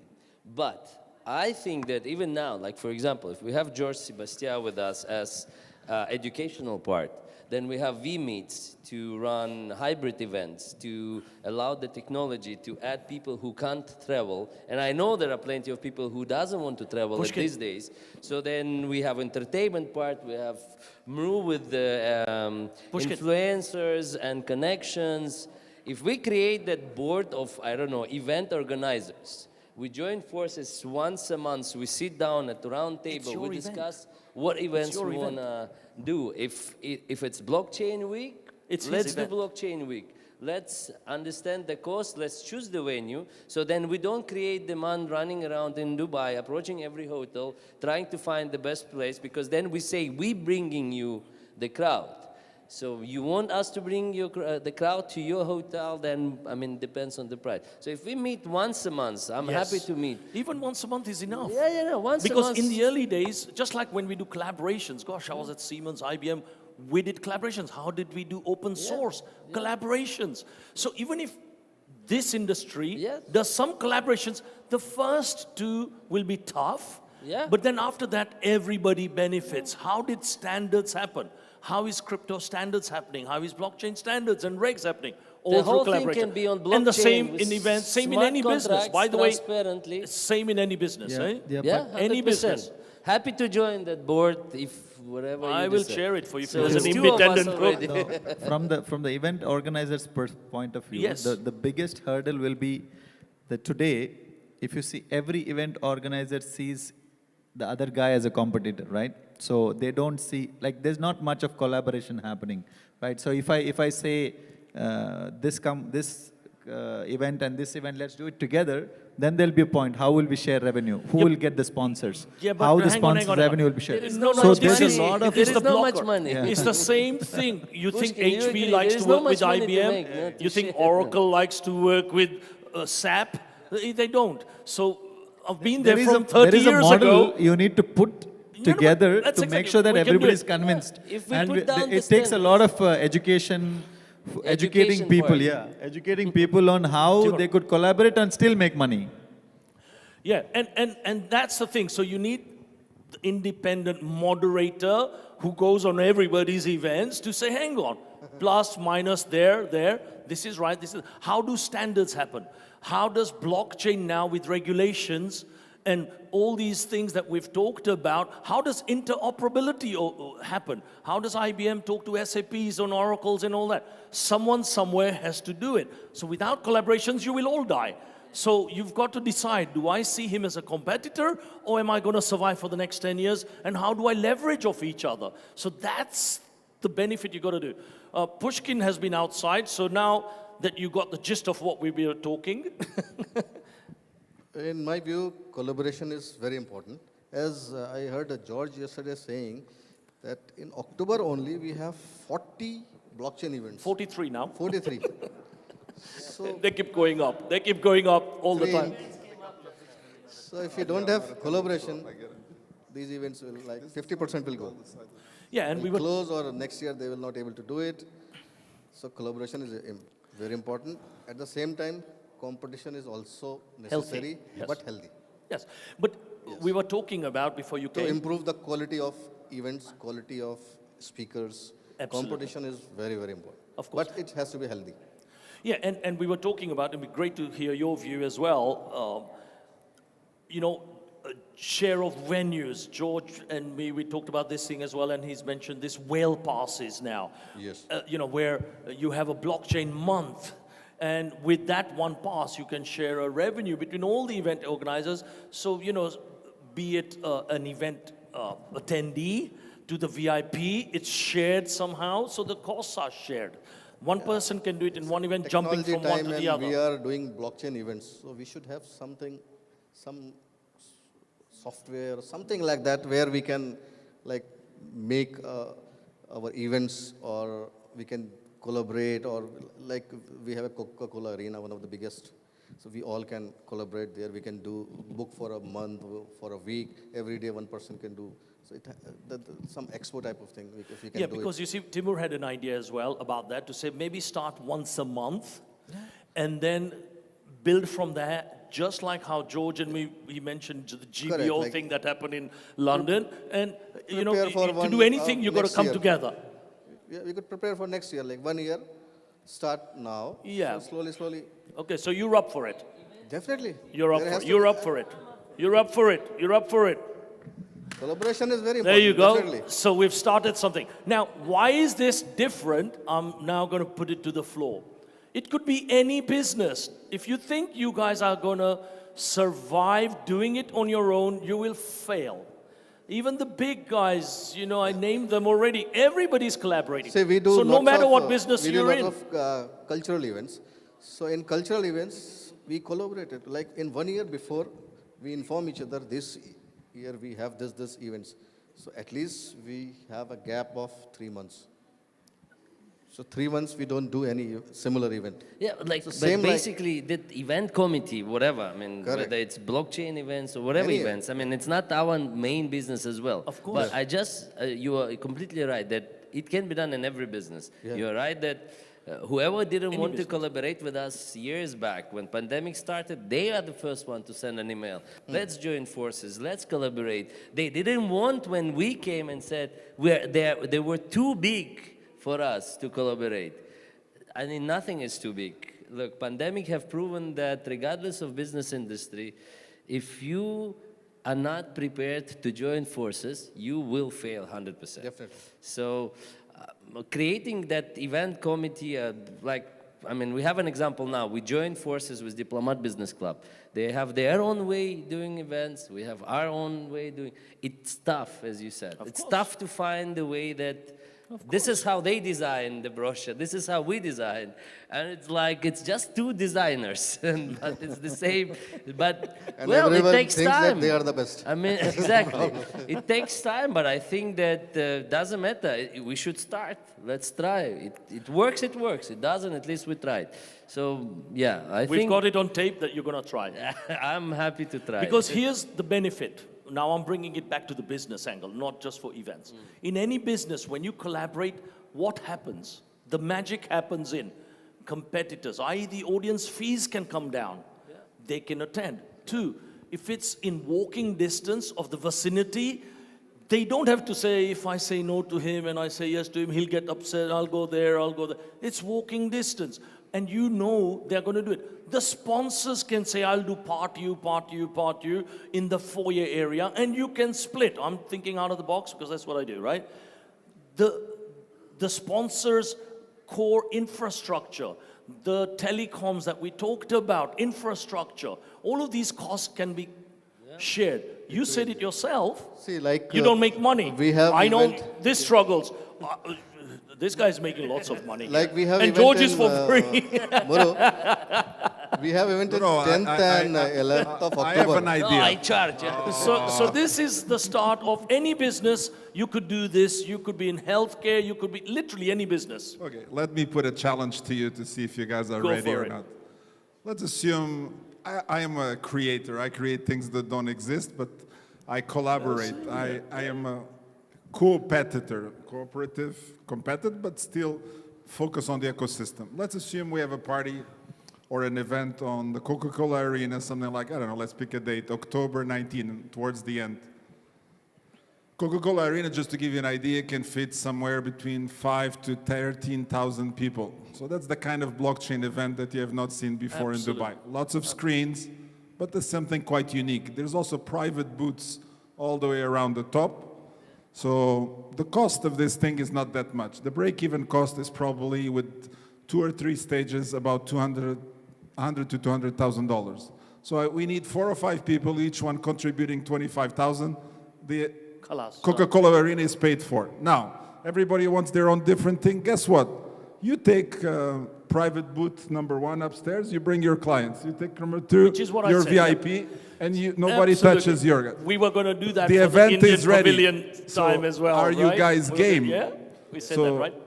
And we're done, October 19th. So sign on the paper, we move on to the Absolutely. next part. Very That's well how done. quickly Absolutely. we move. So you're on the same page. Well done.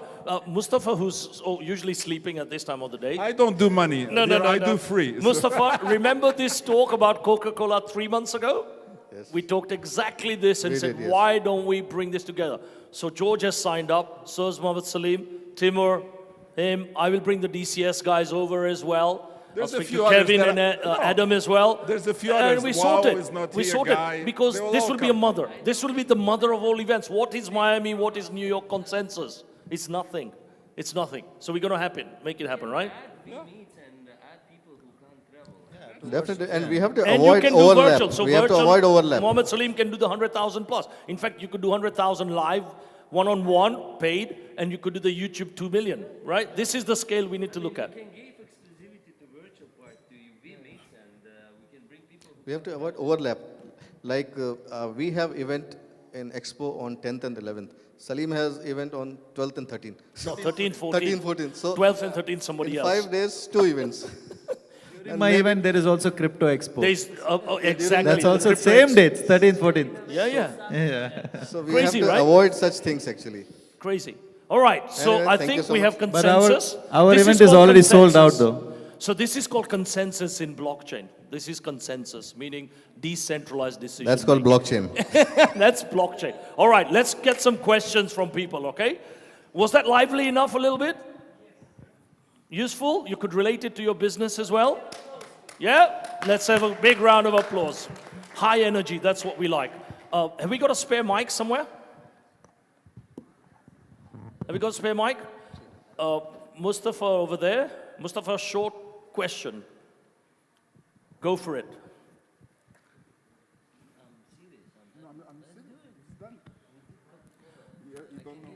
It's a wonderful discussion going on in the event collaboration. I propose, Mr. Mru, you know, and all are the event managers or event management company over here. With you, 5 of you, start a treaty over here and make it a history today.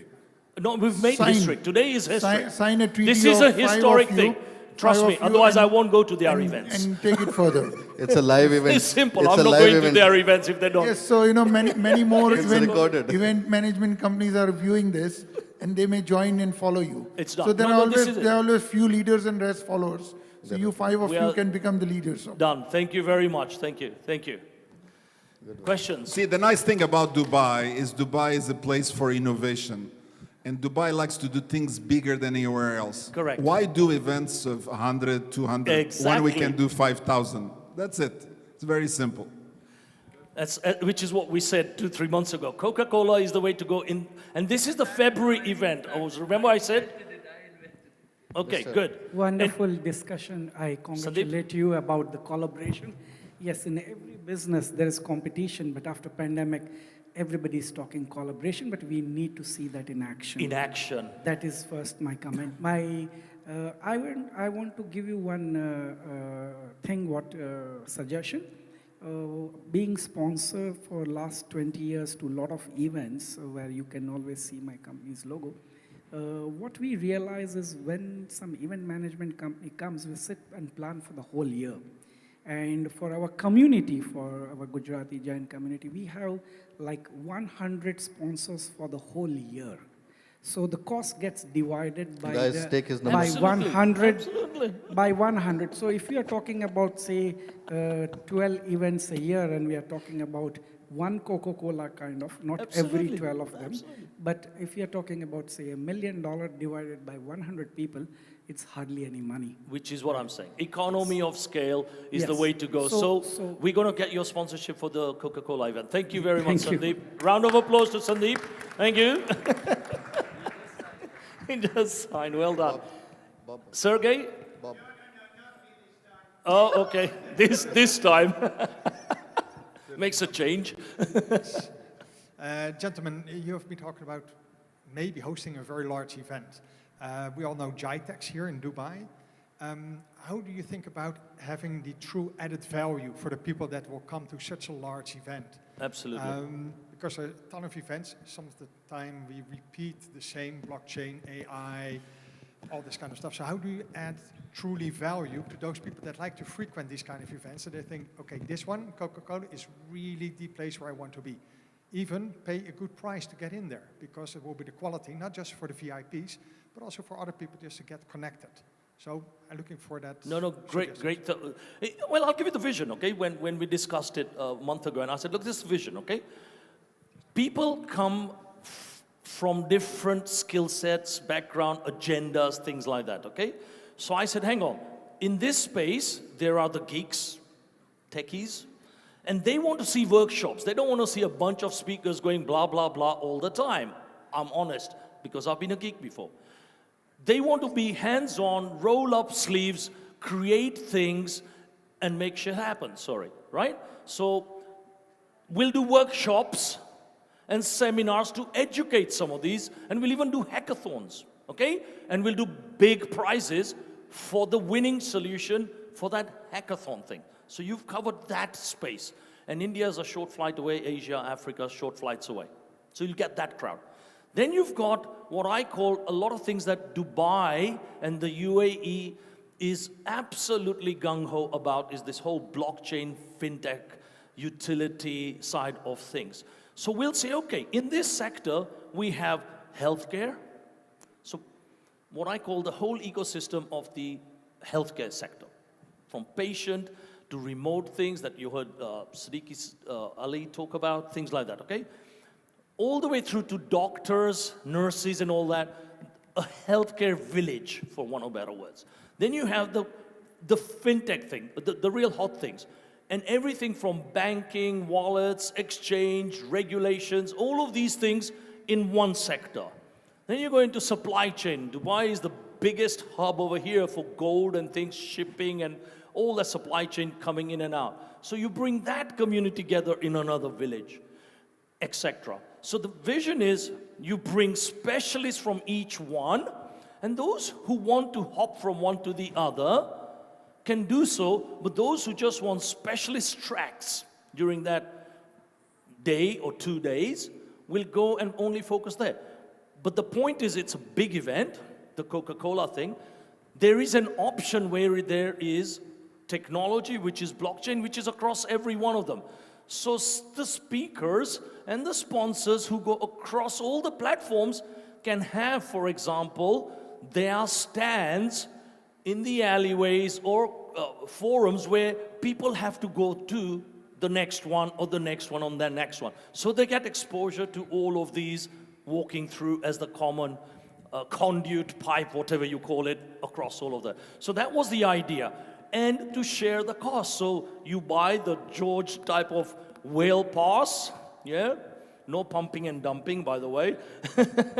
Okay, so you buy the whale pass that allows you to go to all of them, or you buy the shark pass, or the whatever, okay? And you could pick and choose. And the sponsors, what Sandeep was talking about, the sponsors can then talk about, hey, hang on, we have an Indian community who likes this, this, that, and the other, and they could fit in these ones. We'll sponsor for the event, so give you the corporate sponsorship across all of that, but we'll have specialist logo kind of things in the sector that's relevant to them. So they also get reach and scale from thousands of people rather than 200, 100 people. Does that make sense? Yeah, so that was the idea. Now, it's an idea, but it needs a lot more of us to get together and do that. But you've heard it on tape today. We're going to make it happen, right? Okay.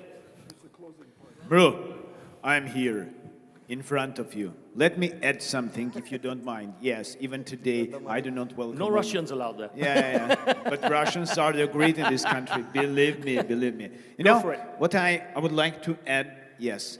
I've been feel the same thing when starting from 2016. I've been moderating and I was organizing, by the way, at least 600 events. I've been personally there, and people get tired of the real. After that, starting 2020, everything's coming to virtual. I am creating my own DTV channel, and now, at this moment, people a little bit get tired of Zoom somewhere else. What's the next step? I feel that people need content and somehow find the great way to combine it somewhere. Because now someone, even in my network, needs, you know, guys, tell me what's happening there, what's happening there. I would like to feel that energy. And we should find the right way to bring that energy within that. I would like to, to be thankful to our photographs, to our video operators. Please. Your question. Hit me with your question. It's not a question, it's just a message. It's the message that we are, look, we are as speakers. Yes, we are the same, but we are the best persons who emphasize, who encourage, who bring that energy to the community, who creates best things. Believe me, it not looks like, yes, we have to do something now, but they are looking for us, they are getting inspired of this, and they are creating much more things what we're using. That's why people, I really thank to all of you that we are doing something together. Thanks a lot. Great. Okay. Sergey, I was expecting a question from you, man. No, I haven't questioned, you know, man. Everything is good, everything is fine. It really gets satisfied. Thanks a lot. All right. So you're going to sponsor this as well, right? Or be part of it. Well done. Thank you. Thank you. Or you'll bring a lot of Russian Digital Week Online, etc. Well done. Thank you, Sergey. Any questions? Far away. Two over here. 1, 2. Good afternoon, everyone. I'm from the hospitality industry as well as from the events management side of things. What part of hospitality? Sorry. From the hotel sector. Okay. So my question, because I've been involved in events for a very long time here in the UAE. My question to you, when you're saying collaboration, yes, it's far away from what we say now and what we do, but there are two things, I would say, my 2 cents in it. The question would be very, very simple. Do you think, let's say, you're 5 different organizers of the same kind of an event, what happens if you standardize the packages? For example, when one of you mentioned that we need to have standards which will come in place, but it takes a lot of time. So for these SOPs to come in, for example, if there is a sponsor for this particular segment, let's say blockchain, if you standardize the packages across different events, regardless you are running, or anybody else is running, that negates the competition and there would be more collaboration, first of all, because sponsor can choose which event he wants to go to, provided the topic and what he likes and which company is giving that. The second part would be not only collaborating with the companies, because yes, it's very complicated. I have seen that happening many times, even now as we speak, but the venues, for example, when you talk about Coca-Cola Arena or any hotel venue, post-pandemic, what we have seen when the events are opening up now everywhere else, the cost to hire the venue is exorbitantly high. So probably all the event organizers need to, you know, have a sit down and say that this is what we would like to do.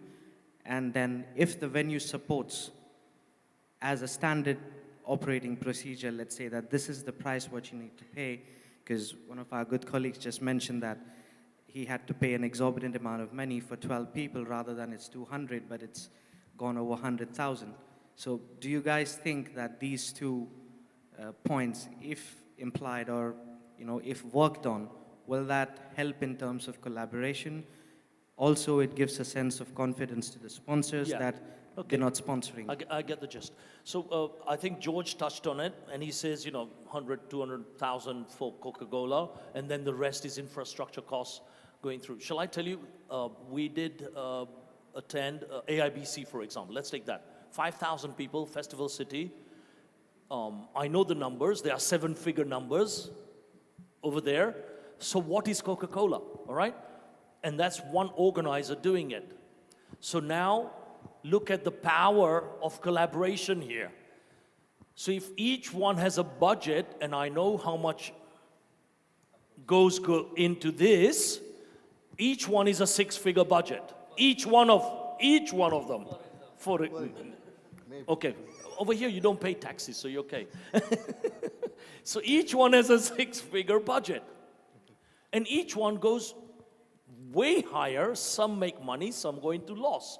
The reason they go into loss is because only a few sponsors left and only a few people who will come and pay, because they get invited to so many different events which are generally free, of speakers giving them tickets away, and they go, sorry to say it, but over multiple events on the same day. Sometimes depends on their VIP packages, meaning lunch is good over here and dinner is better over here. Let me tell you, that's how it happens out there, all right? So what you've said is, in doing a big event, I would rather see Dubai do the biggest event that would compete with Consensus and the Miami blockchain, which is 12,000 people, which is nothing. Nothing. If even this panel here does it, we will pull it off. But I know 10 other people, and between us, we know lots of people who would dive in here. And the point that Mohamed Salim made is, if people see it as competition, and you make the same point, if they see it as competition, they won't come in. But then they will say, the FOMO thing, oh, am I missing out over here on something? And we would have specialist tracks. Healthcare, blockchain, AI, automation, blah, blah, blah. The whole idea, I think, today what most of the sponsors from the sponsor side, they see the brand. So if it has been, if we create it like the event to attend, every sponsor will be there. They will be there. And that's so the power that is the of whole collaboration. Point. Like after this 40 events, yes, I'm sure only 5 or 6 events are making money because they have the brand. Absolutely. And they are well known, they have been doing it for a longer time. True, right? Not the ones they are just doing, right? They are not able to make money, they will not sustain. They'll do 1 year and second year they'll vanish. But the ones who have been doing for last 3 years, 4 years, 5 years, because to be honest, the World Blockchain Summit today, we have sold out all the speaking slots. We still have 2 months, but everything is sold. We have over 40, 45 sponsors sold, everything sold, just because of the brand. I'm sure a few other events also is the same, right? But not all the 40 events are making the money. No, but those 5, 6 events are making all the money. Because sponsors also see the history, the brand, the speakers, the content. Correct. Then they will put the money on that. Correct. Right? So absolutely correct. And that's why we need to do this economy of scale and create a mega brand for this. Basically, even, coming back to your question about SOPs and everything, nothing comes like at one day. So, right? So if we start today, obviously, I can see that some of, attendees, they don't believe that this is gonna happen or that we're really gonna join forces. But I think that if we do the closing of Blockchain Week and focus on that particular subject, and we bring everyone, all the strengths together, we take Coca-Cola Arena, when we sit down then later and agree on SOPs, that we can choose like 4 events in a year, we do it together, then obviously within that we will always have our small things for the company to run and all the companies. And that's where the SOPs will come, because we'll try this way and this way, we'll fail, and we do it again. Absolutely, and you will fail. The first one as won't be Mru the said, best. right? So there should be one event which is like consensus. Absolutely. And in UAE, even though it has been the hub, nobody has been able to create that, impact of that big event. AIBC did like 3,000, 4,000 people, but still, yeah, they're from Malta. But if I feel like what George says, Coca-Cola Arena, it's possible, right? So, but it needs to be collaboration. One person trying to do, he will fail. Fail, right? Absolutely. He will just drown in debt. So he'll not be even able to cover $250,000 of the venue cost, right? So if 3 or 4 people come together, they can all put like, they can all easily make $300,000, $400,000 in sponsorship and make $1 million, you know? So then only it is possible. But then it is possible when everybody comes together, you can create a 10,000, 15,000 people event, right? Easy. And that's what, you know, when Mustafa and us, we met, I said 3 months ago, or whatever it was, I said, why can't we pull off Coca-Cola in this manner that I've just painted out? And it's possible. If we get a lot of naysayers, competition, blockage, these are the people who will never make anything happen. But you don't want them anyway, is my view. You don't want them anyway. Because what I see There's is, always a way to collaborate. if You 4 or want 5 big organizers come together, they can also split into regions of sponsorship where they will get there. Where is their stronghold? Some people in Asia, some people in Middle East, some people in Europe, some people from US. So because everybody comes with different experience, different contacts, right? So the work can be split and then they come together. You know?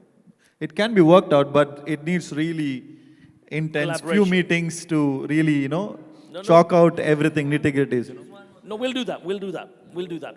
George, you want to add something? Yeah, the spaghetti is almost cooked. We just now to make it slightly straighter, right? No, Put the bolognese sauce, parmesan When I was on top. in university, used to have this thing we call the spaghetti test. You throw it against the wall. If it sticks, it's time to eat. Exactly. But you see, I mean, we talked about the AOBC. So there's another thing I did, okay? So I did the world's first tokenized stand, okay? What did I do there? I said, even sponsors and visitors, they have to go to huge places, 5,000 people, jump from one to the other, to the other, to the other. Why don't we make one of the biggest stands, and we did, the biggest stand, every sponsor pays a fraction towards the cost of that. I made a loss as well, but that was because of the pandemic, but it was a test. Sponsor space a little bit. So they have a space on the stand, they have use for the VIP area, sitting lounge, all that. They have interviews, they have NASDAQ people type of come there, do interviews, they can put their NFTs there and share the cost of the whole stand. It's not for profit, and tokenize it. And everyone shares something. If the pandemic hadn't happened and didn't have cancellations, people would earn it from the stand earnings. So it's the first time they would go away with content, they would go away with an NFT, they would go away with a video of their interviews, blah, blah, blah. Otherwise, sponsors go to these events and they collect 10, 20 cards, half of them, if not all of them, go in the dustbin. It's a waste of time, right? And it's cost them a lot of money to construct a stand, time and all that.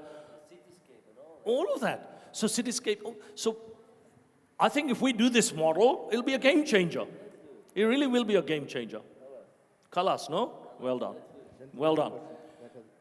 Any more? Oh, there was a question over there with my friend from half Romania. Go for it. Don't be shy. Okay. Otherwise, you're not going to Prahova. The mic is on the way. Okay. Talking about Romania. Domnule, ce faci? Dormiți sau ce? Hai, vorbim. Hai, question at the end over there, George. Because you're going to be doing celebrities and all that in our conference, by the way. We want your sponsorship. Huh? Gata? Okay. All right. Thank you very much, guys. Well done. What do you want to do? Oh. Camera. The inaugural meeting, eh? No, let's do it. Why not? No, I'm happy. We're doing it, right? Okay, I will share it. Done. I'll share it. Yeah. I'll share it. Done. Okay. So all we need Kalas. is just to meet one more time. This will be. NFT this picture. NFT. Oh, wow. We got a whole queue up there buying this picture. I'll have number one.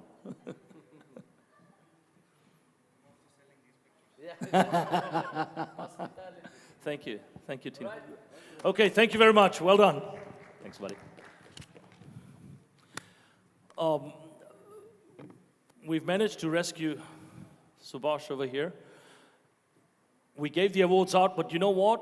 If Mohamed and Mountain can't bring it, we bring Mohamed and the Mountain to the stage. So please come on down, and His Excellence, please come on down.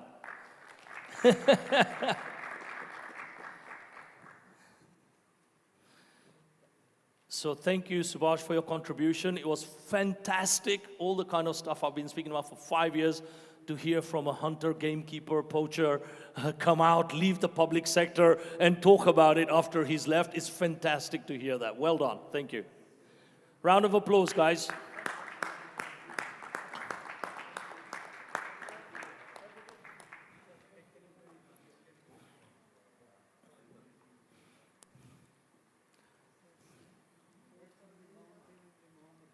Absolutely, eh?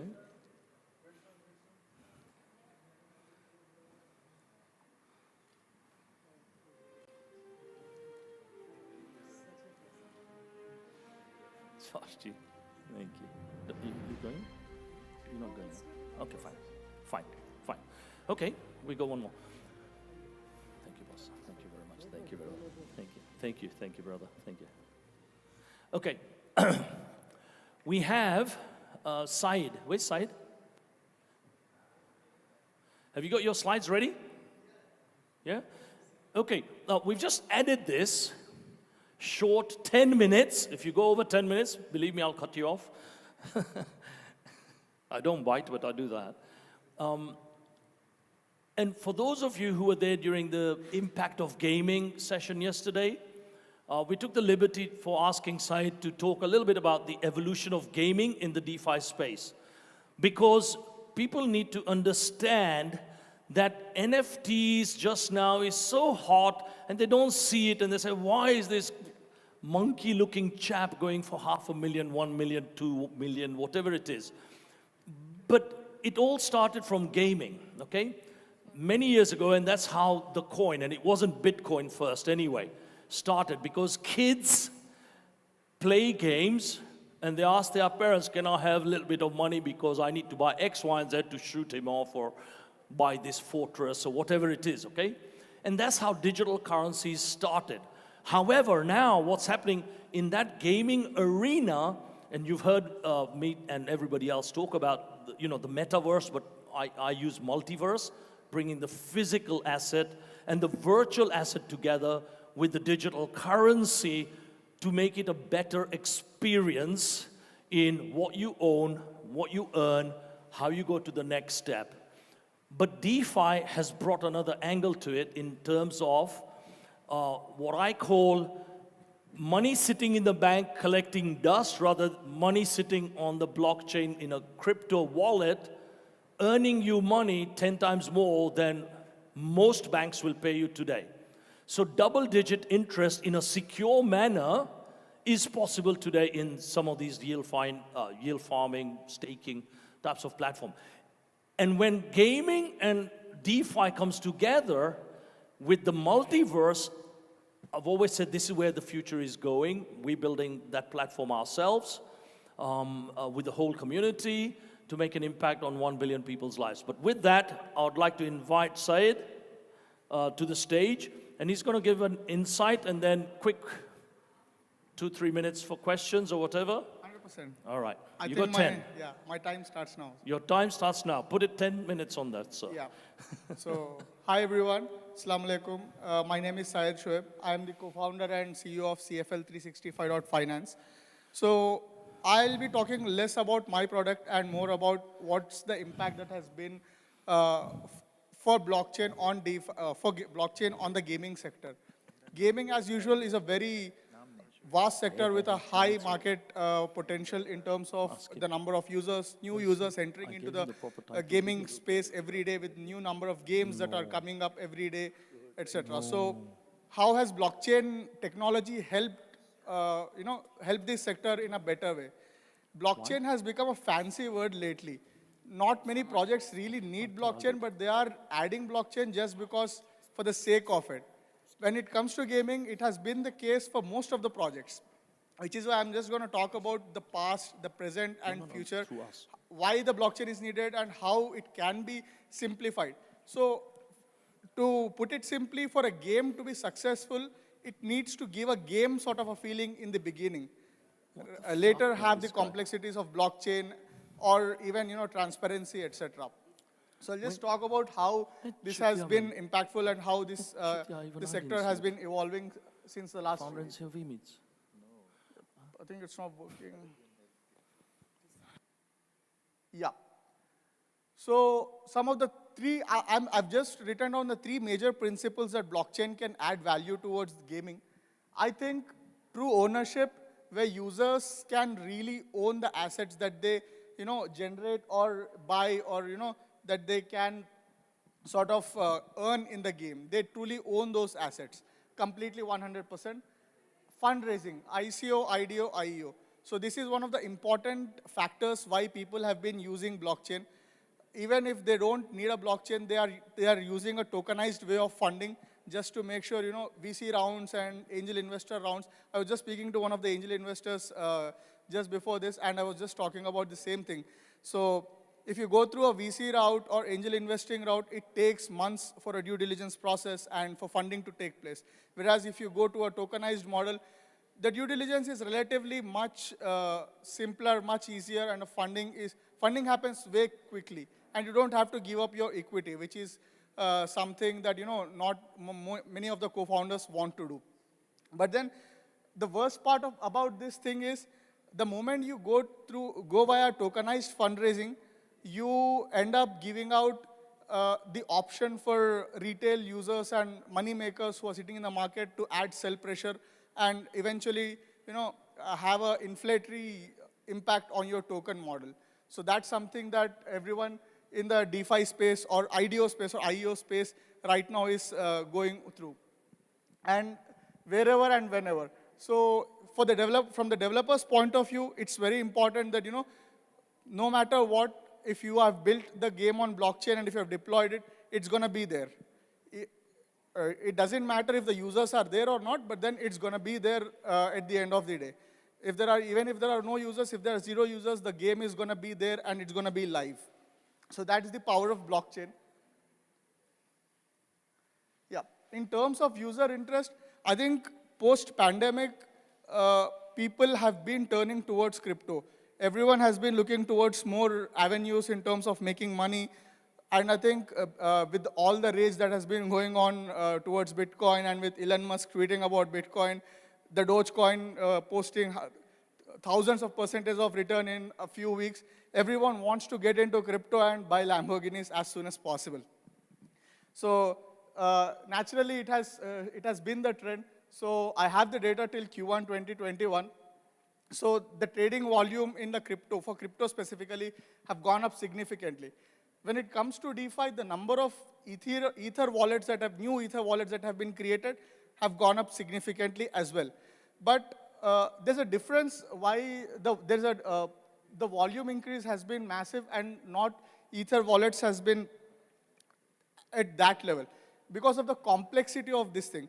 So when it comes to DeFi, I think there are 3 major issues that are currently plaguing the DeFi's user growth. One, the simplicity and the user experience. So for any user, for any layman user to just enter into DeFi space, you need to understand MetaMask, you need to understand digital wallet, you need to understand how to sign the transaction, etc., which makes things much, much complex. And if you're building a game over this concept, it becomes even more complex. So for a layman user who's just trying to play a game, have fun, it's not feasible that way to have a blockchain-based game or Web3 wallet-based rewards, etc. Like I said, yeah, these are the challenges that a layman user is facing. For example, easy to use, speed. Now with a lot of updates on every chain, the transactions are much faster. Of course, Ether transactions faster, costlier as well. But then there are chains that are also offering almost 0-fee transactions as well, and rewarding. At the end of the day, if you are playing a game, nowadays, most of the games that are rewarding users are only getting a lot of traction.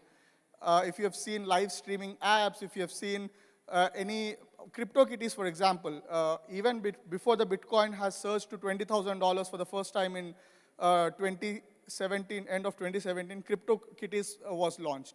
And I think that's when, sort of crypto rage has started. And now, even if you see at CryptoKitties, it has been extremely successful in terms of, again, getting back the users and getting back the volumes. Transparency. So blockchain adds one more thing to the gaming industry, the transparency. So if you are playing a centralized game, everything is pretty much controlled by a team that has built the game. But if the game is on blockchain, things are pretty much transparent and you tend to know what's happening, especially when the game is around, trading sort of games or fantasy leagues or prediction-based games where, you are betting against a user or you're playing against certain people or certain group of people. So that's where you need a transparency at the maximum level, which is where, blockchain can add value. Yeah, the question that I asked, do we really need blockchain technology in gaming? I think we need it to an extent, but not entirely, depending on the situation, right? So you don't have to include blockchain and make the product more complex. It's very important to have a product which is easy to use, and blockchain at the end of the day is just a technology. Most people confuse blockchain with cryptocurrencies. When they hear the name blockchain, they just tend to understand only cryptocurrencies. But cryptocurrencies is just one of the applications of the blockchain. That is very important thing that everyone needs to understand. And at the end of the day, like Mr. Patel says, you don't want to know what's happening behind. If you're pressing a switch, light comes on. What's the technology behind it? I don't care. It should be as simple as that. Blockchain should be treated the same way. Only then, blockchain as an ecosystem can prosper is what I feel. Which is why we've built a game. We are building a platform which brings the best of both worlds, both centralized and decentralized worlds, where we are trying to gamify both stock and crypto markets on one single platform. Here we are targeting users who don't at all understand crypto. And we are doing this on a blockchain, and we are not building it in a way such that users wouldn't be interacting with a chain on the front end. That's how we are building it. Everything happens on the back end. Users would be playing it like probably if you have traded on Coinbase. It's as simple as that. So that's the goal, to keep the cleanest UI possible, make the easy-to-use platform, which every user in a first time can entirely go through a complete flow. So that is the idea. And these are the problems that we are trying to solve. So, for example, when I say stocks and crypto on one single platform, most people confuse with how are these guys, going ahead with the jurisdictions, regulatory concerns, etc. The best part is we are building a virtual marketplace where we are not having any real assets, but users would be essentially buying virtual assets with virtual cash and would be getting rewarded in crypto. So that's the best part, which is why we are steering clear of many regulatory hurdles in most jurisdictions. And because we are building global stocks on one single platform, it's a virtual stocks. So it's up to us to add any number of stocks that we want from any exchanges across the world. All we need to do is create an API, create an oracle for the stock price API and integrate it on blockchain. And we can have the live price feeds. Of course, there's a latency period, but then we can have a live price feeds and users can pretty much trade in the real-time market prices with virtual stocks. And we are reducing geographical limitations. So for someone who is sitting in India and who wants to trade, who wants to have a feel of trading in Tesla stock, can do that. And someone who doesn't know anything about crypto or anything about stock trading, they can use this platform as a learning curve and a stepping stone for them to sort of understand how the trading works, how volatile the markets are, etc. Just a bit of how the platform works. So I'll just try to keep it simple. So there are a number of leagues that would be listed on the platform. So essentially, all you need to do is to to participate a league, you just need to pay in the native tokens. Once you are into the league, you would be given a virtual balance, let's say 100,000 USDT. And you can use this 100,000 USDT to build a portfolio with a combination of stocks and crypto, which would be virtual again. You're not buying real stocks or real crypto, but you're building a portfolio with a virtual stocks and virtual crypto, but in real-time market prices. And the price, the portfolio value would change in real time, which would be recorded in a live leaderboard.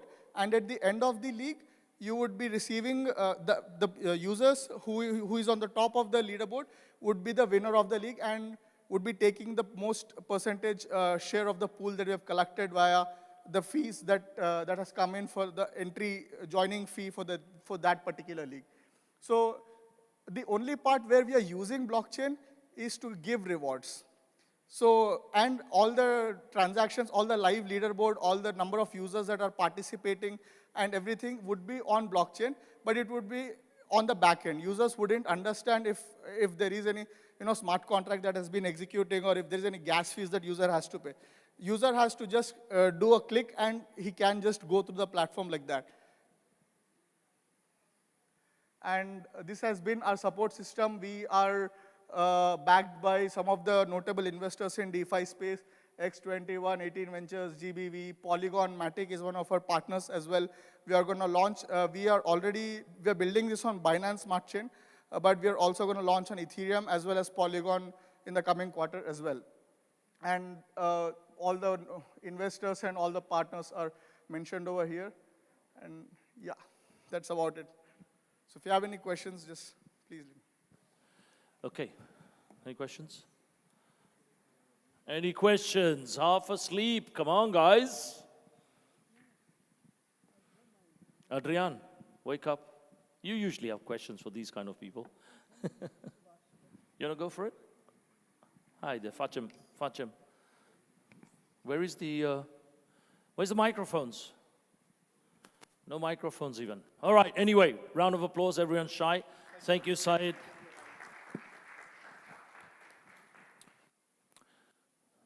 Little quick exercise, we are all half asleep. I don't know how many people had tea breaks in between. Shall we stand up, little stretch? Deep breaths. Let's have some deep breaths whilst I'm getting my next lot written up over here. All right. Do you want to have 5-10 minutes more, or we just wrap up, summarize, and call it a day and go outside and have a coffee? One-on-one, right? Better to do that, okay? All right, let me just go there and wrap up a little bit. You may all sit down. Thank you for stretching with me. Okay.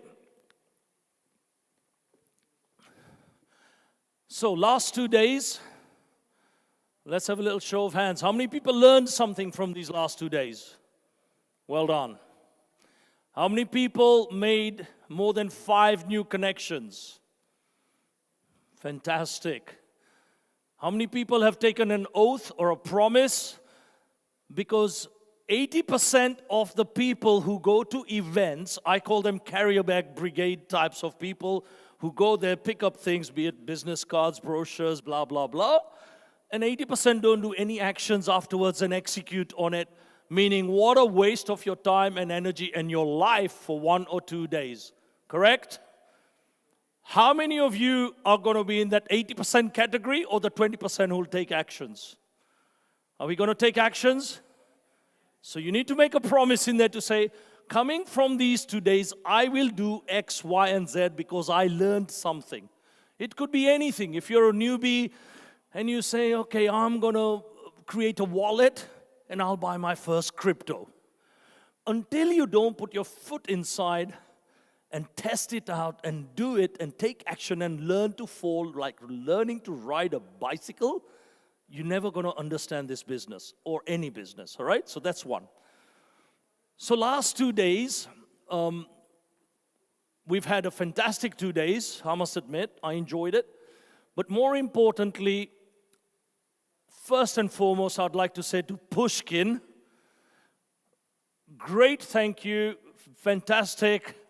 And we look forward to the 10th and 11th. Round of applause to Pushkin. Okay? Vertex. And Vinod, who's helped him behind the scenes and spoiled my God knows how many nights of sleep and days whilst Mohamed over there laughs. So Thank you, Pushkin, okay?